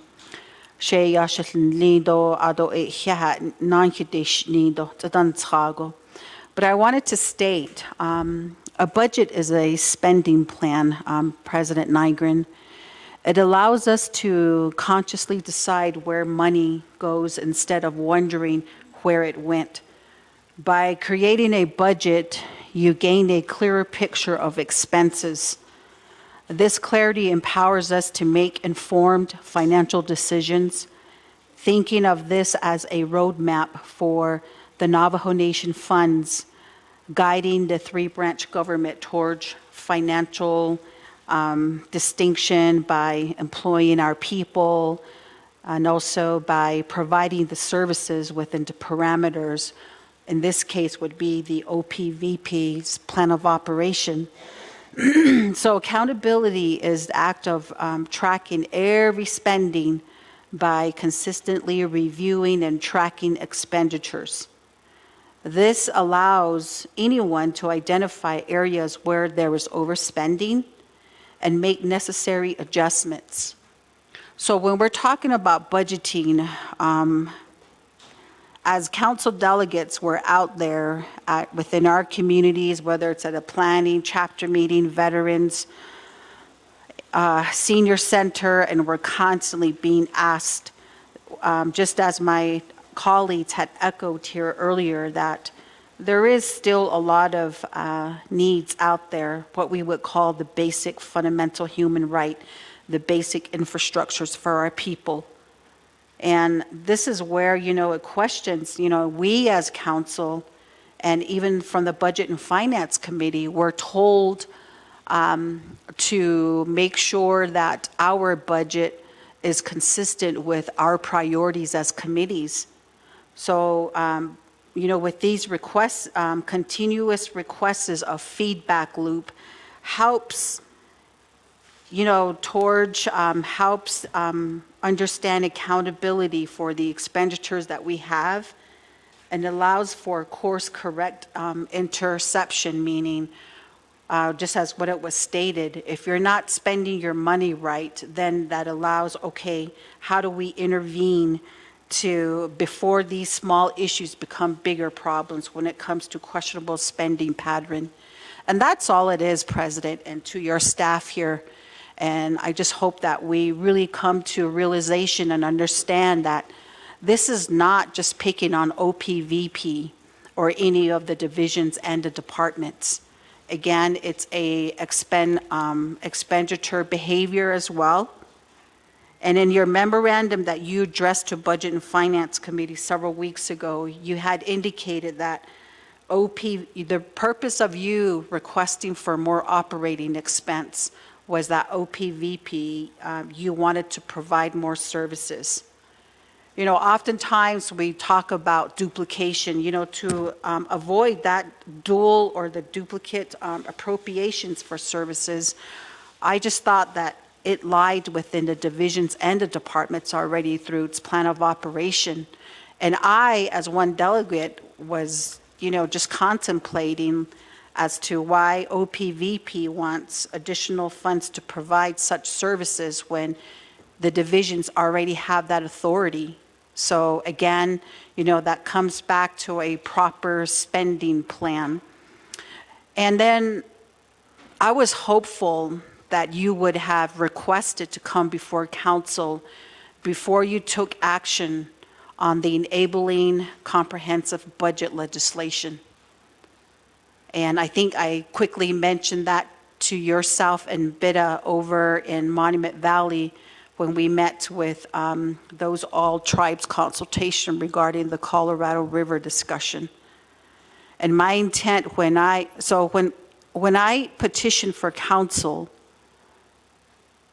I wanted to be able to make changes to laws and streamline processes. And then to be transparent and accountable. And I really think that's the true request of this council. You know, I know that my colleagues oftentimes they have valid arguments. And I'm just sitting here trying to understand because I know that during your administration and the inception of this council and your administration that we were working really well together, that we really wanted to move, you know, the federal government, this government here at the tribal level forward. And I don't know where, you know, that all went wrong. And again, I always ask for forgiveness and that I am not perfect, as we all have our shortcomings, but respectfully ask for one another, you know, to respect each other's, and that's very important. And again, you know, this council is not toxic, as I have heard, and I just think that it's this council that's just wanting to be accountable for all the cash inflows and the cash outflows from this government. Because at the end of the day, our people want answers from us. So, President, I know we're past the 11th hour, you know, of requesting, you know, to come to some sort of a resolution. But, you know, with this budget process, I'm kindly requesting that you and your team really need to understand the budget process. The reason why I say that is we actually only have 3 days. You know, we can't do no more budget transfers because I believe that was a deadline that was set by Office of the Controller, like the second Friday of September. And again, so technically we only have 3 days to see where we're at with, you know, this line item veto. And then also what I would like to request is, you know, to really understand our people across Navajo Nation, you know, especially employees, and we're juggling whether they should keep a job or work as half-time with the next fiscal year. Just doesn't really make no clear indication of where our priorities. But again, I think as employees, you know, they have families, they have, you know, financial obligations and responsibilities. And it just hurts to know that we've put 28 people out of a job, or going to put 28 people out of a job. And we as delegates, it's just so mind-boggling, like, how do we fix this? But, you know, I'm so thankful that you came across to sit down and listen to us.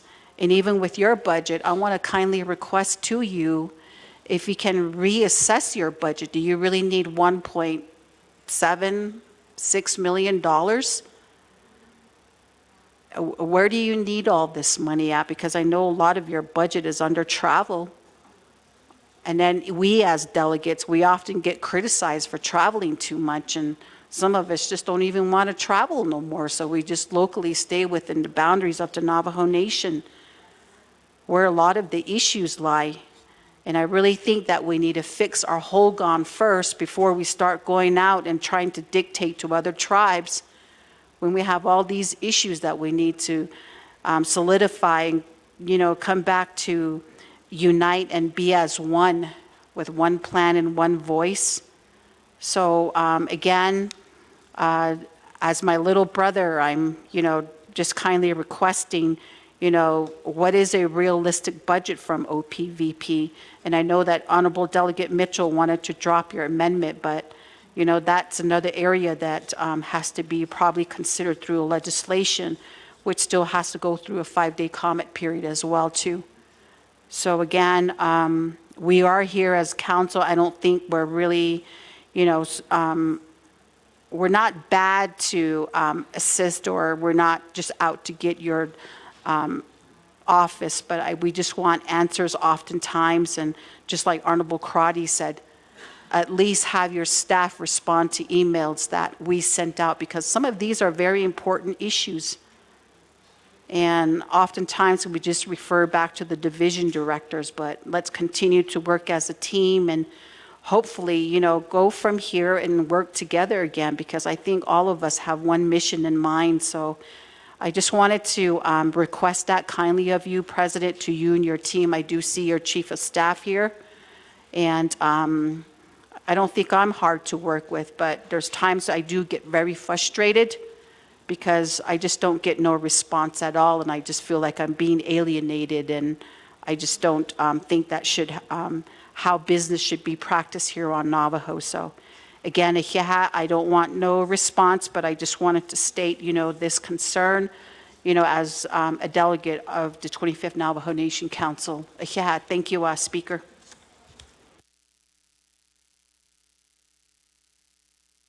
Real quick. I'm going to go to the men's room real quick. I'll be right back.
Thank you. Thank you. I appreciate that, that you're finally here, sitting down with council but I feel like in a way that it was not good that you decided to sit down with council after going onto social media to misinform our people. And I think that a lot of the comments that were made about, the budget, I trust budget and finance, and the way that it was explained to me and the way that they came up with the budget, the base budget made sense to me. And I honestly thought, okay, he's going to agree to this because that's kind of what he was saying. But obviously that didn't happen. So, an earlier delegate, Slater, did let you know that, that we are seeing those unpaid invoices that were mentioned on social media. And I don't, I guess in a way, I'm really disappointed in seeing those because I feel like they're indulgences. You've indulged in at the people's expense. So I'm just going to just state that clearly and just put it out there that the invoices that at least that I've seen are just a disappointment. And I want to say that earlier you asked, what would you do if you were in my shoes? Well, if I were president of the largest tribe in the United States, and if I knew that people were watching the youngest president of the largest tribe in the United States, I wouldn't act like a king. I would be the CEO that the people elected me to be. I would work for the people and I would put them first. I would hold public hearings and ask the people, what do you need? How can I help you? I would certainly follow my campaign slogan, and right now your slogan is to think for the future. Do that. Think about how having a $5.5 million budget just to serve one person is actually serving the people in the future. Because I don't think it is. I would not, if I were president of the Navajo Nation, if I were the youngest president ever elected to be president of the Navajo Nation, I would not use the lives and the livelihood of our Navajo people as political pawns, because they're not. You said it was hard to make those decisions. If I was president, it would be hard for me to let people go, for them to lose their jobs. And as Delegate Crotty stated, that mental anguish that they have to go through. If I was in your shoes and I was president of the Navajo Nation, I would lower the salary of my staff and put some of those funds in operational, because I would know that those monies being asked for is monies that could go to services. So to me, it's really simple. I'm looking at this chart here that was released with the council's press release. In 2021, Jonathan Naz had a $3.3 million budget, and we were coming out of COVID. So there were a lot of his staff that were needed to address the issues that were happening in the communities. And he functioned on a $3.3 million budget. In 2022, $3.3 million. In 2023, when you came in as president, you functioned on a $3.2 million budget. In 2024, it went up to $4.1 million. In 2025, it went up to $4.9 million. And in 2026, it went up to $5.5 million. What the Navajo people need to understand is that these staff is just for you. Just for you. I just now asked Josie, who worked for the vice president, if she's getting paid, and her response is, I'm Today is my first official day back, and I'm getting paid. So if I were president of the Navajo Nation, I would really reevaluate my staff's salary. And I know you want to pay them premium salaries, but what about the rest of our Navajo Nation employees? I would take some of that, maybe kind of bring down the salary, President, because our LDAs who you got rid of, I think they make around, is it 54,000, Speaker? 54,000 a year, right? 54, I think maybe 56,000 a year. And they're actually they're in the community a lot more than us as delegates. And they're out in the community a lot more than you as president. They are answering phone calls. They're being project managers. They're communicating with other delegates here on the council. So I feel like your 5.5 million, if you just lowered the salary for some of your staff, you could move some of those monies into your operational budget. So to me, I question, how is your staff helping the people? Because it was stated earlier that there's no communication coming from your staff, and there really isn't. We just got an email from a veteran who is being evicted from NHA because they were relying on a letter that you signed saying that their home was going to be paid off. So they stopped making payments, and now they're in this process of being evicted. And they said that they tried to reach out to Bobby Baldwin with no response. They tried to reach out to Demetria Sims with no response. They tried to reach out to NHA and no response. So I've asked Speaker, can we get NHA to come here to answer those questions of why are our veterans receiving these letters and it's not happening? Our veterans want to hear from you. If I was in your shoes and I was president of the Navajo Nation,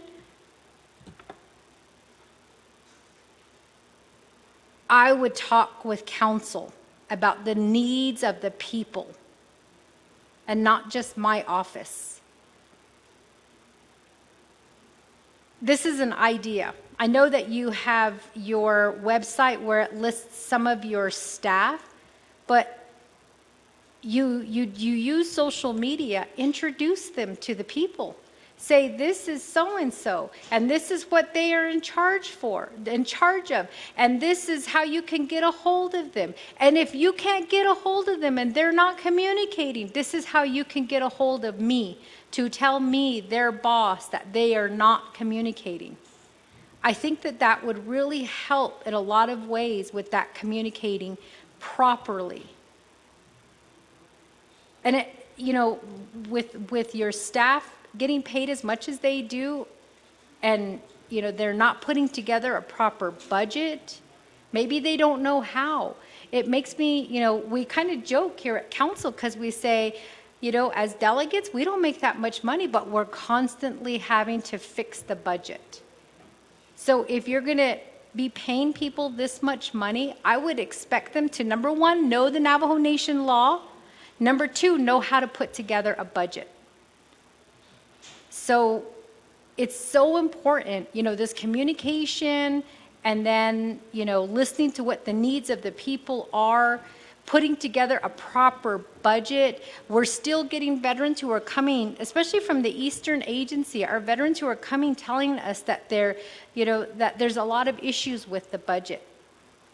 Did you know that your Veterans Administration director, that she was late in submitting the budget and it was wrong? I don't know how many times Hess had to keep telling her this is not the right budget. that to me shows that you're paying these people that much money and they don't know how to properly put together a budget. This budget is a reflection of what the people need, the needs are that are out there. So maybe they could take a budget 101 class on how to put together a budget. And if I was president, I would make sure that my people knew how to put together a budget, because when the Navajo people are coming to these executive directors and they're putting their needs out there, it's kind of almost expected that they're going to take that information and they're going to plug it into the budget so that those needs get addressed. So again, I look at your staff and I think, yeah, I don't know if that person is really worth paying $70,000. Did you know that one of your staff assistants actually asked, when does the fiscal year start for Navajo Nation? And my response was, should we tell him? Does he not know that October 1st is when the new year begins for fiscal year? How does he not know that? So there's a lot of questions that your staff ask that makes me want to, actually it has made me pause to say, and you're getting paid how much? So if I was president of the Navajo Nation, I would reevaluate my staff and their knowledge. I would question them. What do you think council does? What do you think the president does? What do you think the judicial branch does? So I think it's really, really important that these things be taken into consideration. If I was president, that communication, that open line of communication would be open. So I appreciate your one-way form of communication, which is going on to the radio, doing social media, posting, doing your press release. That seems to be the only way that you communicate with council, but that's also the way that the people are seeing you communicate with them, the people. And I've been seeing a lot of press releases where you're, sitting down with the chapters and, you're going out, into the communities. I'm seeing less press releases where you're traveling, which is good, because as CEO of the Navajo Nation, you have you should know that these projects have to get done. If I was president, and again, remember you asked the question, if you were in my shoes, what would you do? If I was president of the Navajo Nation and there were questions about millions of dollars that were supposed to help the people, but there's questions about it, I would cooperate with the investigation. I would be questioning that company as well. I would not be making excuses, because I remember the first year when you were elected, you said, when my directors make a mistake, hold me accountable.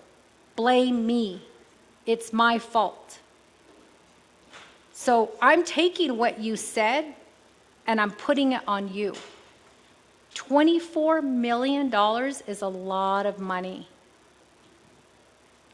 And if it's something that doesn't bother you, that you don't lose sleep over, then take that $24 million out of your own pocket, put it in the hardship pot, and distribute it out to the people. Because I know a lot of people, $24 million, I know that a lot of our people, they could use that, and they could take care of a lot more of their relatives. They could pay off bills. They could build their own homes. $24 million is a lot of money. And I feel like there's just this constant, press releases that come out. And as you stated, there were 200 jobs that were lost because of that. And then there's more money that's tied into this Native community capital. which, as I understand, based on the information that was given to us by your director, Thomas Cody, he was walking along one day, seeing a poster board of Native Community Capital and said, oh, I like those guys. I'm going to give them this contract from the Navajo Nation. And that to me, really questioned, again, are the people that you've hired, do they really know what they're doing? Are they really worthy of the salaries that the Navajo people are paying them? Again, all you have to do is lower some of the salaries for some of them and put some of that into your operational budget.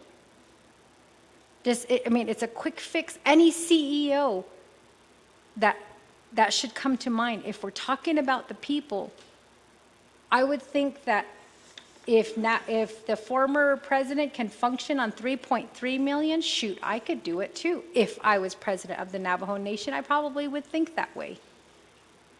I would also tell myself, if I was president of the Navajo Nation, if Jonathan Nez can do it coming out of COVID, by golly, I can do it too.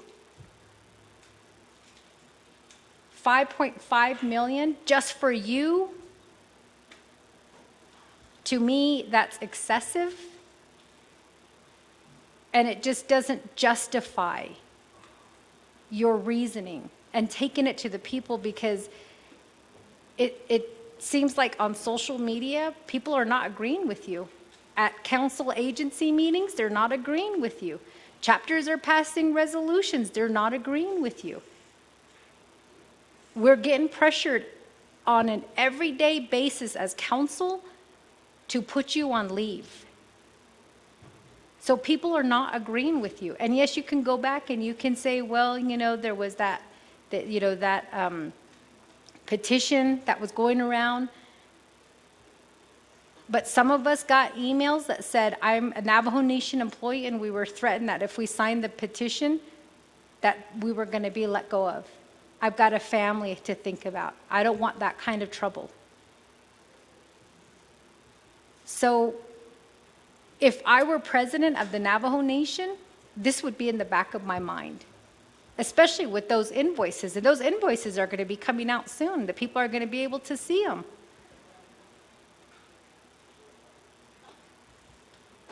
If I was president of the Navajo Nation, I would know that Title II exists, and it shows that there are 3 branches of government, and that a line item veto to take away money from the operations of one branch could create an imbalance, and it would take away responsibilities that are outlined in the law. To be clear, council was created and given responsibilities to create laws, to pass laws, to appropriate or allocate funds, to serve as oversight to ensure that funds are being spent properly. If I was president of the Navajo Nation, I would not create such an imbalance. And I would feel like, what would the people think? Would they think I was hiding something if I'm taking away operational funds from the very branch that holds me and my executive directors accountable for funds that are given to us, funds that belong to the Navajo people, funds that should be given to the services for our Navajo people? This is if I was in your shoes, I would be thinking that.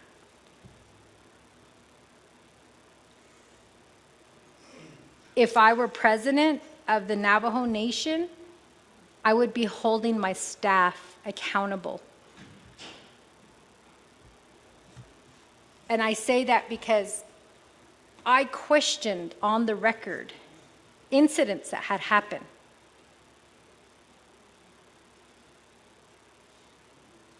And instead of holding staff accountable with drinking, you came after me for asking those questions. And it's not being shared with the Navajo people that some of your staff continue to drink alcohol And as a result, they're not there. If I was president of the Navajo Nation, I would tell my staff that you are a reflection of me. You are a reflection of our Navajo people.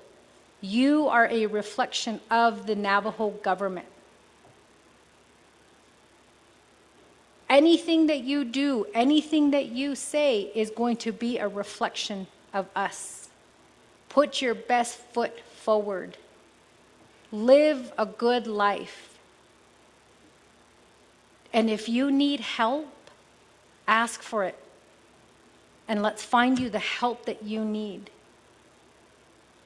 I wouldn't sweep it under the rug. Because then, if I was president of the Navajo Nation, I would feel like, are the people going to say that I'm hiding things from them? Because I want to be king.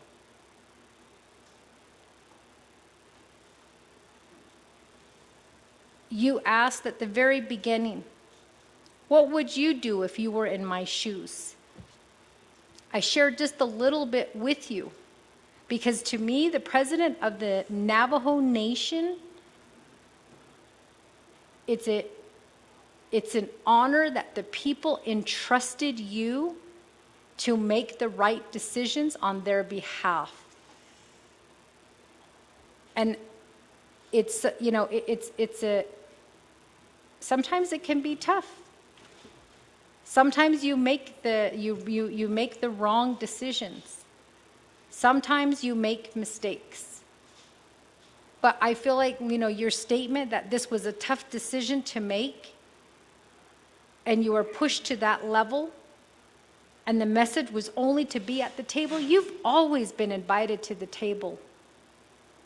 You have always been invited to come over. Many, many, many times council has crossed that street to go to your office to sit down with you to talk about what is happening with our people and the nation's money. We have compromised in so many ways to help you. At the very beginning, when you were president, you said, I need travel money. We gave you travel money. You said, I need more staff. There's proof right here. We gave you more staff.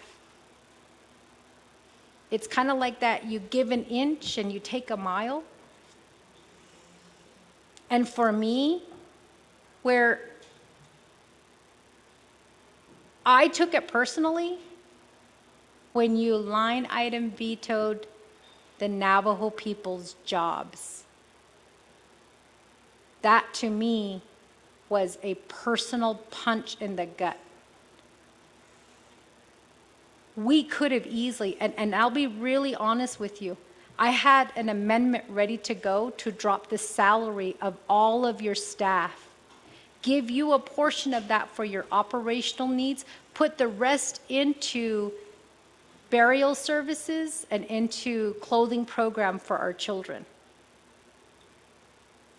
And I think I had the votes for it. But we, as a consensus, we said, let's just go ahead and pass the budget as is, because Budget and Finance has already taken everything into consideration. They came up with this equation and they gave you actually a big padding in your budget. In your budget, just you, your office. Because be mindful, President, Vice President barely got Josie on staff today as of September 25th, 2025. So if I were president, I would really think about the things that I've done in the last 3 years. And if I were president of the Navajo Nation and I did the things that you did, I would be asking the Navajo people for forgiveness. I would be apologizing. I would be working hard to make it right. And I would not be asking for more money. I would be trying to find a way to make do with the 5.5 million, because at this point, you're the only president that has ever received that amount for your budget alone. and you're the youngest president of the largest tribe in the United States. As a CEO, you have your PhD, and in the words of my good friend, veteran Joe Ramone, you adapt and you overcome. But as I stated, you asked the question, what would you do if you were in my shoes? That's what I would do as president of the Navajo Nation. You will never go wrong if you put the people first. And what I'm seeing with your request in your budget is you're putting yourself first. It's about Boo. So that's how I'm going to respond to your question. There's a lot of things that you can do to make things right.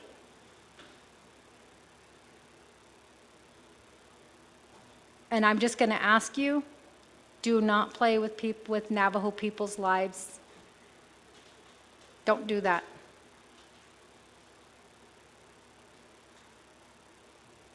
Thank you.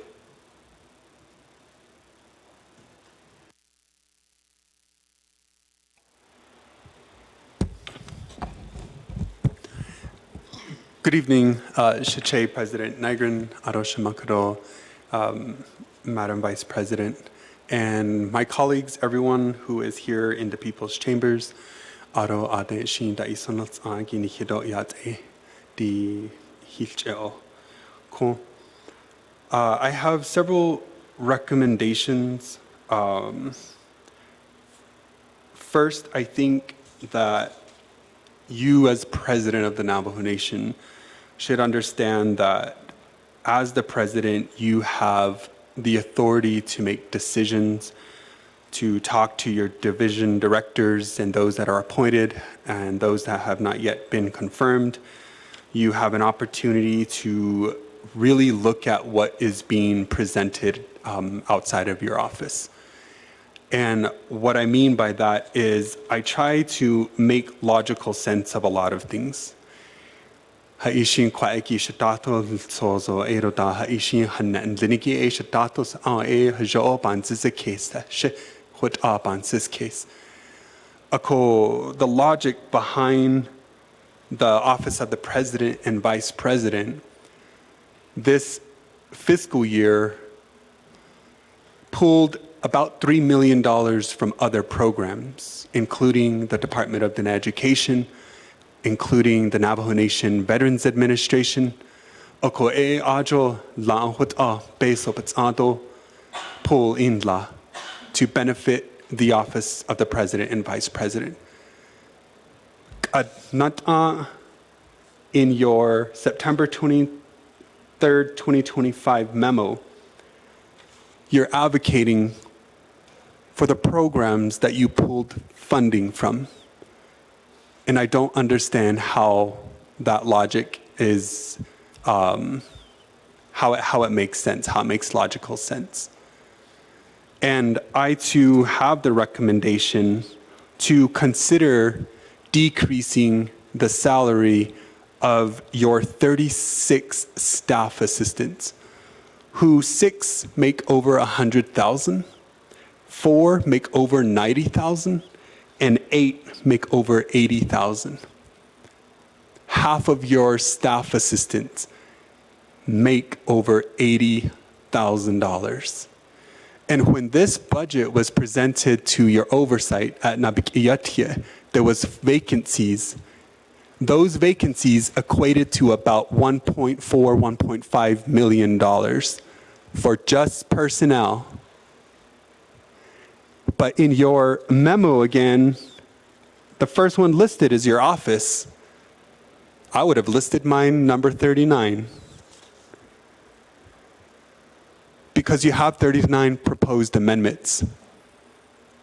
But in this memo, you identify OPVP requesting $1.5 million, nearly $1.6 million.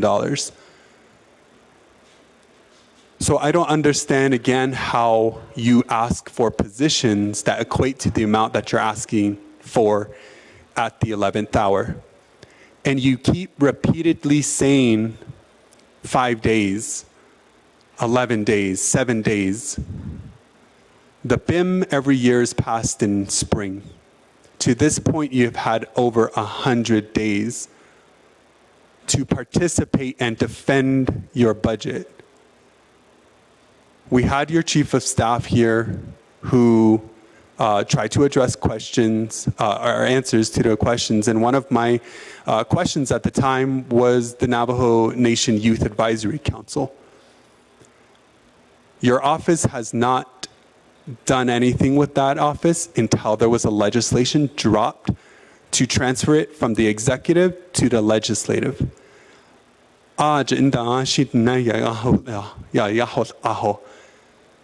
To say we're doing X, Y, and Z. And there was a less than 50% expenditure rate for a whole fiscal year. And so when this budget came about, I asked the question to the chief of staff at the time, how come you did not identify any funds for the Youth Advisory Council? And the response I got at the time was, because there's a legislation to transfer, we didn't want to commit funds there. And I thought to myself, okay, if I were the president, I would defend the Youth Advisory Council and talk appropriately, not through social media, not through emails, appropriately to defend that we were and will be doing something with the Youth Advisory Council. And according to your memo that you line item vetoed their funds is because you want separate youth advisory councils. Again, the logic around that I do not understand, because it's been dormant under the executive branch and under your supervision as the president of the Navajo Nation. So I hope that you do reconsider, because if it's a partnership that needs to be established, because our focus here, and I helped co-sponsor that legislation, was to ensure that we were providing those opportunities to our students and our youth to be able to participate in their government. And so when we look back at the budget and the requests, and I'm just going to state it for the record here, I am not a green vote on your budget. One of the reasons is because you have a request of $283,000 for ads, promos, ads, prints, etc., promotional items. And as an oversight, that's what we like to question, at least for me, because I'm sure we've all walked a parade route after the parade is finished.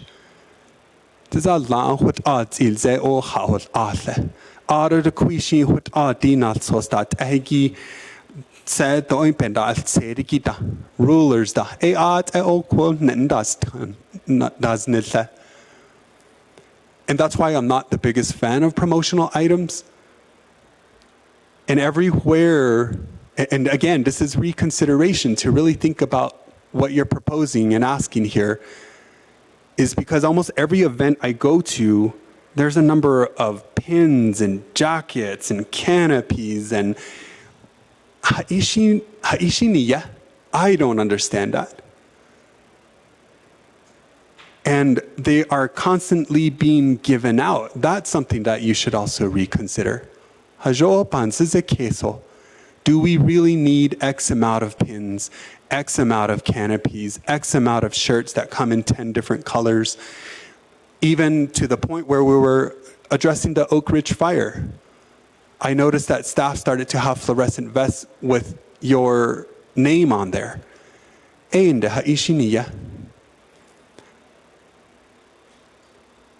for me, when I look at my upbringing, when we talk about the legislative district assistants, I too also disagree that we are using lives to just fund your office. That I also disagree with. And I don't know whose idea it stemmed from to eliminate 28 positions. Families that now have to go back to their dinner tables to discuss what their next options are. Me personally, as a delegate, I sent a memo to OOC speaker, as well as Ms. Jalissa, and I asked, take a portion of my salary and fund my LDA for at least the first quarter until we think of something. Make sure she gets her fringe, she gets her insurance, gets what she needs because she's a mother, and provides for her her child. And I recall at an event you mentioned, and I think a lot of us can resonate with that. Our upbringing has been challenging for a lot of us.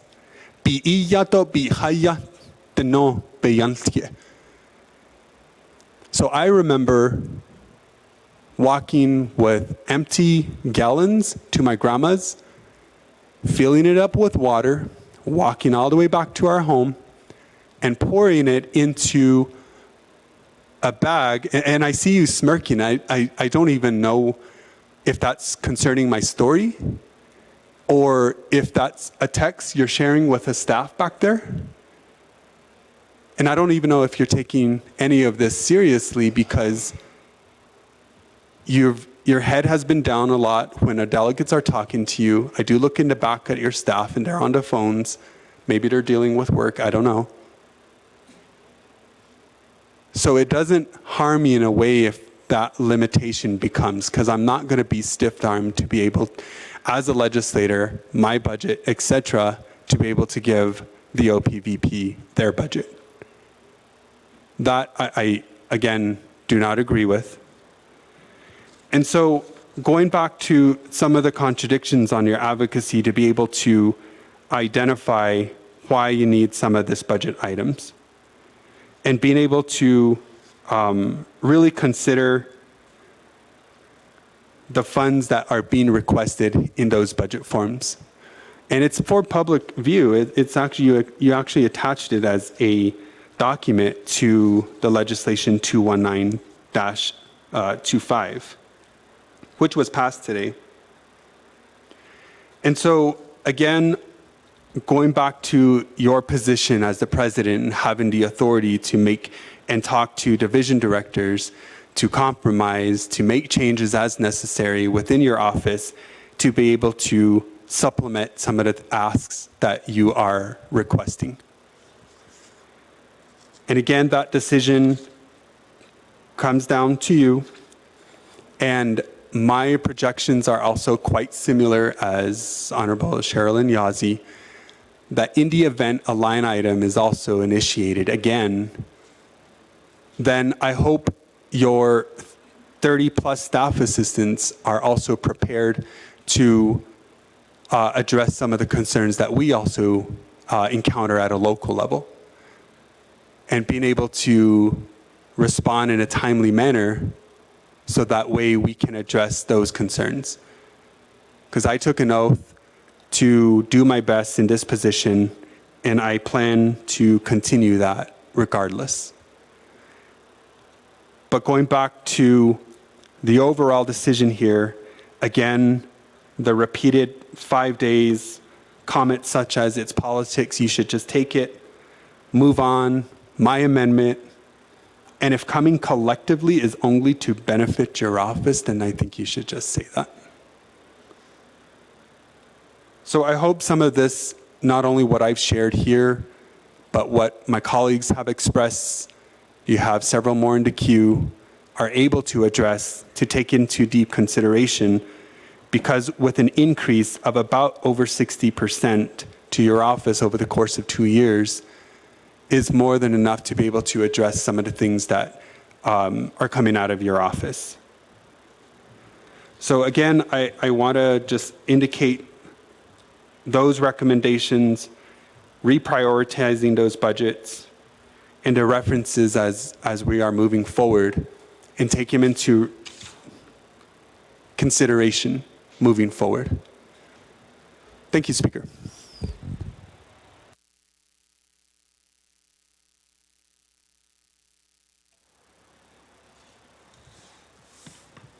Yeah, I did, shouldn't, President Nigrin. So, Ken Hikahinya, so I did, Madam Vice President, I did, Madam Speaker. Lidi, yeah, or the do stand kuche. I always indicated that there are certain things that needs to be changed in the law. As policymakers, whether it's to Title 12 or any other, dot I see ati dan hikahit ata. Because the staff is working with these policies every day. Every day, dahil ko haishin din wodo haishibata huntla. And as legislature, we could only see so much because ta inishiki dot I see nakata inishta. Aje wat as. I do see a lot of flaws in this. And the history of the line item veto, is there. And when it was initiated, at the time, the council was really not at its best. And that's the reason why, it really flew. In that initiative. It was an initiative, not a referendum vote. And, that was posed as an initiative. Ade belaasli do ade hat ina shibani na sibani ye neat. Coming into the 23rd Council, I saw that as a just twisting the arm of the council. But not utilizing it for looking out for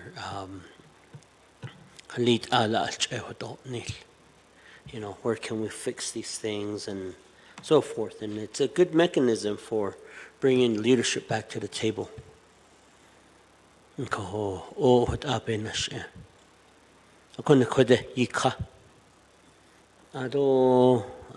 This is not my first rodeo. It's not my first line item veto or anything.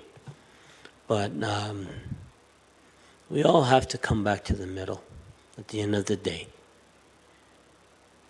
Whether this new budget process that has been created during this budget season of session of fiscal year 2026.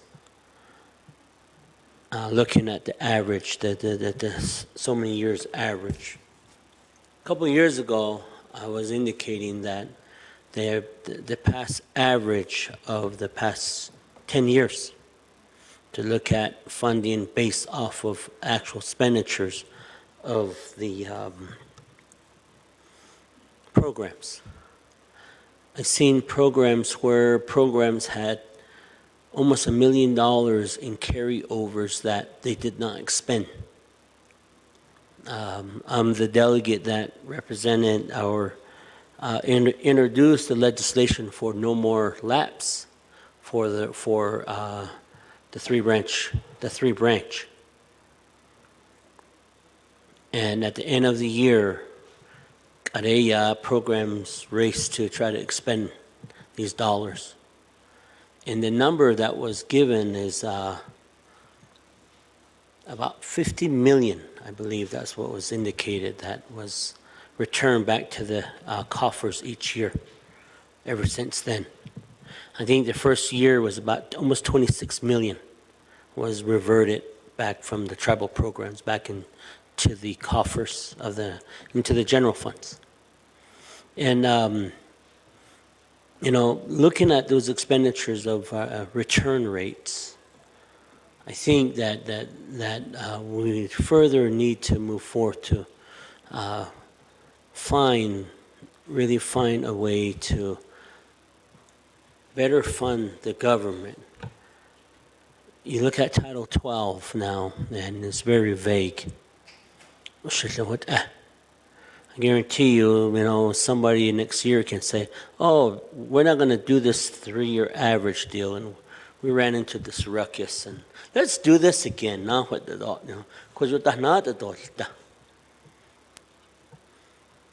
and I think that as a permanent solution, as policymakers, is that we need to come to the table pertaining to Title 12. One, I see that our judicial branch shouldn't be asking for money. It should be automatically funded based off of a percentage ratio. In the United States government, you don't see the Chief Justice begging for money from Congress. They automatically fund it and try to keep the political views out of the courts.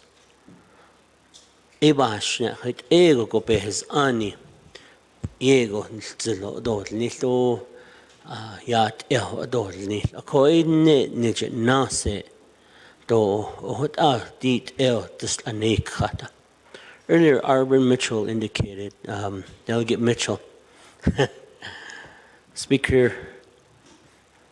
former Speaker, late Speaker Kelsey Begay, Sabi na da seat, Janita and Dutch non lit that just to what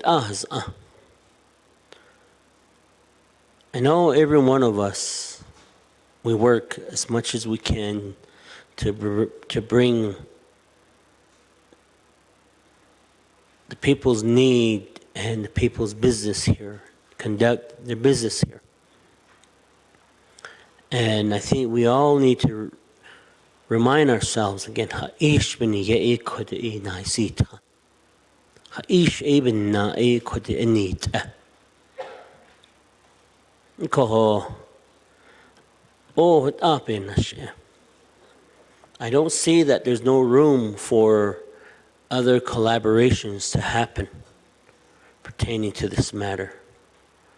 And I see that, we can have a solution. At one point I was told that, the 23rd Council, once a line item veto happened, Council, the leadership, already went and sat down with the President. How do we move forward to fix this? I've seen it with President Shelley. I've seen it with President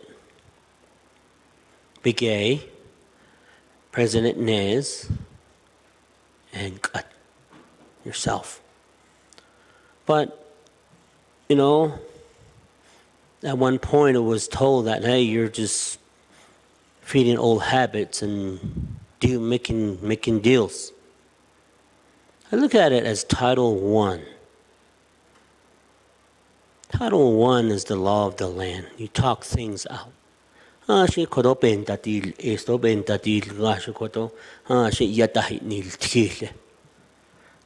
I. Former Chief Justice Joanne Jane, you talk things out. All the Chief Justices that came before, that I have confirmed, all indicated that you talk things out. It's not old business, which was iterated on this floor. If it's considered old business, why in the world do we have Title I? Ado la'anna ado la'ape ke huyol tong lope ahot ape cheho ni.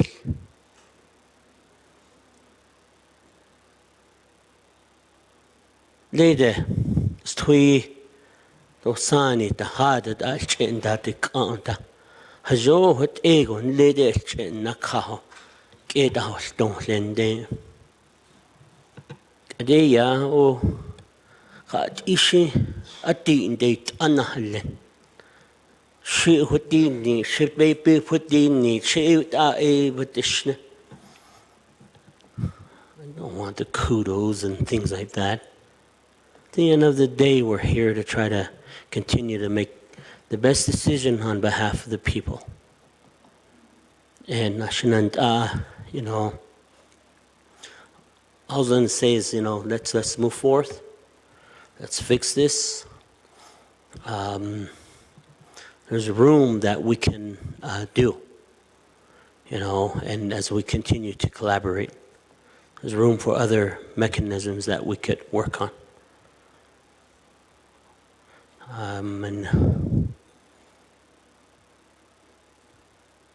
And Kodo, Speaker, and yourself, the President and Vice President, what abeni jadisse. I don't cho da hinol in Stoye nilin the nan led al onda galoyana kai.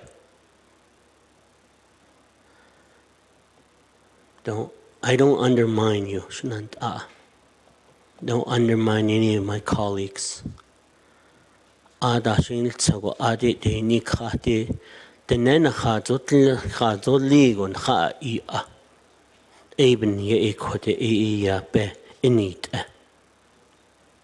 aunt ego ain't sikis ani khala aunt edit de ni khato aunt edit hoan but ade de ni khata ade inna la hauda ta la ben hi ata ho eight different perspective what ego hol nahat awasana o kahluli khada shin so sabi ne khago khishin aj kini ni task eche ken nana khago what ego na hoti ye khai khato le to ye biga ye al on da adole dos on da adole what has shinant go what aben shinant say hen khainia do koden hilaho ash do kodoshin oshin ahadit eda shanli ikhata alnehota. I'll just speak for myself. I think I should a cash lead what the short ikaba cat was the short he band the gill de what air station to zero band jagate lady nudget down quite or you'll get to quite now is the shortly try to provide that base foundation but kagi ikacha the net don't link it at the the Behate neto belcheto niski di paya dilti. Condition and EDD I see obe hindi kajo belcheda di ni. Out anis I do hadit ada binit do adolado that is dot not eda. What that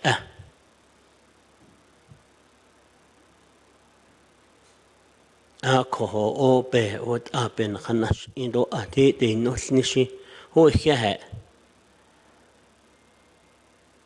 Nihidishni Ade Ashinso which the Naba of Don't hito what equity Bishmas unnit Lini don't hunt Hadi Nishiso what not un Lenin now behover Washington Lini but not at a neat at the same time. It does. And not big a what that need or the last on the heart is be in does it. No one told me the world was gonna, my life was gonna be perfect. There's no fine and dandy place. But at the end of the day here, we have to try to make things perfect for our people as much as we can. Ko o hot up in hanash ito addition o sa head yahinya. O ni yahinya ki kote e o ba e henitz. Da a chon ye. Do it do chon e that snida. Chon a be kodon yaho a sto kwa a did ni tate e na so ta ni hisnot isnot ko ho kodoshi a hadit adan hat aigi a hadit ada da khat na lo ki nat a do adi shi wat a be an hadil ya shi lo be hot e to ho o hot a be na shinan a do yeah, kodo she sin to she be che da di ni lo a di de kwa ha ho de do ni onsen do ha jin ha sa ita sani do stui bzad sho shi ya ho a shi ya da ho a do ibe ek estlida a ni la in lo ul trabe da rahwist itne kodin ni kaya ol ni hinahanga at sobi khaalti e bisan stado ay beke nahaltsa ni kaya kujita tadil khal at e tadil khal aje e ol khay hol ago sago hol at achen shilni lasti even na kogo sheiti Jean Chaol Besido a hot ape na gada isli ko ebe in ashnant a cho in ye be hot ape I yanya do a be hot insen kan do eko uns mai hun chiri don de dishnila a hot a di na si tani hot when it a konde na ya jo pa and la ba chatil ni oh hot ashnant do here thank you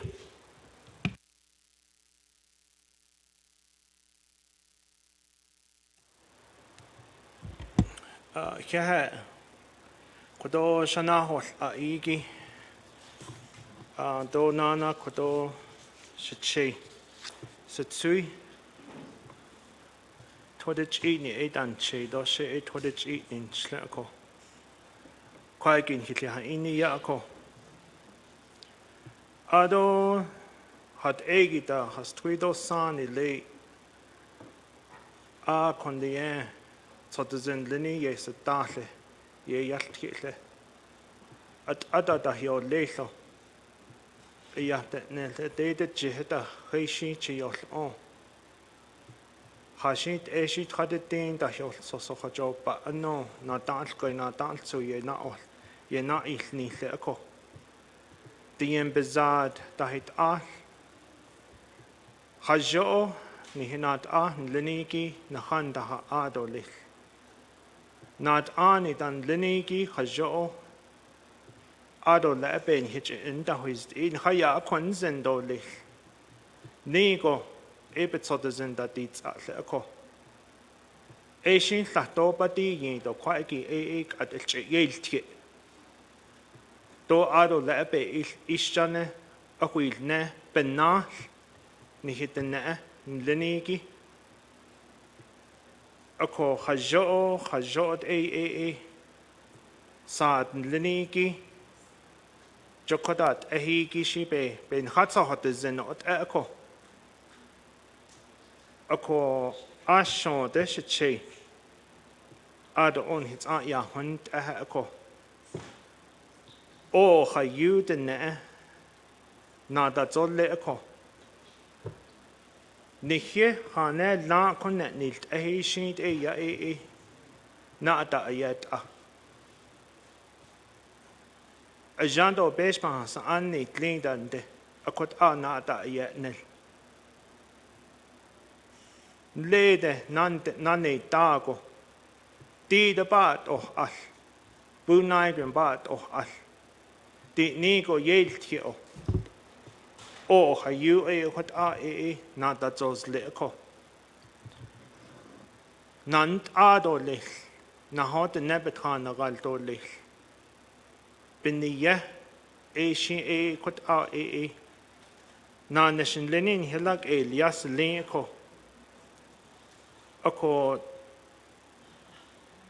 Kodo di de line item veto be in lagi a haha quagi benien hilia inia.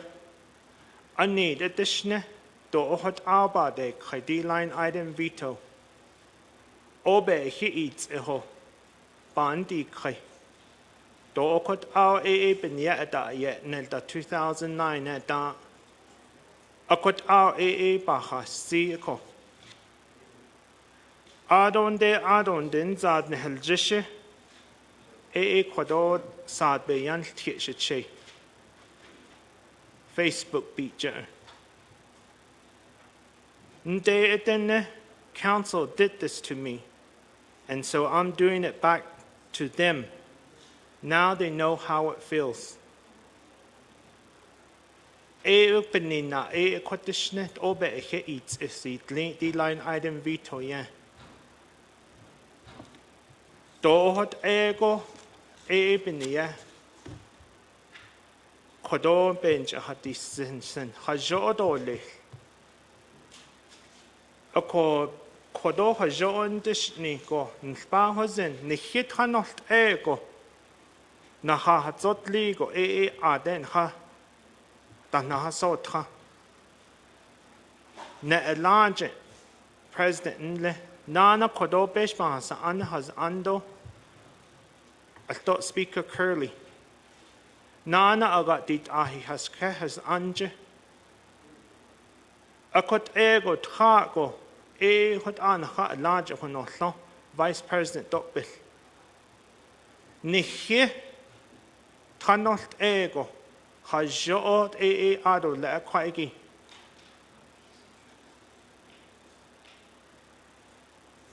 Ni hit ado le aba akonosin. And nahot igi. Ebik aho ya belaganik bezag a 3-branch agreement. An hit don't know what alchit that no bin. Legislative branch aje be'esgatsedot. Legislative branch $19,675,278. Legislative branch which kwadot ni jokot ke no kai. Judicial branch $17,454,575. Judicial branch aje kwani lapa ne don't need. Ne kwadosh che ne las anje $526,307,710. Akot ego be'el gatsit dot be'el hatzido be'la so ko.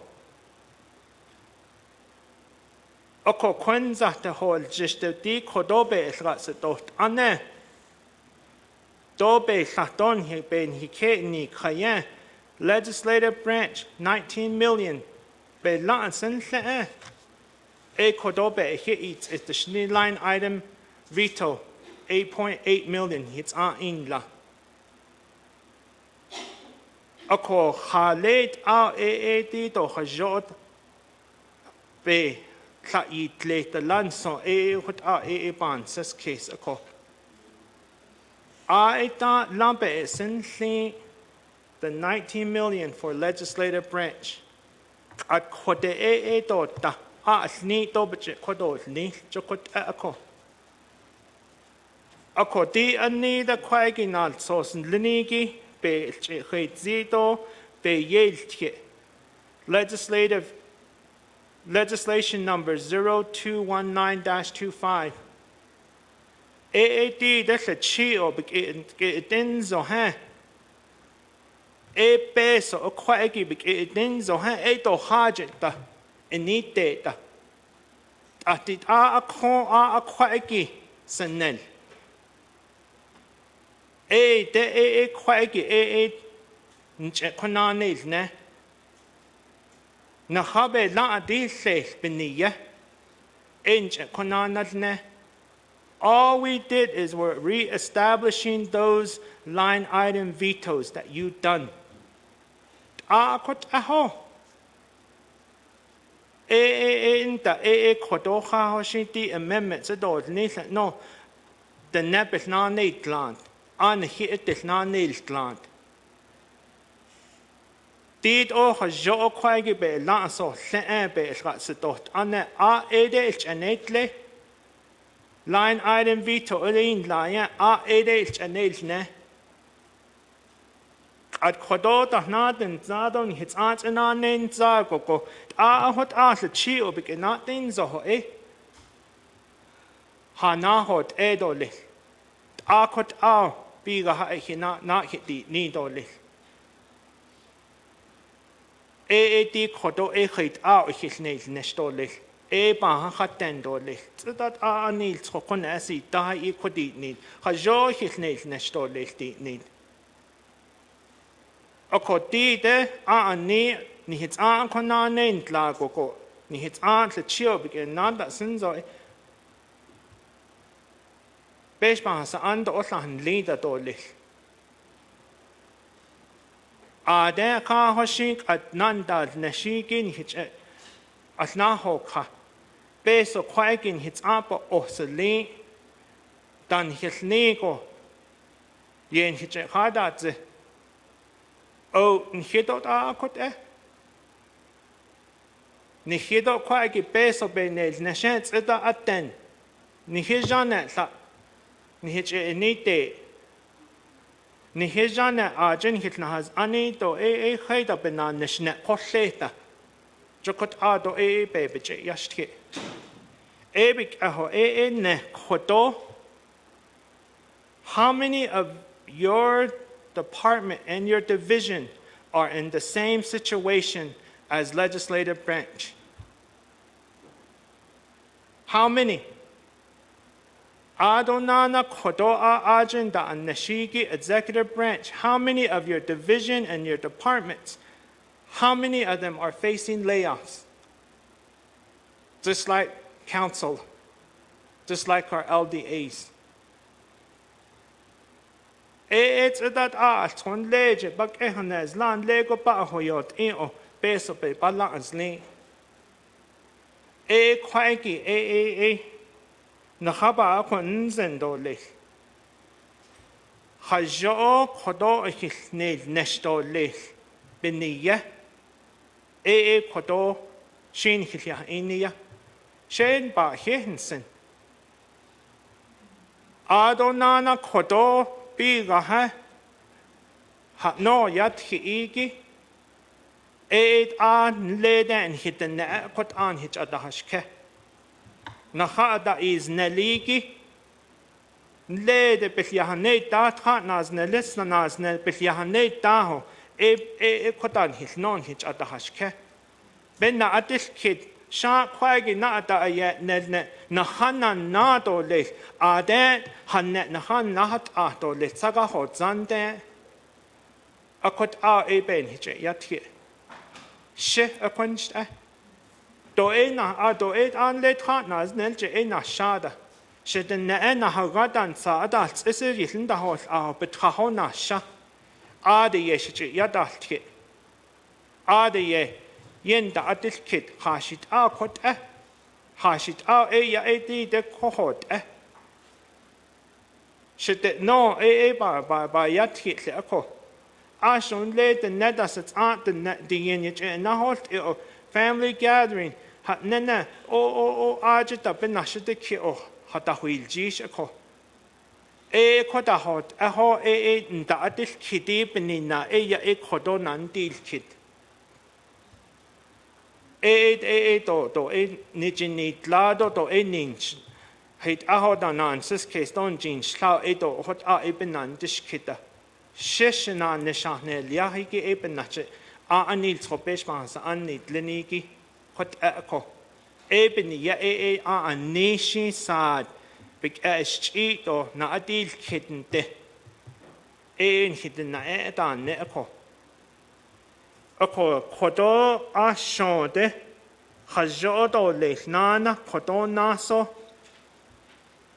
Naha obe la adil. Ado shi ni kwaigi in your social media. Shinach kainzi onaganje.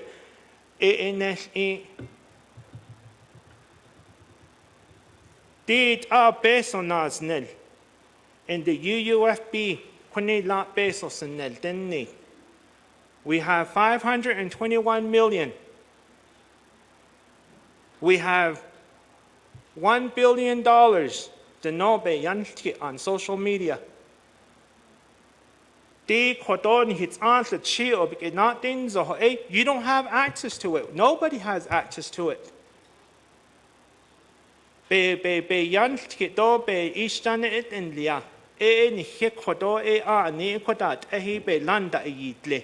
Kodon hitato ne hit nich kolne nich nal sos kodad ne leako. Ako shisazido at kodo benandish kito lich. Hiki open his hodne. Neath the chilk in not the zoho open his hodne. Oben his chihona adoshi hit aho da kodona hat unlini anado neath chokonanat toko. Olia his na anish. Olia benia at it no pink. Of course, she acquired ye was it this late ado lesla. Hode ne staff, the divisions, departments, ne operation dollars, that then no. We can't even address that if you line item this current legislation that's going to be coming to your desk. Edo olieda is not unnecessary. Ni hajodo les kodonana.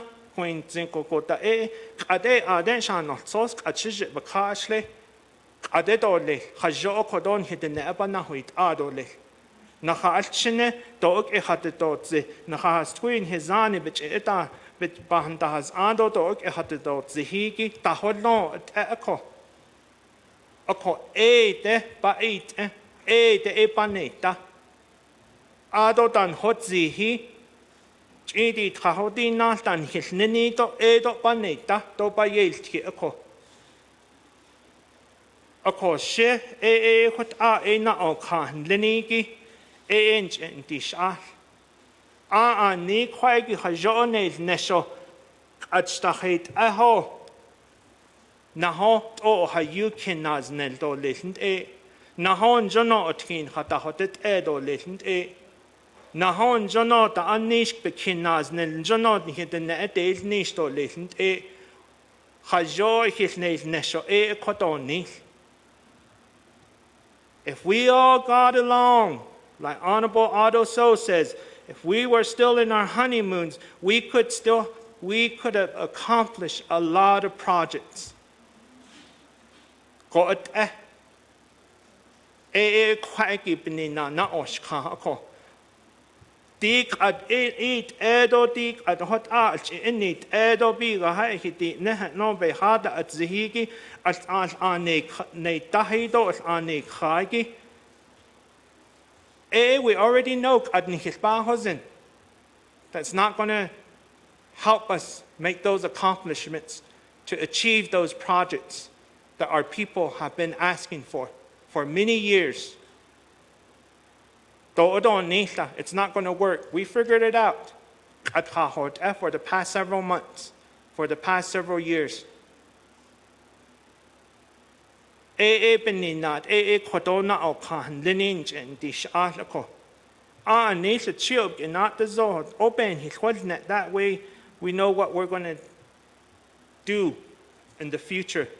Yites kagon saha case the nego be yanti ako olia ebenina eninch kate ako halan le ako hot a bench hadis ako she ane no hadni haid ashin haale adonana ni hikodo be has an it's that o hayu hadet ben hada huist at yujo Tahnade di kahiki ben hada huist nte nakabendni. Our staff are only there until September 30th. Ashlat jinja 5 more days had zit the netako. Do okot ed oko. We only have 3 more business days left. Had egi the legislation nil sosot ako ben hitje haatze. You have to go through the 5-day comment period. Dan hit that nila. So be national ego ko don haba honet zada to meet the September 30th. Benina in the shnakhalid in haban sin case ladik at kodo legislation any be lasi tli. Nspahas then at a heat out project base mass anen hin has anje base on batten hato lasinelli Allah John Kihoteni ha shane jono Allah Sahakotik at Honde Shataho das Tran Hitaho das Nas Tranin Halon Ehones Lao Endo Ni Jokot Echo. Oko hot ba na oshka adedole ledet ni heden na bitch na hoyil na dik ad adet dat o khayu ni his ashin shonta at khosto le thank at ni his ha na sha ha na hodo ni dan zon da is lede ha at ashlatin kayasenel ha launch it the arcade. Nihedik at we're over past midnight and we're still listening to see what our Navajo leadership is going to do, what's going to happen. We're already disrupting their livelihoods. Go at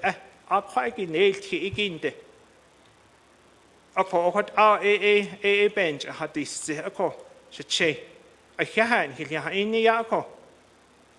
Ado such nin le da honito beson de kahi don da kahi bananes idele. Menti idele stoko. Nabik ia just kito ba hajotzi hit nit end ados hanatot ahla. Jokonanat hajodit arch it handini miho na habo honetza. Akoshe what bench hadis ako. Oko na o kahigit kodo na adole nedo shama vice president an hajin slot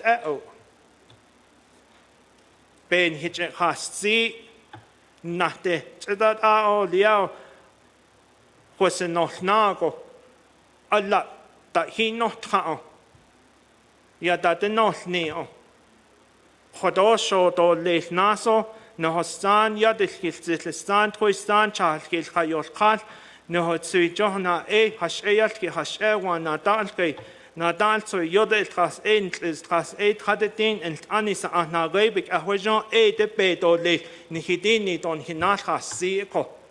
Is that all hayut and nebenach? What an hajin slow, benina what aben, ben hitche has si itan. Benasni shinko. Anidi at the hot in Tatna High Danko. Ashante Hajodo le Kodo, the net ni hit the net, Banahuit Adole. Put our inside lineage and na Adole. Sitsui, Shama, Donana Shama. Speaker, I thought put echo. Put our Iba Hastito and Hitchin Hastito le. Thank you.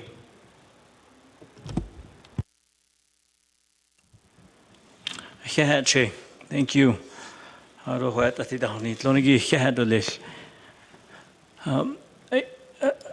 Thank you for your text too. I know you texted me a couple of days ago asking me to step in here and have this discussion. And I want to say thank you. You were the only one to reach out to me. So I really want to say thank you for texting me and encouraging me to be here because, well, before I was Navajo Nation president, we had a good relationship. So and in that way, I always respect the work that you do and things like that too. So again, I just want to say thank you for reaching out and really means a lot to me to be sitting here as well too. So again, as I iterated earlier, I'm still very hopeful. I know maybe someone will tell me a reason why we can't do an emergency legislation because I know Public Defender's Office has got zero operating budget as well too. And so to me, the Public Defender's Office is very critical, and them not having a representation is also an issue as well too. So I think that if I consider my office essential as well too, and that's kind of what I tell my staff all the time, consider yourself essential to be able to work as much as you can as well too. So again, I'm going to keep reiterating that, Che, is that I'm hopeful that we can come to some resolution. I'm hopeful that it's all 38. If it's not all 38, at least there could be some of them that can be addressed over the next several days as an emergency legislation. As the speaker knows, I can send a letter, and then we can have call a special session and move on it as quickly as we can, and things can kind of be signed into law. But again, as I mentioned earlier, it wasn't easy, to do that. But I'm still very hopeful, as I've talked to several LDAs as well, and that I'm really going to come to the table and really try to figure out how do we save their positions and really move things forward. Because I know a lot of them do a lot of good work. For the ones that I've actually got to meet. So again, the one in particular, I know some of your LDA, like Honorable Helena Nez, her LDA does a tremendous job, and several of your LDAs that I know of very closely. You know what I mean? So again, my hope, Che, is that we come up with something. And my only ask is that the council does try. You know what I mean? If we can show some effort, that President, we gave it our best shot. We couldn't.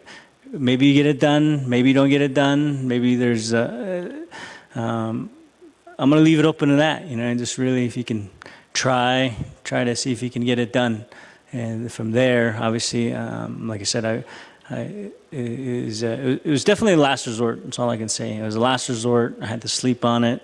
I was advised on it a couple of times, and that was kind of the last thing I ever wanted to do. And to be able to do that, I just felt like it was the only other option that I had. But again, that's just kind of my side of the story. But again, I'm hopeful, Che, that we got 3 days. And if you can try your hardest, I know you've done that a few times, pushing legislation for sitting here with my executive directors and things like that. So I do know that you've done pretty good working with a lot of my staff and division directors as well too. So I know that we're still aligned in several areas. And just really my ask to you is probably just give it your best shot. You know what I mean? And then we go from there as well too. So again, I wish I could tell you what I can tell you and what's going to happen in 5 days, but no, I don't know. Again, right now I'm kind of banking on hope. I'm hoping that even, like I said, some of the essential ones, like you said, Public Defender's Office, that's a very, very critical. I know Winona's been freaking out. Not Winona. It's just really trying to figure out how are they going to operate after October 1st. And so again, some of those offices, just staffed as one person, and a lot of the resources that they try to utilize is operating money. So, but again, just my hope is that we can find a way for emergency legislation. And best scenario, as we distributed today, I'm very proud of my team. You know what I mean? They put an amendment together. They work closely with some of the legislative staff to fix budget forms and to fix a lot of these things. What I can tell you is at least they really scrutinize how to get budget forms together, get an amendment together, and also work with legislative staff so that we can present a document that the council can move on And so my hope is that, obviously my biggest hope is we get all 38, because I know, as you mentioned earlier, school clothing is real dear to my heart too, and a lot of those other areas. I think several of your amendments, they're all listed in there. And so to me, I think it's a win-win, and if we can do it, we can do it. And then if at September 30th at midnight, I'll definitely be staying up till midnight, September 30th. So just to kind of get some news, to see what's going on, what is happening, and just see, you know, because I really don't want to do it. And just so you know, I don't want to do it. That's all I want to say is I don't want to do it. It's something that, like I said, I see faces, just like, you know, like you see your LDAs, I see LDAs, and I see even Dr. Nez's LDA, always very cordial, very professional. There's a lot of LDAs that I know, and they're very, even Honorable Carl Slater, his LDA this afternoon, we worked very closely in some of the projects that we're moving on. So again, they're good staff, you know what I mean? Just with any staff, you know, there's a lot of challenges. I know that I've heard several comments regarding my staff tonight, but I just, as you guys all said tonight, they're all Navajo people. They're all trying to be here. They're all trying to make our government better. We're all Navajo. We all don't know everything, but there's trials and tribulations, and really just trying to make it better for our community. So again, I'm not gonna, as you said too, it's like there's no need to talk about what happened before. But my hope, Che, is that we get something done, and we'll go from there. So, and I'll guarantee you'll be the first one I text, okay, and to let you know what I'm doing. So, but again, I'm hopeful. I'm really hopeful. Like I said, tonight we came together. We're thinking about it, and then we'll see what tomorrow looks like. We got Monday as well. We got Tuesday as well. And as Speaker knows, I'll send a letter as soon as we can, and maybe I just send one just so that it's at least there. And then if it never happens, it never happens. But at least I call that special session maybe for Tuesday or something. And if it doesn't go, it doesn't go. You know what I mean? So something that we can think about as well too. So, but we'll try. We'll keep moving along. And like I said, I see those faces, and they're very good employees. So that's definitely going to be in my heart when I'm looking at it too. So I've never had an LDA disrespect me, not work with me. They've always been very professional and cordial. So that's what I think about too. So I guess I'll say that much. I'll say that much before I say any more than that. So, but I'll let you know. I'm going to be watching close, Che. That's all I'll say.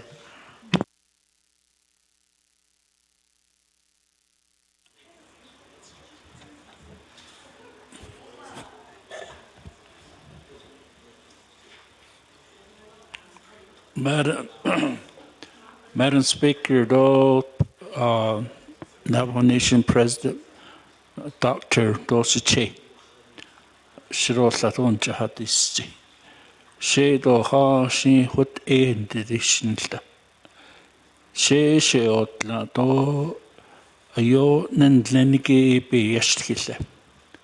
So I'm glad that you came. Ako here, it lao.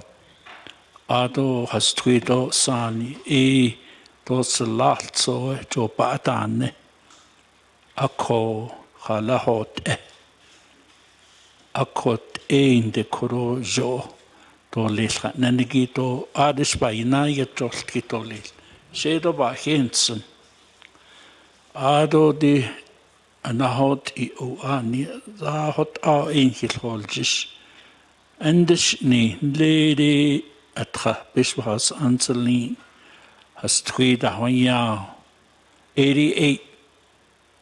Just a conditional a compromise that although President and Lord is not the Hanasa Naharacha de Yoslo, so the Zinche de Yoslo. When that said out the Zinde, any shorty don't hit Yahanaka. Ado has three da laga ad neje. Ado NAC. Ebanda hoil ahako. Jano tahonil Zansen. Ako ni nan sande lahot eko a 24. Ato trach nan sako. Shesh nei ta no late nhichina hot I hoande ta no especially slatso. As Twiddle Sani do, you know the advocate for elderlies. Ako sisizindo ba Hinsen. Hat shedo sit zani tsotat ilze. Hat nitzi o akot einde tot zin do ha itzio. Alketa hoda shnalta honsa. Hoina di kenso ako enle ba slahato le enan lons beswas ando tratnas ne lans ta no. Så langt slår kunne sige at den går bedini. En habit den kvæ innan det gæs har no chapter kunne peacemaking der I det. Joabelsen sus case got. At det ho. Altså ni o. Hidon der ilziot. At der den ni ziot ko. Så nahi net efter. Akko she kodo ya nashta ha kode ha ate tadal khali ya nashta be shia ho wan mas an oda ni chao data dil chao ben na dansen ha shin hot on dan le kujugota chnashko catch myself eben na kujut esta kot did howanigitensen adon hitinsen ashini o sa labi khaitzinde jo ebek olchon so the zen ako shabansen keso chiche na jo baiden neko adokodo shman lenigito na khata jo baye Hojedo hamahalon kon hostago. You get advice from them. Atteno ya what's nat astigi nat leo chich or inle. Jashin khashin ashiyas khatlinde. Dort anit gita hamahan tsekesen da hachato tseta. Ishin bahozen. Shamasani yiltsa, chiche yiltsa. Shamasani yo ben enda ni chende, chiche ni clean hitch nadi luo, bitskista yo lelo. So, ade chin kanid eko.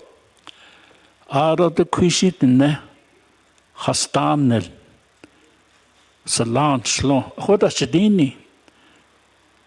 Kodo galgatsen hat es kado hinnada.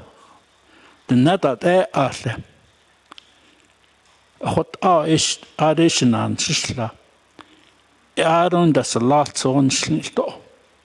Eben na ische achadistinsenle. Halat ne. Bast ido und has twin hisani do halchindo salatsopa. Eben hi galt kata diti. Atan hito ni Bible kweb ketat nilno.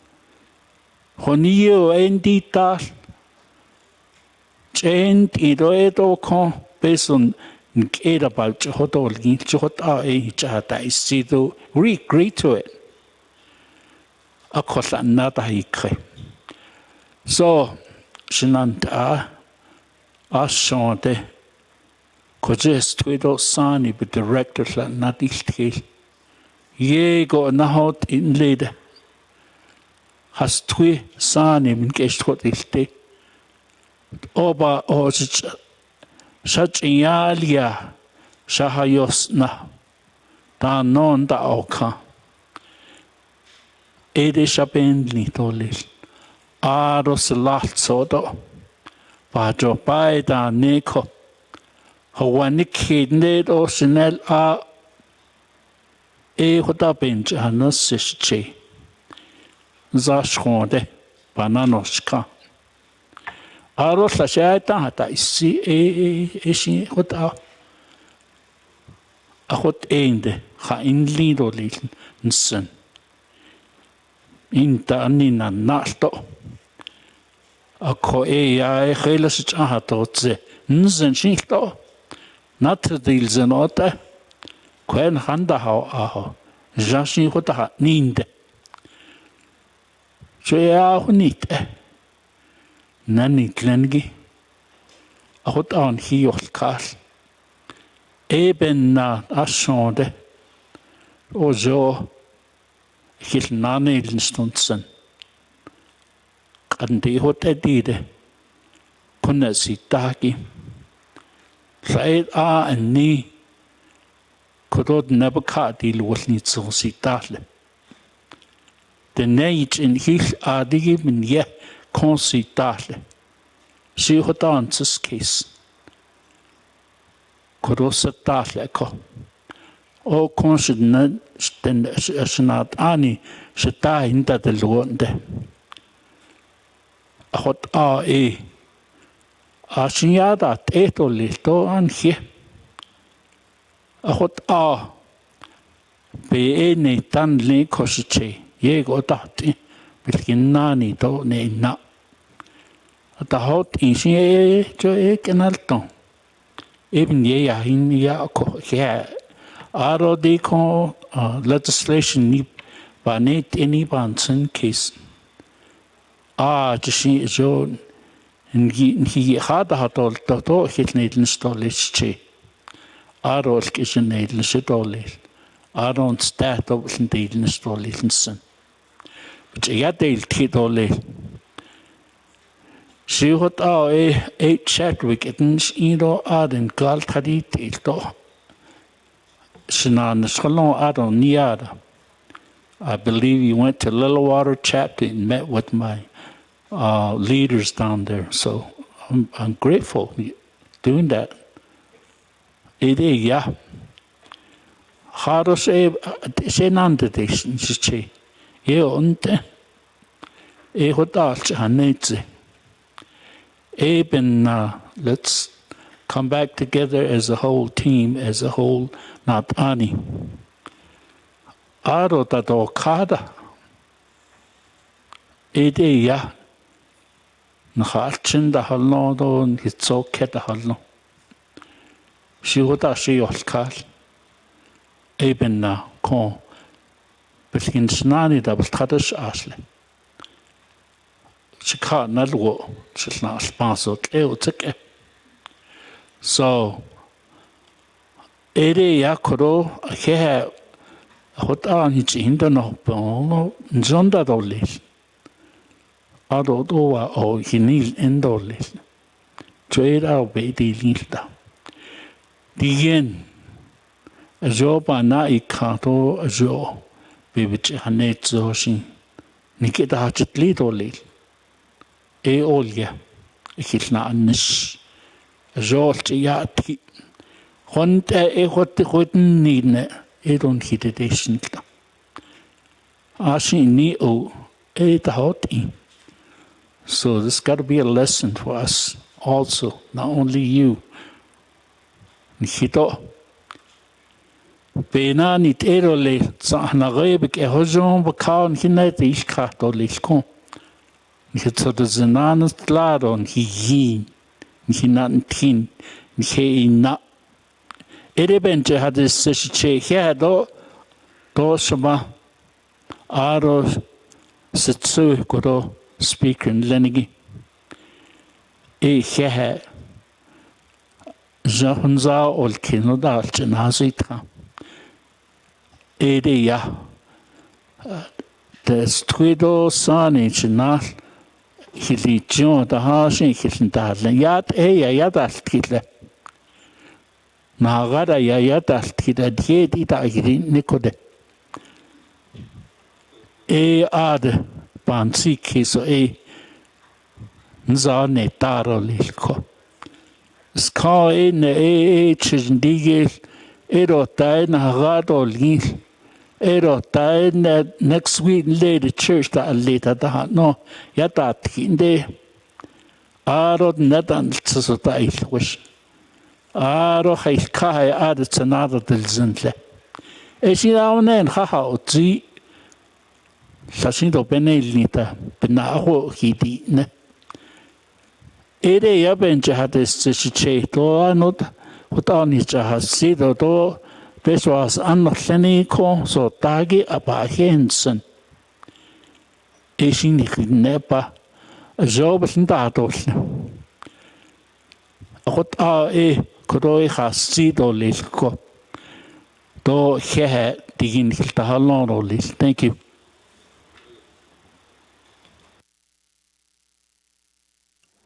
Bia, cheadole, Juno, Henzi, Chiani, Hota, Juno, at the Hon Nilto, hit all the Lech, no, by Henzigi, by yo, by Hensen, Hodo, Aro, yo, a Stuiro Sani, do Are, the hot Egi, Are, Hatnas, Lille, Twitch in it, Are, Beslasi, Leda, yo, Benashni, I say, Hoden Ha Hosna.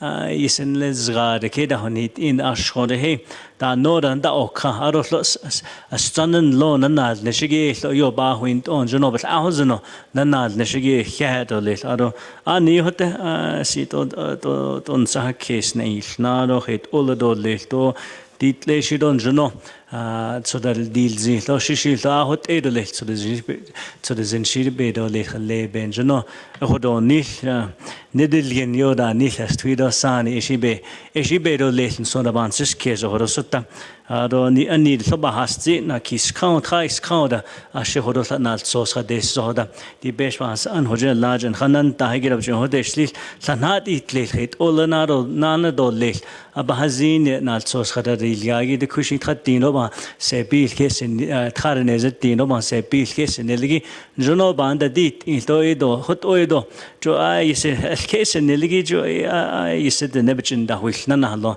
ban sa ke ishe bin neto da nido le so da nidi da be shi ha zigi da na ta da man sis kes het ola hodo ni to jo ha hodo ni to yen don so be do ke had le ishe na nido nidi be hen zigi shi ban sa kes ko nas ko na hol just to le aro to da hot in shin da hodo ni shi do to shi di in the neshi ai se ara shin ki da des in do di in lo shi kha hal ya do anit in hi hollo be ya del ki do ban sa kes gi jo shi ya ere be ta hozno i da to le on so da ban ses kes horo sata di mar carlo ai se khoshi ist la le is na hat is na di on ga je lo na de sta do ya na de sta mar carlo and di tot do vi gata hat le to horo do ai horo ai chidal dost lo ve ni chna des so hat ene he best henzigi di ho yanda ta honar sta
he het na kwe.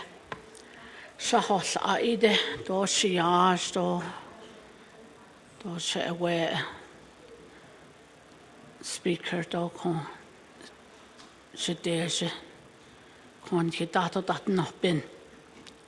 Do shin hot an hit hada isi do de neppe dat is ahide ye. John kon yen hit hada hasi. Adon khan na kha sen shin in hitne. Idan has twido sani inile. Denne ju khot ni do khan senite I haj hatot anilend a khot da khot ego inich hata isi ko. She khot anashit intino she ho a. Ado anta not ani dinsen. Jo benina shamant jo benina haj hajsh kend Ado hashin sogo ikont etsi hot handlaten at anin dot los nch hadotse nch hadosh kel hot hat nind aden jan hier da ho ako Ado anda I hashin sogo ikont besh bahas an bandish wadina hoj dotni Tida ye go sad nkiche hadit kha ho inalt olel Khashit ede do yat honna hatotse do hot egona yalt kit olelch doni ani tani la shije yashin ligo hota Bashish chinne ligo hot ego shija hajotsi ne Akho khodi shalo hot ego Akho hot ein kina nishin dat in le ko anit Ado on dat so de zindlini de yabe Nasje de net be large hot ejo islele hat so diesen hallon go ja be hat zil be hanne betzil hanat anleni de bebelzil do alle benach do elgel ida alle benach do elgel hida bin da leder schilta handilo aden so diesen die za Chilchinata hako. Conte being down what the social children yako.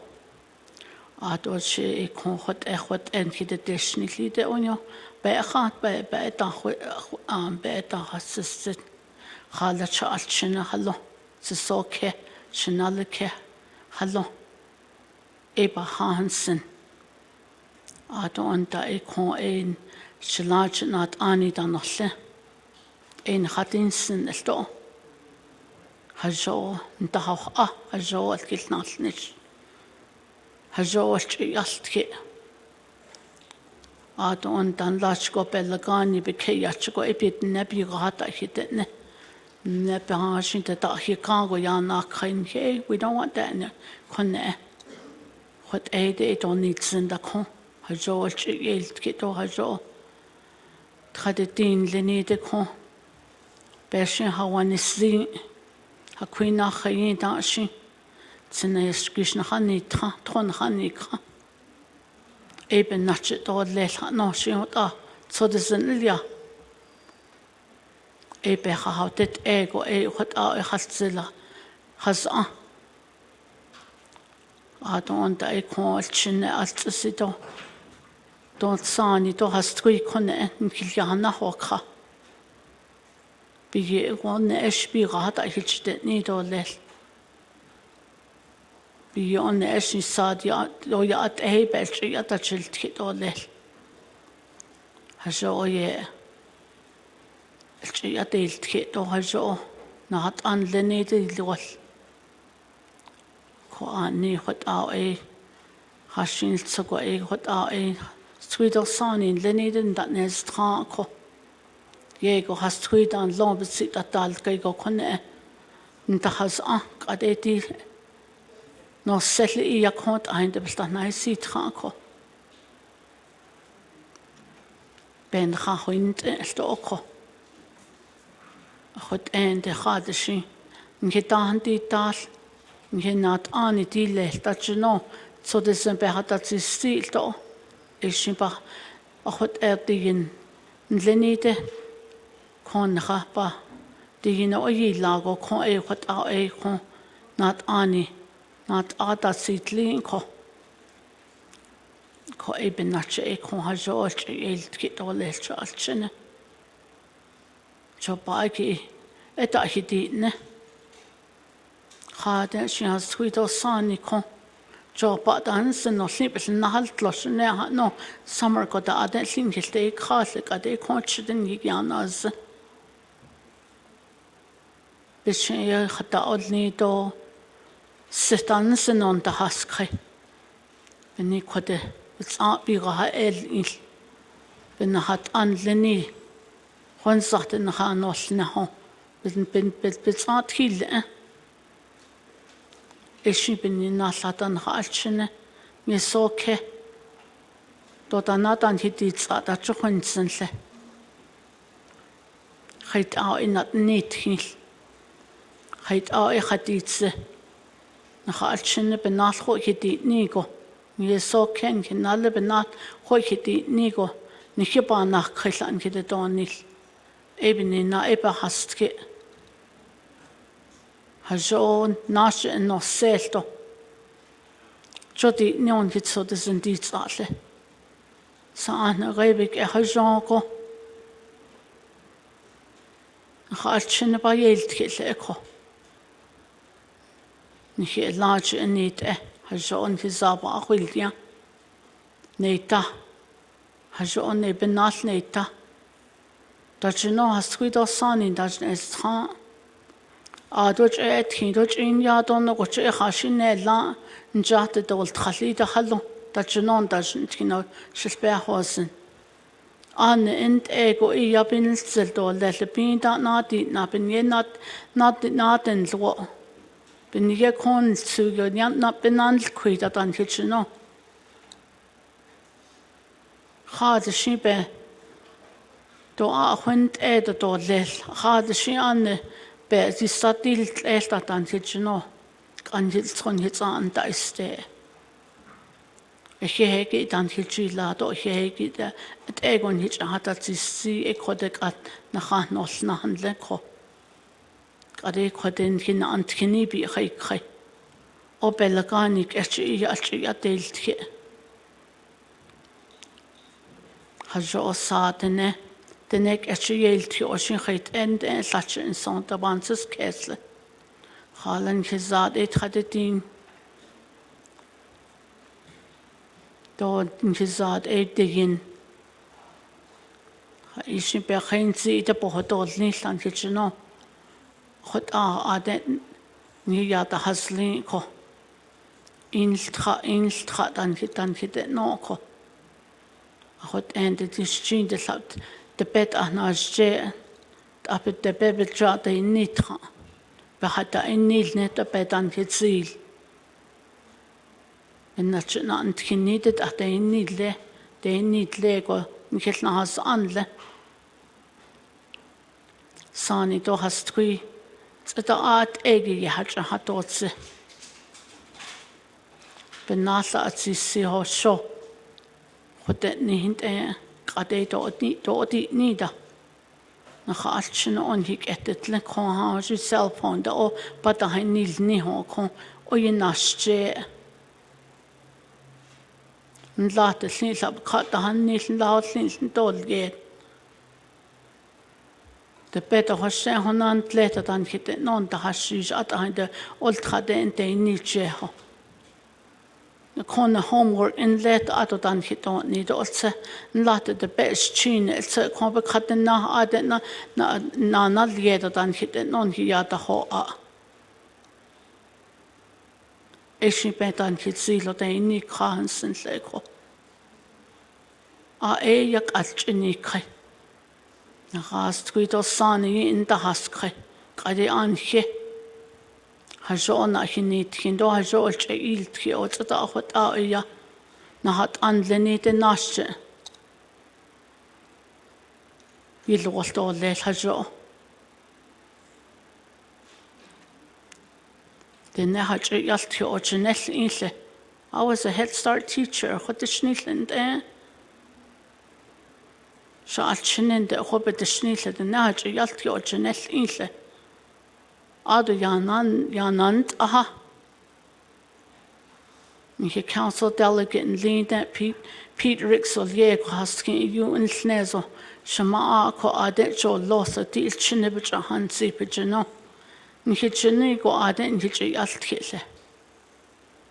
What na ha a Bible in which and hay other Bibles be yet on which scriptures hay ye so hot says Zealand yo ha one trahanda kaila ko shilbehos and council delegates even nacha du stindet ha hust in latin na staho ha one trahi shale hast guido sani bebche na hot ibe be shilbehos and hot Ato senior centers going to what behind the doors at the Haliada. Han Hinsani dan Lenlated behind the Jacob Gentahasti. He feels staffed on Lissa. The POV use it on the mileage reimbursement dal Ida. Edit and Habat Sadakes. Based on Lenide. Quaggy Hajobe as Hansi Kestolil. Hallen Harchin and Handal and Shidi Yabait. Quis Cani dan latte or la Jacan when the Ashish the usage in the door, don't mileage and Halie that you know what Nagako. A did the Baban Sadak case. Ado anki kodel tseya hot zanda anki ya beso otal ene nlata hana ade ye elto nhandal nishiban sita kes yisit nendal nishade sebi yet ni yol bi yet na halt kindot desk az ni de khale So eben in a ashon the adi del to ye got ncha bansita kes. To all your base of this and they really dedicate their work to what they do. Eben da in yena haiti neto sako ahot andan na hakase ko. Balchin da halonde dan za to daycare. So we have single moms that needs help out there. We have single dads that needs childcare so they can find work. Ain't it then? We need the foster grandparent. We need those home care providers. Ain't it? Yo halonde ade then. Over income that the no at the do bata hayago job that on asahan the hastra. Ashwan that yan chil on the bridge kaho ya hensen leko. Shady host a base bas the uninschlicht that need. Do should hot answers case or hot shas tweet or sunny with high shashle. Halashes Bahajo what our advances case. A quad and doesn't she you see. Nahabik that no the rangers and the what other patrol ligo, Bibich college, but all castle. The all your base of it and the haliet and the hodat. A call hot our a base of that lack be not Baba cut and not at the Nessie.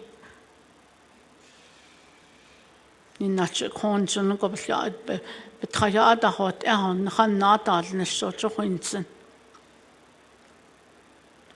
Adon da ikon nigon hichahata is adabik and dalt khale. Benina hoshito nida benina hodeshnil adodato nene. Hajol hilneil neshko. Nke LDA I sit on nitsen. She I see she LDA nsen. Nzade lanashta di binan dishna. Aten shilta hat dilwan. Di binan and the hawadina de stalako. She LDA ada hawan she chapter ti trahalanata ata indahas ego akonash a ako ebeni na go ikon halchin and leninde kon de ashon de kon she ebana oshka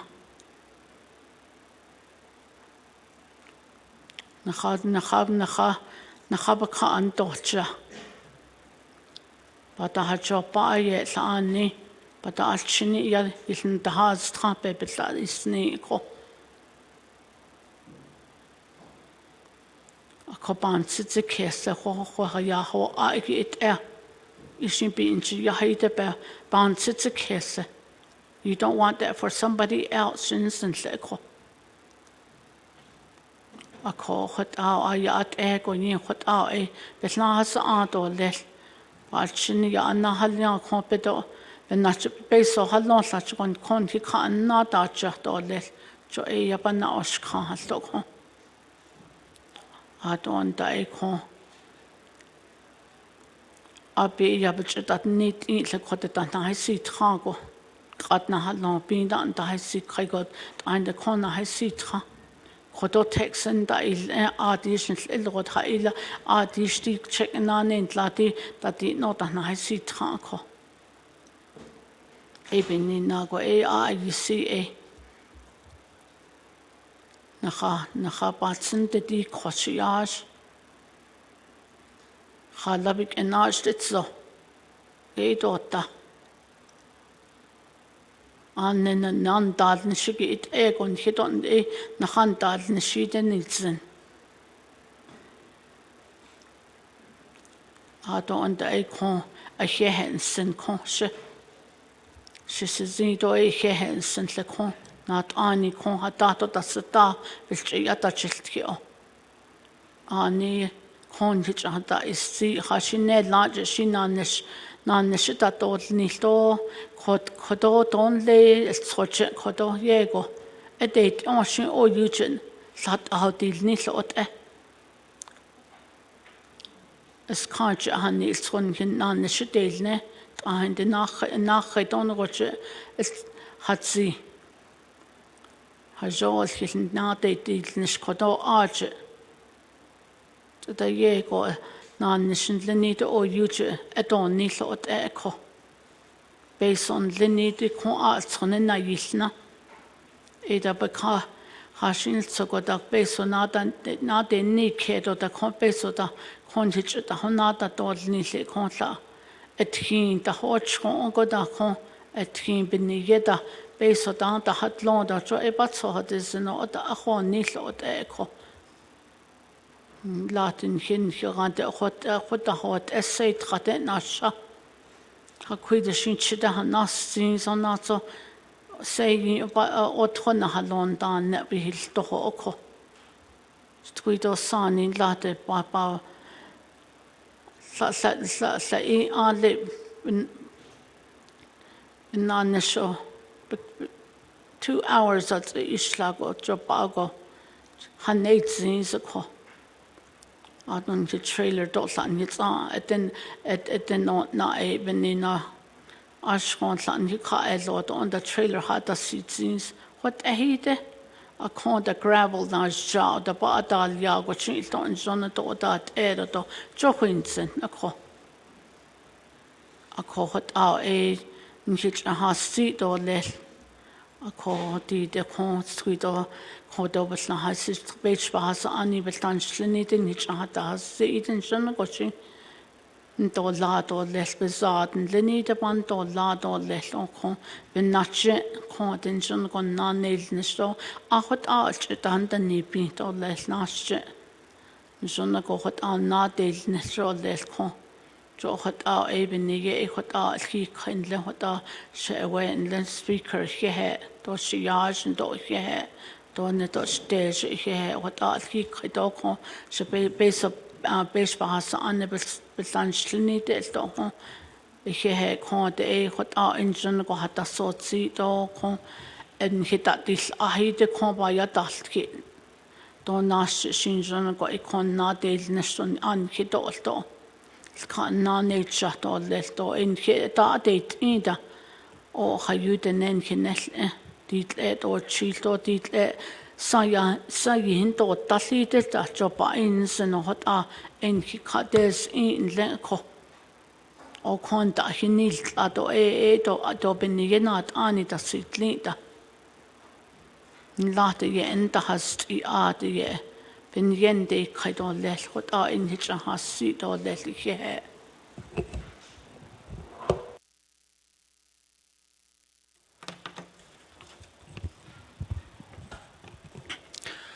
Shiro here the Schnitto Kodonat Anin Nahania dos Yateskis later Banashin chapters the Pesona Ranigi Dit a Eya Alchatahil Nathishno Aro dit a E Peso E Andahast ego E what Abendalen Sto E Badahonitzi Bahonitzi Ajo Ed a E Peso Netzo Adon Hansi Kies Kod Kedahonot End O Yuga in Hitch in the Hasdi the Shnod Aden Nanashne Sha'ye I didn't or ye zinzen no nadat khatlisha it besod o you inch one daily odelia adon behazen lo kon lati naut is that you would not job an only 20 years in the besod and ye every month so shan beso shana had no the go based on each said lana 25,000 a day long donation to Unhia Kedi. They da Haloda. The and Eshigida na Beltlation Hatni Noda. Gianda Ado Toda. What she's that the yacht kid al Sony. Gian. I don't late how one did it, the songs is on as it's a little wagish. Tadel Kata Noda. Slia Ishkas Noda. That all you go now what you don't the corns as a kisser. The base was Angel a base was I know you were better a base being kid no. I didn't know Zilla. And late chapters in the Christmas, the Thanksgiving, that another holiday. The base of like all a Hanadi no letters in other Inla. I don't lay Agenda at Hagada. She cage that's what Cape Wata Jajoda. Kebanji Nilido don't wait and I don't lay sports pinash basketball shoes and some nada. Oh, you go the night kid. Lay utility da.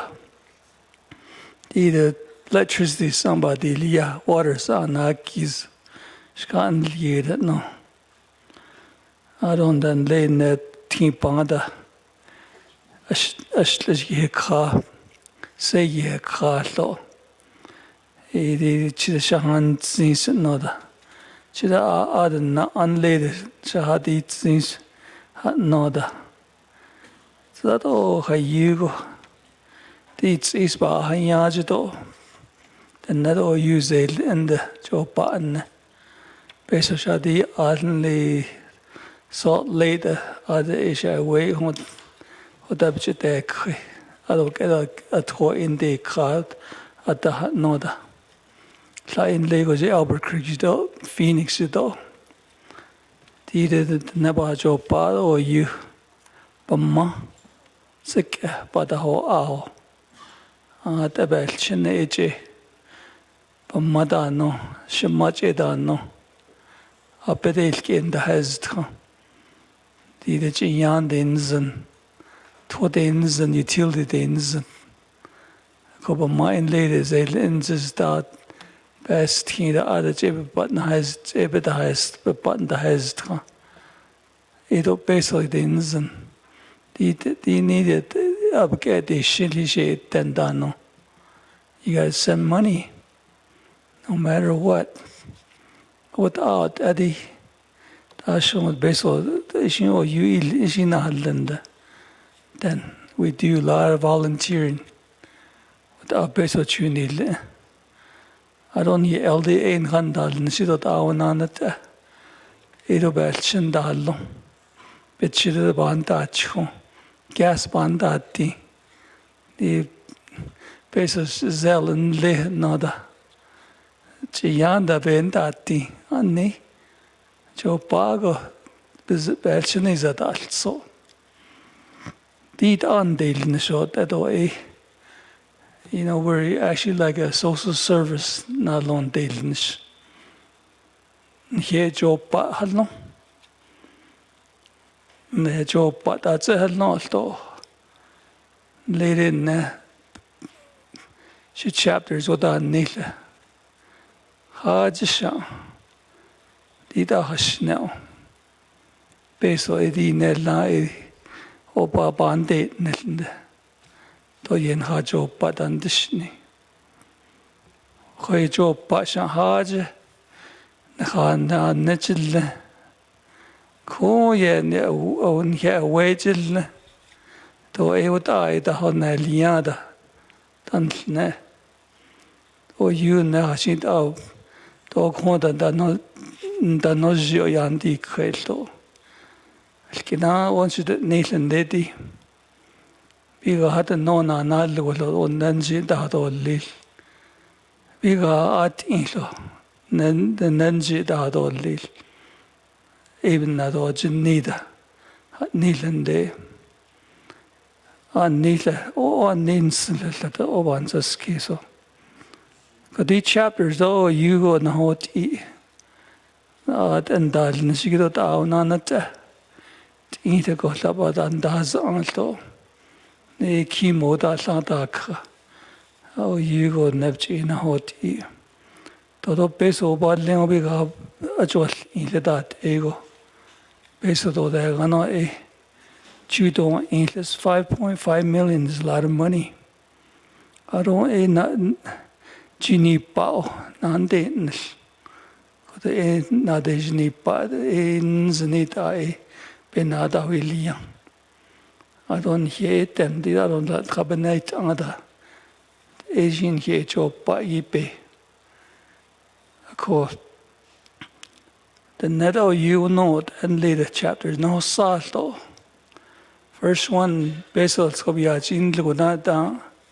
Chapters go get a shadow little a basil nada the lohan hanata. You haven't met all your chapters down and all my 5 chapters down there. I just don't know. I've been not on each now, rather than no. Not on that's the kids. She is not on it by Disney. Ko a she banana so using Halon Disney. I don't the LDA Ningi on nature one darlings. Din here ya a lot late or the Randa Landa at lady over Trani Landa Lied. We don't have time to do our report sometime. It out all the LDA call Gishi. It on also sit Ashan Labajin. I don't the our report on late Aishi. Beta had only Chonjano a Yenalnish. I would add Chompleton Dalenish or the LDAs. We need those LDAs. She trow that's in my area. Called the LDAs on the Yeon Dalenish. I could need legislation, they be let us eat ligi. Nhabijed Bakadi Lish. The office named San Adan Yasin Sozo. Nje di Lish. Tado how and how Alchahadit Lish Kodo Eya Alhijanel that not all you and Jahada is Zidani with a Alhijanel Nishman Ye in Hada Isnel. Ado an Hanan Tatita by Hel Anni not Anibla Annisho. Awat Adeya at an nil. Later chapters in the letters in Jade Lelo. Also, since Jada the Nilton dot need a dot slepidini. Tani a deep pesos Nagani a bench in our tea. Ako did legislation for LDA. I don't hit on your budget though. Njibaka di lish. I don't 3 days out of the Nen. October 1st out of the Nen. September 30th out of the Nen. Nakhalcha dit lish. Even Yanad I see nil. Out I in Nenan Sakis, Ton Lady. Although you get now these on the media beyond you. Eut I Nadasan. Eut I deodant in a long a Nansadakis. Even Naidik at Quaggy Nikodant 80 Jadit Lish dot at Yeten. It are a peso to la bedit another. Ado and Nishi dot out peso chudinil, she wins and so a corner budget and finance as a year yahons and peso chon in it. I don't the deed standing committee need linido. Abazin go a peso nantes. Eat. Nil behazen to 8 I baho needs. Even I got Friday is lean jib kadi lish Ashwater Shanat Ani President Bu Nidron. Yeah, at Anja has seat or lish as your council delegate.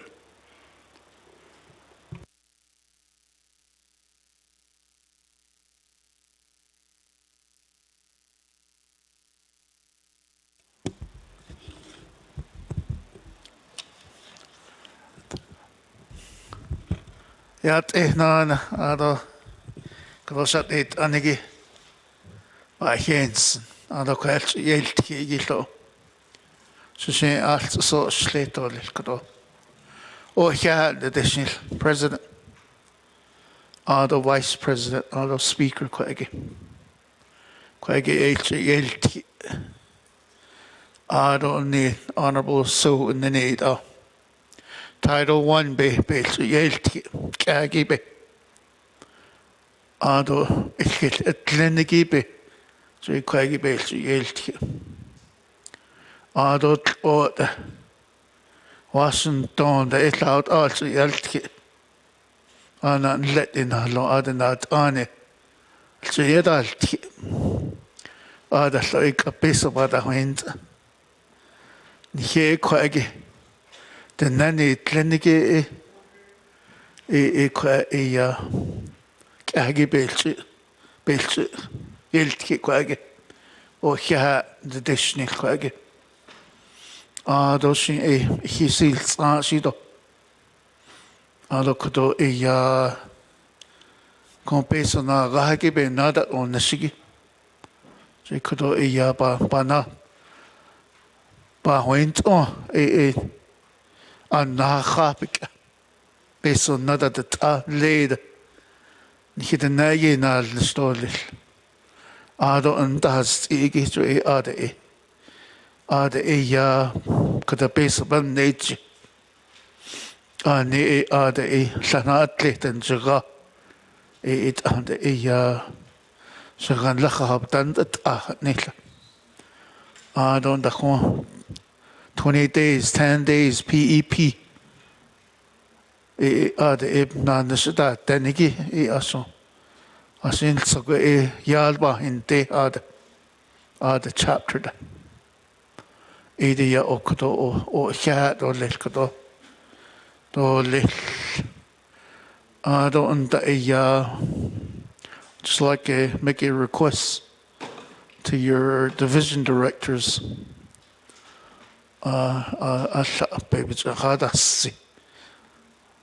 tell them to respond to email. Oh yeah, even sending, I tag the division directors, the department managers. Not on the athlete. It's quite good communication, but then though now I'm starting to tag your OPVP staff again. So it's quite a lot of day. Nakabat siya zito lil. So not on the athlete. No. Quite good. No, scato lil. Nakabat bilkodil. Although yeah, now again. It's just a see. Although naso shinando. Yinnetilina, no kage, Bahaotzi, Ashini, Ane Hotela, or Yinnetilina. The Schneidel president, or the vice president, or speaker. I'm quite not on it, quite Bismas on the clinic. I don't the other enough Gido, quite. I don't quite so the Hagido staff, though. Thank you.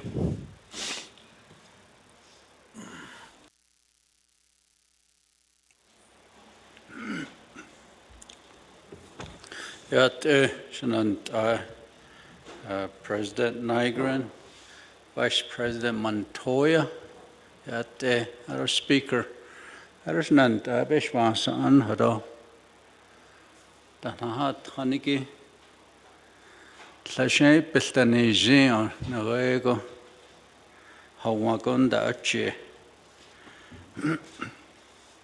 I just want to say, the pendants are the deals in shouldn't know. So that's I don't know so that's Arnold Scott quit and I saw Tanigido Chief Justice Eleanor Shirley Erison and Iahado. Tlat instantly did Honorable Rickney shouldn't know there. I shan't at Khalid au ha I say best zid or late la honorable or ligagin santla. Dobinshgata Okon lata goshin ha Ot au shin latin han sada case a whede go a who's the don ligi do ot out on such a case do legi do bigatala. Shin instead of inshata, even a quiche dana or scantle. Did a horse and I don't has Taniki yet a hoshin banana she did. Nashi Lohund Ocean Nson Kashi yet a hoshinan shins and she. And then the later the Neheki a and then Hilkatla. When I was on the 24th Council, first of all, on the 23rd Council, I was in LDA for Speaker Bates. I believe about more than half of them lost their re-election. And then the 24th Council, there was we're going to make changes that it no ayo that zinit lehashi she hot ahradil nilto di nihlaje peshmas andan leni ayta pataho so we'll just kind of push them aside and we'll be the chairs and the vice chairs hodon ni ayo hotsa out of the 25th Council, so the 24th Council would say, what did the 23rd Council do that What did RDC do? The 25th Council came in, the RDC, what did the 24th RDC do? I guess it's just a perpetual thing that everybody comes in, I'm going to do this, we're going to make changes. But as you begin to understand politics,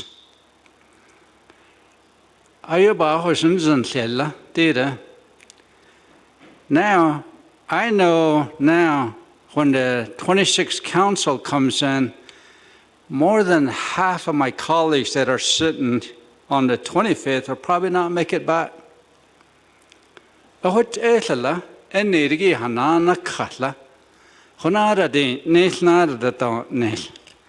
25th Council RDC, they didn't do much than RDC on the 26th.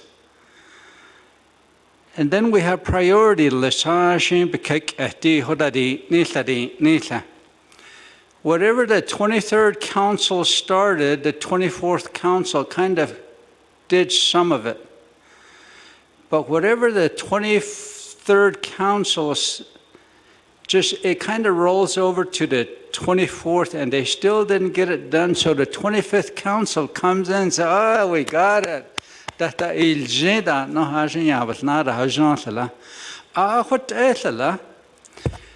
I recognize something here, that somewhere on the Navajo Nation, there's an improvement happening. Someone's getting water, someone's getting electric, there's a road being improved somewhere. Something's happening somewhere.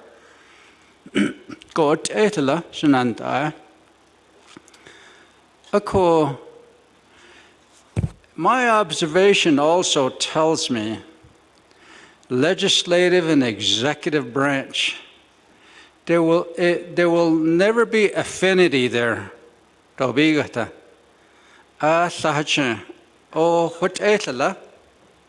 That's what I've seen,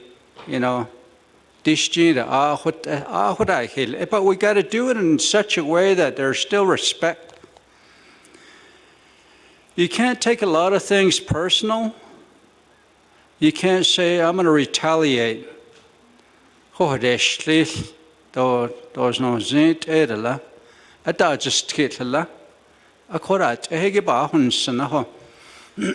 And Speaker, is that resolution ready? It's ready? Maybe put it before the president there, and we'll all stand around and witness his signature. We don't leave. I say, Kebe, Njana good idea, la wash. Bega here, President. You see,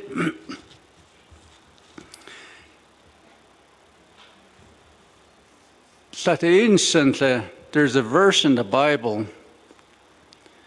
It speaks to a wolf in sheep's clothing. Ahora need edats instantly. Ayo maichotani tlon de baba kage edan he egon de kre. O de on yeslata hashin kebe keda hidi nisla. I don't have social media, Mr. President. I don't really have any use for it. I just hear a lot about it. People say, look, honada hita no ya ha shit nashich hodek la on the shni you're a zibtal canon santla. Delegate Eugene So used to say, Oba go ba all da a nizin at nesa. And I not thinking on not so. At the horsia, at the ha not son, Nizad ba ha not son. Nge social media bigece ida to ne koko. Nehich on neba nossen, nacharche neba nossen, nehik eba nossen. Aro aig sebig hada to nena. Don hayat eta. Chada cheda beteisen zeno. Eocho nini eot aban se kesko et ele dan. Na dan nela. Dan chan winsen. Hat no. Ere ja alt se go kro. Bahadestito. Dide. Legislative door, executive. She what then Shania, Mr. President, a few years ago. You're Shana Tarashil. Ne Shania Ayohashi. He just kind of looked uncomfortable. Ne Ashant Epidish Nela. And then he kind of chuckled and smiled and he says, me and my wife we left to go to town, Nela. My wife's sitting right next to me.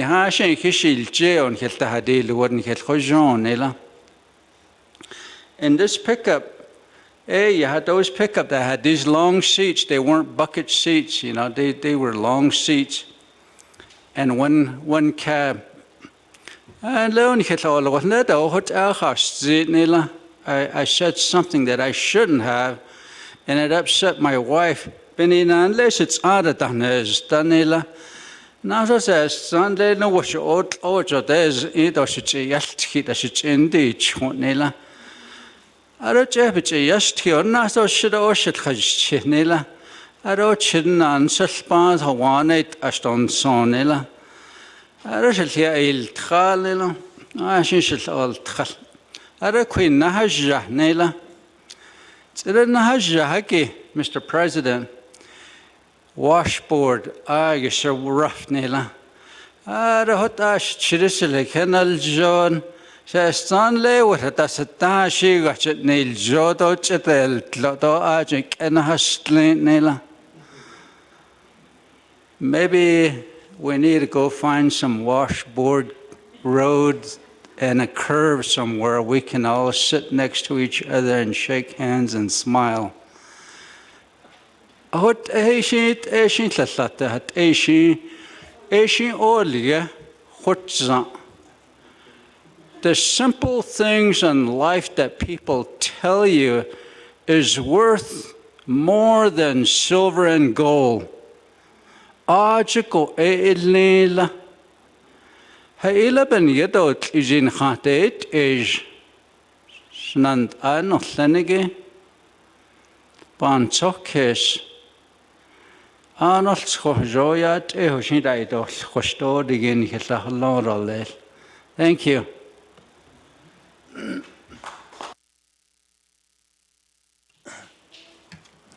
Yeah, I always call you Shana, but Anini Asia. So Ozate Hachi, Nivasan Chin, the She Ozate Hachi in Shlem. Do you Robans this case? I know that since you know. She dealt Kegi and Junon Dek as Nano Horoban's case.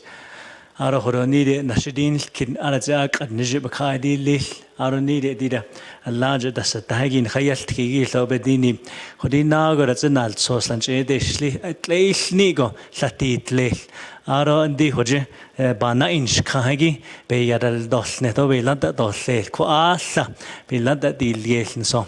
Juno Bekera and Juno Be Benaha Slow, Hoja needed Tatino Base, Biba Yestigi, no Hukan Hona Hesotra, Belaho Biga, Josh Nido, watch de Belado Lil, and Soraban's case of the Horot Hasetta, Belanda so Lido, the Dido at in a deep on Juno, at the Iliago, Shadowban's case of Rosetta, it's a Adon Nisto.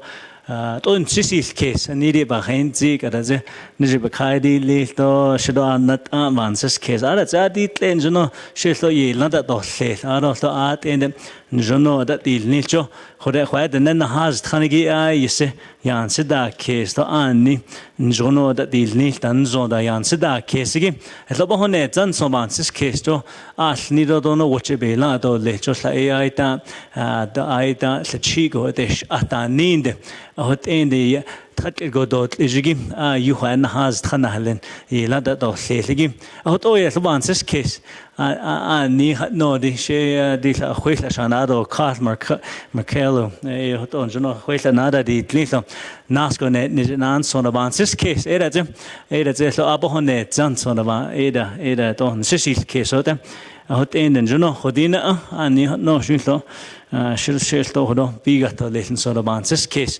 sinant hoto anat da sara is on the sta to lo biga hagoe she eto nal sos nash alto le adoshi bansna case she hodo avances case adit len jono elskon da elia bigato lesen son nidi kha I aro le nin sa da nal jinjit le ni je ol kidole so avances case ida to ran sisil case she Otero le doshi lashi ba hanado to doshi da je khar shi da je nasas case da je ba yashti ote jo she hodo nibiga jo ad kushina has khana lena khatlir go dot jo da idion netlegi al chi go da idion netlegi so da has khande al nido no watch de be la do le era je abiga tan so ishi hotza abiga adit le jono bela do le so the more yajado the more bis canado the more at and jono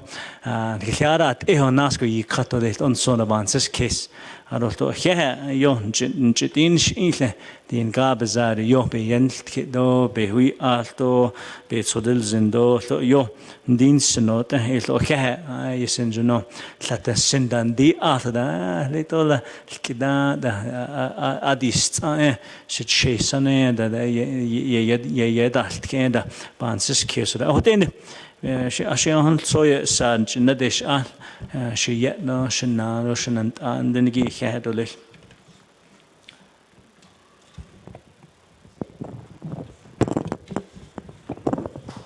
Okay, kodo President ni je hensi ikito kwaigi that kodo that yahna di jat yahna to jat no di ni bi yedi ado ni ke behas ani bi bekao ane at age le nal sosbik ho galegi ashjan dol nil no bi bekao there is a requirement of a 24-hour notice of our agenda to be posted.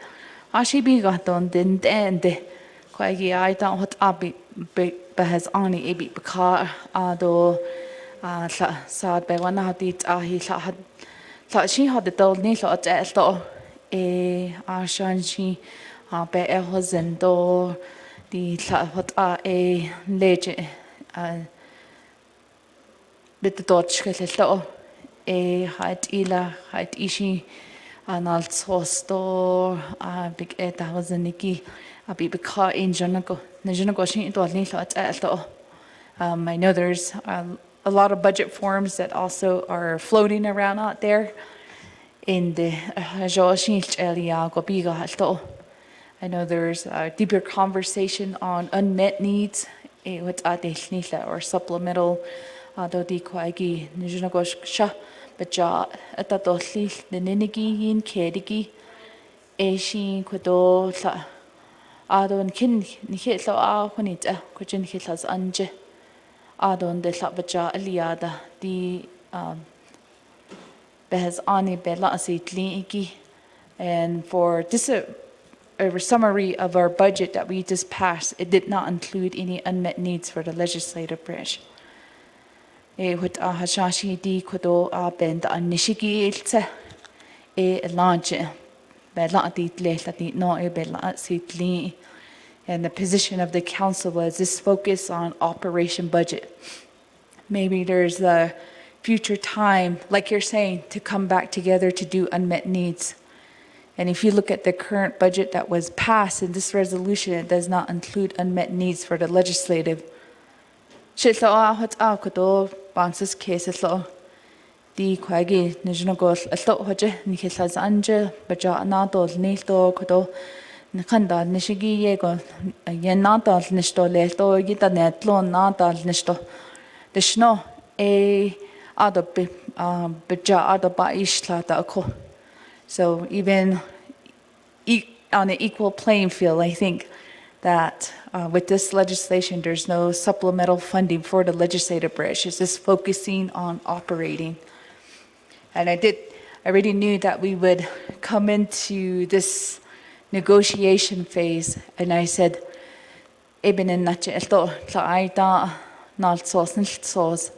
saying that maybe we do have to come back down to unmet needs. Delegate Mitchell, who was willing to sponsor that amendment. But I said there has to be a bigger picture. Yes, there may be unmet needs that are coming from the executive branch. Why not legislative or another for judicial? You know, that wasn't given that opportunity as well. There's many possibilities. There's no doors that are being shut. This space is always open for you. President or Vice President Bakal. And that space is always open for you to come in anytime. And that has always been my position. And as a speaker, and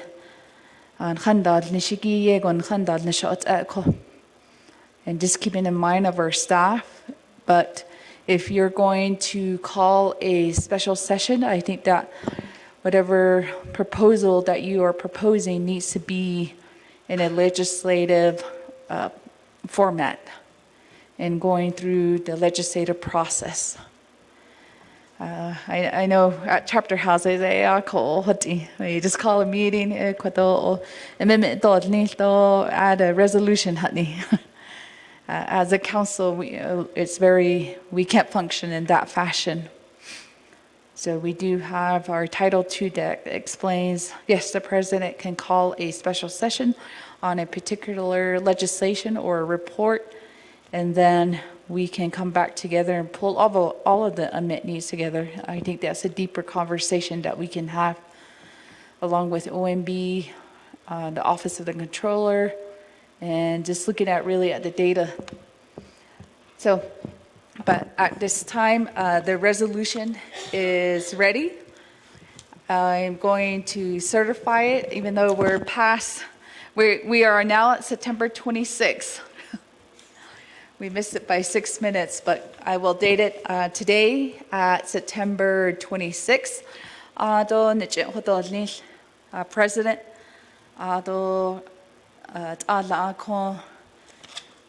Beshpatasa Aninja Hatzi Dao Khan Hota that Ani Dene Koto Nijunako Ashkindil Nishtiniki Hashanshin Hashint the Chico that's in his big inazo oko Eshi an in Nohodli to Hashint Koto Nililon to Hashint an Nich Hatahaziki Ado a quaggy or shijip a cat de slito Ado Kojin de sli. Ani the noshi a o Ani shijip a cat de slito Hashashi Dean le Shlata 5 days the Nina a that's a art Hinadi kahot o. And I think we heard loud and clear that we need a better collaboration, better communication on behalf of our Navajo people. And as a branch chief, I'm just really advocating for my colleagues, each of the standing committees. And by law, they're supposed to meet 2 days or 2 times, at least 2 times a month. even October 1st, that's very unclear. So, been and their families, I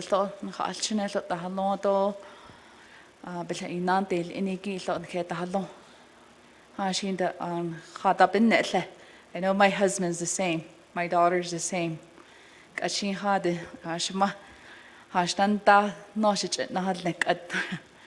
You know, we have individual family responsibilities, but again, we always put our people first. And at times, we always situate our families second because the issues that our families go through in our communities always, it seems like we always put them as number one. And we want to continue doing that as council, meeting 2 times a month, even if we had to do it voluntarily without insurance. But we're going to, because we respect and abide by the laws that are given to us as council delegates, we know many of my delegates hold sacred to that responsibility, to your vote and your purpose here on the council floor.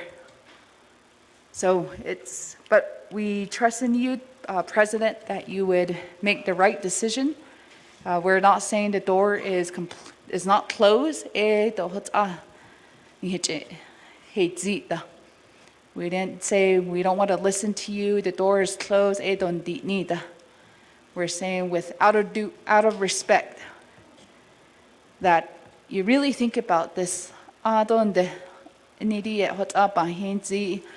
They should advisors attorneys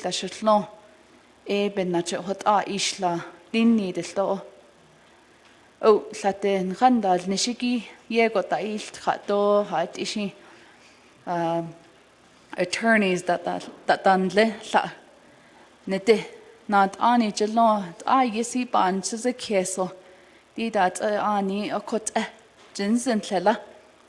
Even though you have staff that have a mountains amount of degrees or have salaries that's over the roof, and they advise you, but as this is a recommendation just from my own reflection as a branch chief, sometimes I say, sure, and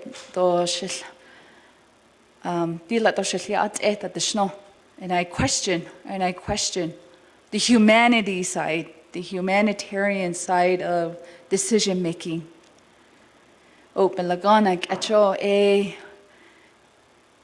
You know, in Western thought, decision making is very different. It's always about revenge or gaslighting or any of that sort.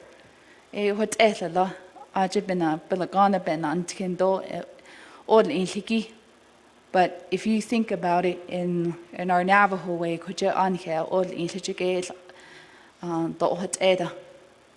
and sometimes, yes, we may be advised in a certain direction, but really listen back to your purpose as your own values,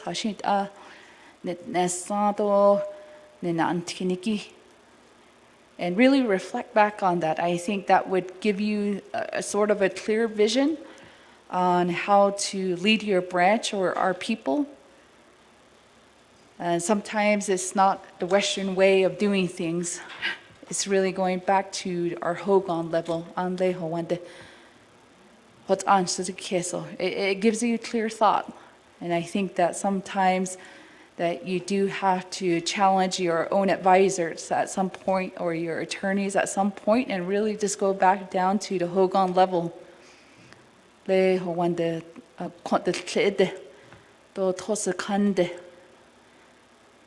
And really going back to that level. So with that thought, it's just out of respect, President, and I think of you as a little brother. And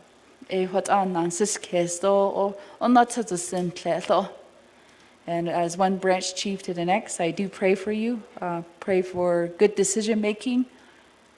And Vice President, thank you for being here this late. As council delegates, this is nothing new to us. We're still sitting here. hone na hasi thanle adon den khandal nishigi lo hats. So at this time, colleagues, if you do want to join me, I can certify the resolution and hand it over to our president. And you heard the stories, the position from the reflection from their own leadership and their own personality, their own way of seeing, their own visions, their own goals. And we heard a lot of that in this council chamber, so thank you for listening to my colleagues. And it is up to you to gain that, to learn from it, or to grow from it, or to avoid it. You know, that's your choice. But we give you positive thoughts that we make a right decision here from now on out.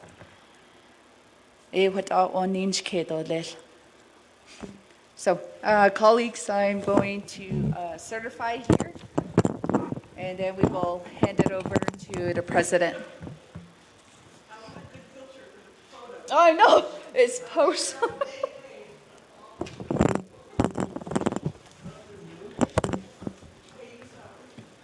You're live, speaker. Okay. This whole conversation is live.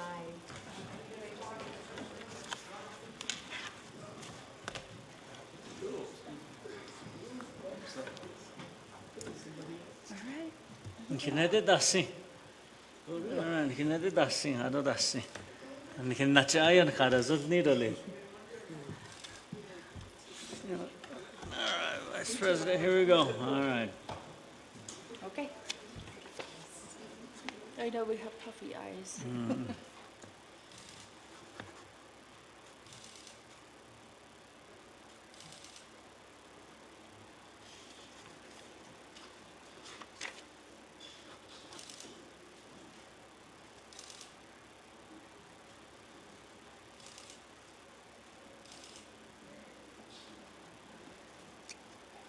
There you go. Awesome. Awesome. President? Go ahead. Yeah. Appreciate it. Thank you. And I think, That's it. oh man, but I just want to say thank you. Again, definitely, I know that there's a lot that goes into it, and I'm glad that I'm getting it this early in the game. And one of the things I want to say is thank you so much for meeting with me all the way until past midnight. And really, again, there's a lot of things that I learned. There's a lot of things that I want to go back and meet with my team and figure out. As you mentioned, I didn't think about the unmet needs that are not submitted on behalf of the legislative branch.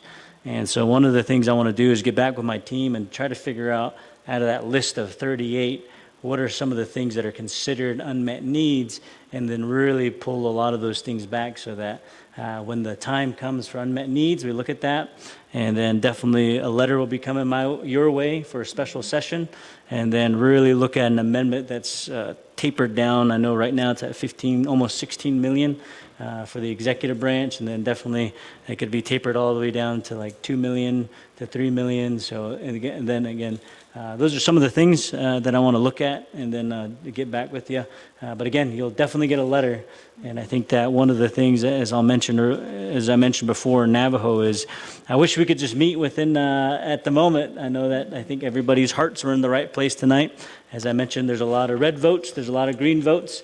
And I think all it needed was a majority vote. And I felt like tonight we had the majority vote to get an amendment across the table and get this all done tonight. But again, you got that 24-hour buffer. So definitely tonight, I think Bitta and the team will submit a special session letter to your office, and then we'll go from there. But again, we could get this as resolved as early as Saturday or Sunday or Monday, and we kind of go from there as well too. So again, I really want to say thank you, and we'll work on it tomorrow, and then the legislation has to be dropped first, and then okay. we call. Okay, we'll drop the legislation, so we got some work to do tomorrow, which is pretty good. So again, we'll meet with our team tomorrow and figure out, like I said, eliminate a lot of the things that are considered unmet needs, and then relay back to a lot of these divisions that, hey, you're gonna have to wait until legislative branch brings in their unmet needs, and then we can consider that as well too. So I'm excited. I think that if we bring it down to something that's reasonable, 2 to 3 million from 16 million down to there, I think we can get this done within the next couple of days. But again, I've heard everything. I'm definitely will be signing very soon, so I think that we'll go from there. And as I mentioned to my Che, Honorable Vince James, I think that we can really make something happen over the next couple of days. I know that we're there because I'm really itching to sign this right now too, so that's why it's very very feasible, very feasible. So I want to say thank you.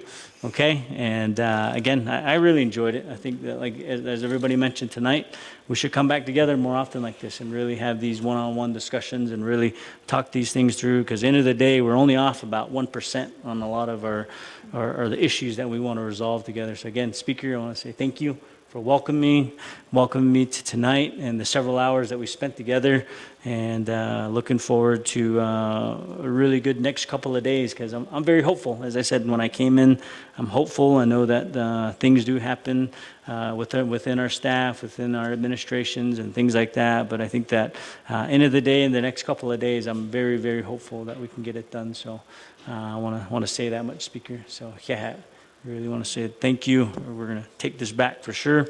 And really enjoyed spending the night and the morning with you all. Heshika toya ika. Just kidding. But again, I want to say thank you. Yeah. So thank you. Yeah.